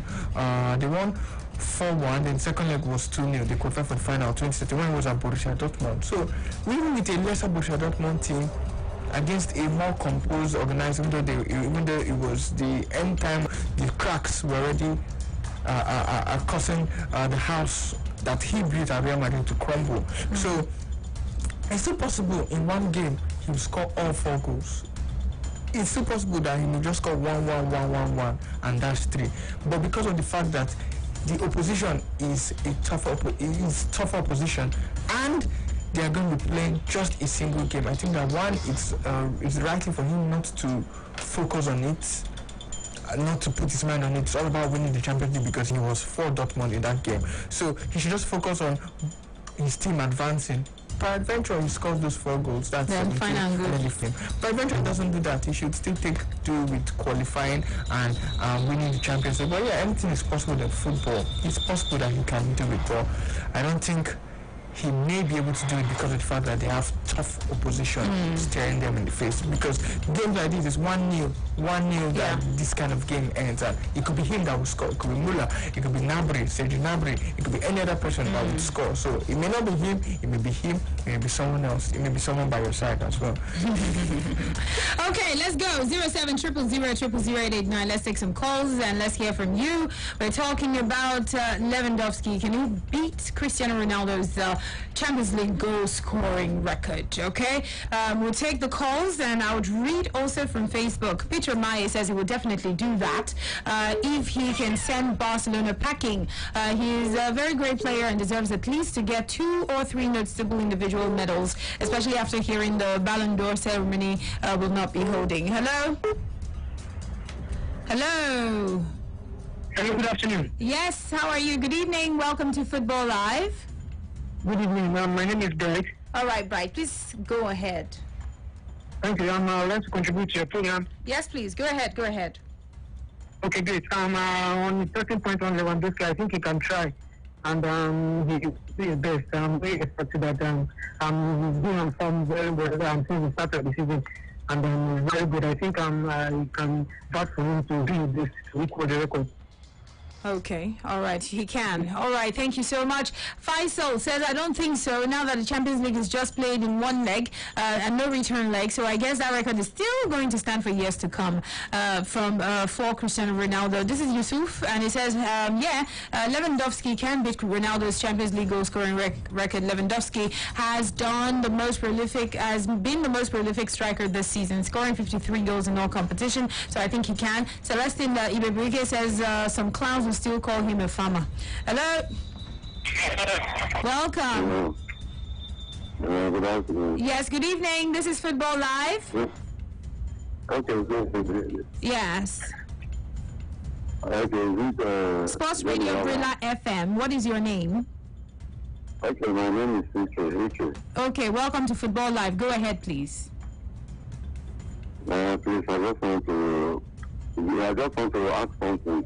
We have a discussion on ground. We're talking about Lewandowski and if he can beat Ronaldo's UEFA Champions League record. That's what we're taking a look at now. Okay, and this is Ekere says, well, I believe that he can beat Ronaldo's goal-scoring Champions League record on Facebook. Let's go to Facebook Live real quick. This is Ucheka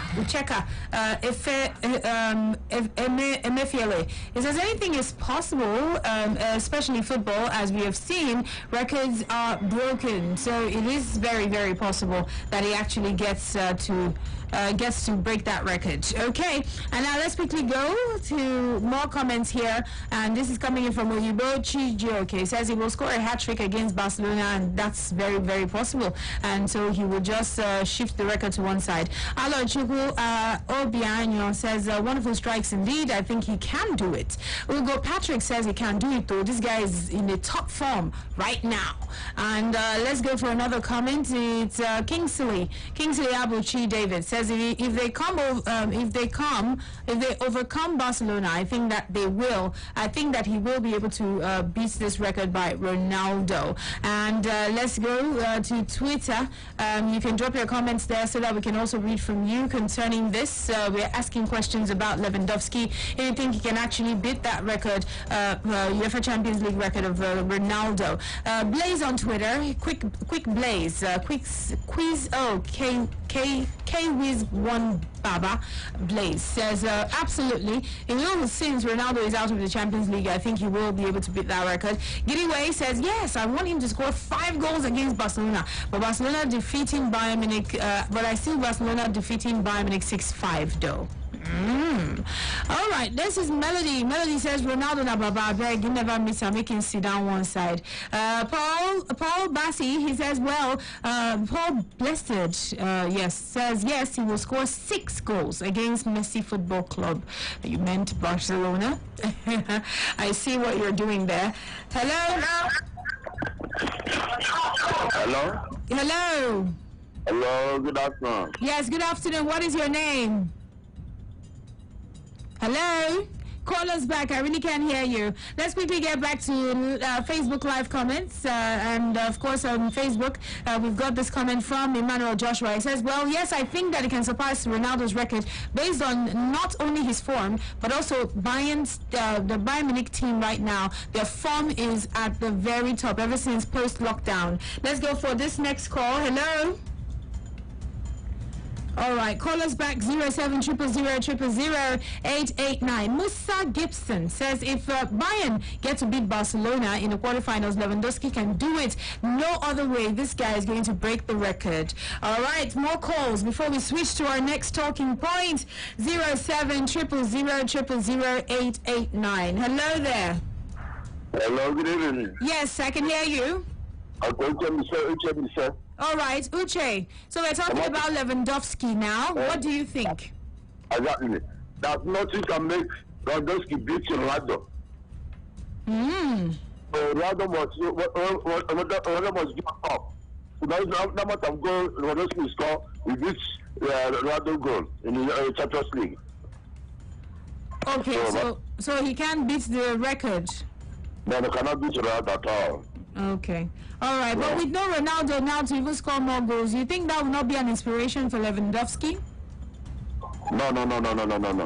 Not at all. All right. Thank you. Thank you so much. More calls. Aminu Adejo says if they overcome Barcelona, they can. Sunday Foray says it will come to an end soon. No one competes like Ronaldo and Messi. He cannot break it. Let's go for Okaka Austin Chukwuma with his comment. And he says this is his year. This is Lewandowski's year. It pains me that his award was just robbed. Hello. All right. And this is Namsu Samuel. He says if only Barcelona didn't qualify to the next round, just maybe he will score all those goals, but I don't see that happening. Let's go for Damien. He says this guy is the Polish greatest now. Hello. Hello. Good evening. Yes. Good evening to you. This is Danny on the line. All right, Dan. About Lewandowski, I don't think he can equal Ronaldo's in Champions League because as we have only one time in Champions League now. So that's it. And I want to ask, how many goals is it remaining for him to meet Ronaldo? 4, actually. 4 to equal it. 1. 4 goals. 4 to equal it. 5 to surpass it. I doubt it. But if he keep like scoring, if God help him, like he should be able. From the next 3 games, if Bayern are to get to the finals, do you see him getting 5 goals? I don't think so. I don't think so. Okay then. All right then. Thank you. Thank you. Hello, next caller. Hello, good afternoon. This is Ifeanyi again, calling from good evening. Good evening, Ifeanyi. Good evening. About the topic, I don't see Lewandowski scoring 4 goals. That will be matching Cristiano Ronaldo, talk less of the 5 to surpass him. It's not possible because it's a one-leg match, just like 3 finals. And those 3 games are really a difficult one. It's not a game that you have 3-4 goals at a time in the match. It's a game that you like a 0-1 or 1-0 or 1-0 or 2-1. And some of these kind of matches, big players most times don't score. It can come from any other player because all these top defenders will just concentrate on him. They will concentrate on him, and people like Gnabry can easily do the job. But him, I don't see him getting 3. Okay. I don't see him getting 3. He might get 2 or 1, but I don't see him getting even 3. Wow. That's my contribution. Thank you very much. Thank you so much. Thank you. Hello, next caller. Hello, are you there? Please reach us again, 07000000889. 5 goals to be able to surpass the 17 goals by UEFA Champions League record by Cristiano Ronaldo. 4 to be able to equal what Ronaldo has done. Do you see Lewandowski being able to beat Ronaldo's UEFA Champions League record? Hi. Hello. Hello. Welcome. Yeah, good evening. Yes, good evening to you too. And a happy Sunday. Happy Sunday. Benjamin Chidever is my name. Okay, Benji, go ahead. Yeah, to be honest with you, I don't think that Lewandowski can do that because how many games now that remains? The thing that remains now cannot be possible. It cannot be possible for him to score 2 goals or 3 goals in a match because other defenders are watching him and other strikers also are coming up in order to make a name. So it cannot be only him. It's impossible. He can't do that. That's what I have for you now. All right, it says it's impossible. It's going to be very, very hard for that to happen. Yes, let's take a few more reactions to this. Do you see it happening? A lot of people have said, oh no, with the number of games left in the competition, it is not possible for Lewandowski to be able to do that. Hello. Hello. Hello. Welcome to Football Live. Good evening. Yeah, good evening. My name is Victor. All right, welcome, Victor. Let's hear you. Can Lewandowski do it? Yeah, probably with the controls with this scoring rate, I think it's possible. But you know now, the games now is all about everybody's attention on Lewandowski. You know, getting goals now is very difficult. But I think if he really keeps his head calm, cool, he can do it. Possibly, maybe, probably equaling Ronaldo's record. Fine. Okay. All right then. Thank you. Hello. Hello. Good evening. Yes, Sports Radio Bula FM. But you're not doing the right thing though.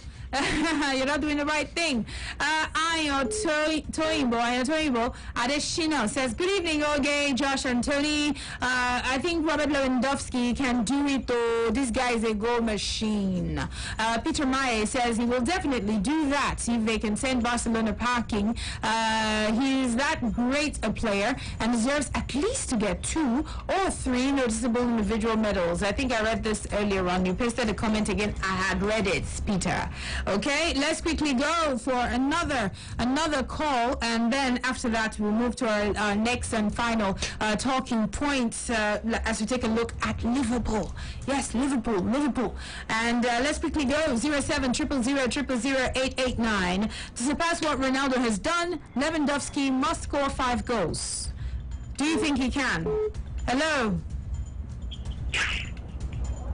Hello, good evening. Good evening. This is Oluwatoyin from Ikoyi. Oluwatoyin, your name only is all we require.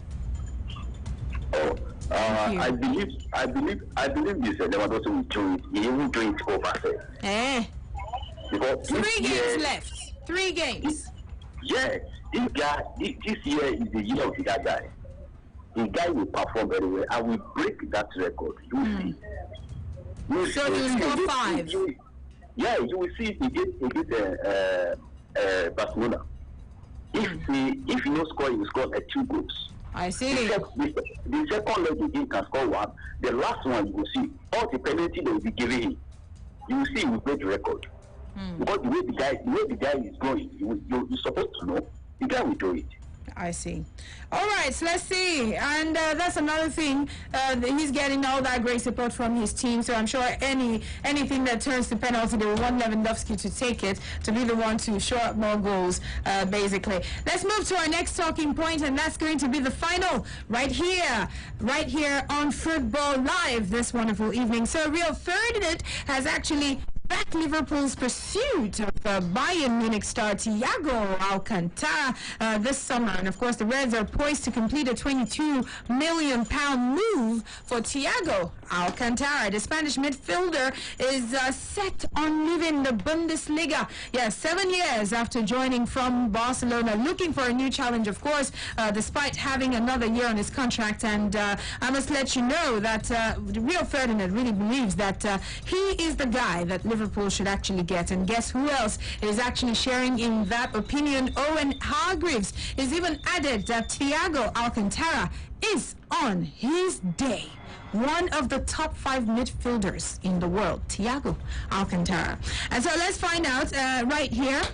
Liverpool, they're keen, obviously, to strengthen their midfield for their title defense. Do you think Thiago Alcantara is a player who Liverpool actually need right now? Do you agree with Owen Hargreaves, who says that Alcantara on his good day is one of the best 5 midfielders in world football? All right, so let's start off with Tony Becker-Jeremy. Let's hear from you on this one. He's a good midfielder, no doubt, but whether he's one of when you list out 5, he would be in the top 5. That's another question altogether. I look at the Liverpool midfield on a very, very good day when everybody's healthy, and they have Jordan Henderson, Fabinho, and Jorginho Wijnaldum. When you look at Jorginho Wijnaldum in terms of creativity, in 2 seasons for Liverpool, he's yet to even register 1 assist. When I saw the stat at some point, I think I was shocked. Not surprised, I was shocked. When you if you bring in Thiago, for instance, he's better than Jorginho Wijnaldum, better than Alex Oxlade-Chamberlain. If you have Henderson and Fabinho sit in front of the back 4, he obviously can play in that advanced role, spreading the passes to Firmino, Salah, or Mane, as the case may be. He would definitely be a good acquisition for Liverpool, and obviously a big miss for Bayern Munich. He makes the Bayern Munich tick. My Bayern Munich team tick. If you take away Robert Lewandowski, obviously their best player this season, the next player has to be Thiago Alcantara. He was. His formative years was at Barcelona. Even as a Barcelona player, he was quite good. It was just because some other players were ahead of him in the Barcelona hierarchy. If you're in the Barcelona team, you have Xavi Hernandez and Iniesta. If you're Alcantara, you know that you probably will not play as much as you like. So it's a good one. I don't think he's up there in terms of the top 5. I don't think so.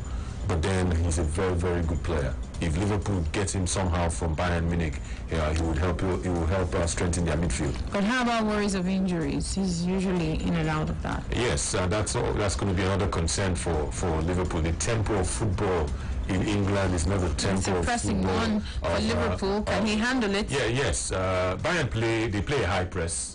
Whether the Bayern Munich press and the Liverpool press is the same, that's another question. But then when it comes to playing the high press or playing a high line, I think Bayern are number 1 in the world. Their defenders, when they were playing Chelsea, at some point, all the Bayern players were in the Chelsea half. That's how high they press. Liverpool don't press like that. Liverpool may press with Firmino, Salah, and Mane, but the whole Bayern team press. You see, the attackers are pressing your defenders. Their midfielders are pressing the opposition's midfield. Their defenders are pressing the strikers. even the goalkeeper to go at some point can come and press. Manuel Neuer is a defensive third, or his goal area to join in the passing of Bayern Munich. Something they've perfected since Pep Guardiola left for Manchester City. The pressing game is their forte. So it's a question of the tempo. Can he withstand the tempo of English football? The English game is faster. The English game is rougher, and at 29, what are his fitness levels? Will he not get injured after 2 or 3 games? Is he as durable as Jorginho Ronaldo? Is he as durable as Milner? Alex Oxlade-Chamberlain is not durable. The Guinean Naby Keita is not durable. Fabinho got injured last season because the way Liverpool play and the way they pass the ball around, and then the English game itself, injuries will always come. That may just be the fear for Thiago Alcantara. But whether or not looking at him as a good player, he is a good player. May not be the level of Kevin De Bruyne. May not be at that level. I don't know if he can affect the game the way Bruno Fernandes has affected the game playing for Manchester United. This is the English game, so let's wait and see. If he joins Liverpool, can he be that creative spark or that creative force? Time will tell. Okay. All right, so we'll take some more before we get to hear from Josh Ike Okoli on Facebook Live. That I think for a backup, yes, Thiago, yes, and important to stabilizing. I don't think will happen. And important to stabilizing your team and title defense, because what's coming at them from Chelsea, Manchester City, and maybe even Manchester wouldn't be an ice cream at all. They have to do more, much more better than they did last season to maintain top 4. So they need. Let's go for Messier Harrison, and he says Thiago is a very good midfielder. He's one of the players Liverpool need right now, a striker, and Thiago Alcantara will be good. I don't lose weight waiting for Manchester United to sign Jordan Sancho. I don't tire. What's happening now? And this is coming in from Levithan. Levithan, Allison says you have to be amongst the top 5 midfielders for Liverpool to even look at your way now. So to me, I think really he's in the top 5 according to Levithan. So all the Liverpool midfielders are in the top 5. Naby Keita is top 5. That's a player of Liverpool. Alex Chamberlain top 5. Henderson top 5. Who is the well is their collective football, goalkeeping. Alisson is up there, if not the best goalkeeper in the world. You look at their defenders; they still don't have I don't know if they have the ideal partner for Virgil van Dijk. But even Virgil van Dijk itself, he did not have it that good. This is obviously leading up to goals. But then you look at their fullbacks. Trent Alexander-Arnold is up there, and of course Andy Robertson. But the Liverpool weakness, they have weaknesses in 3 places. Okay, where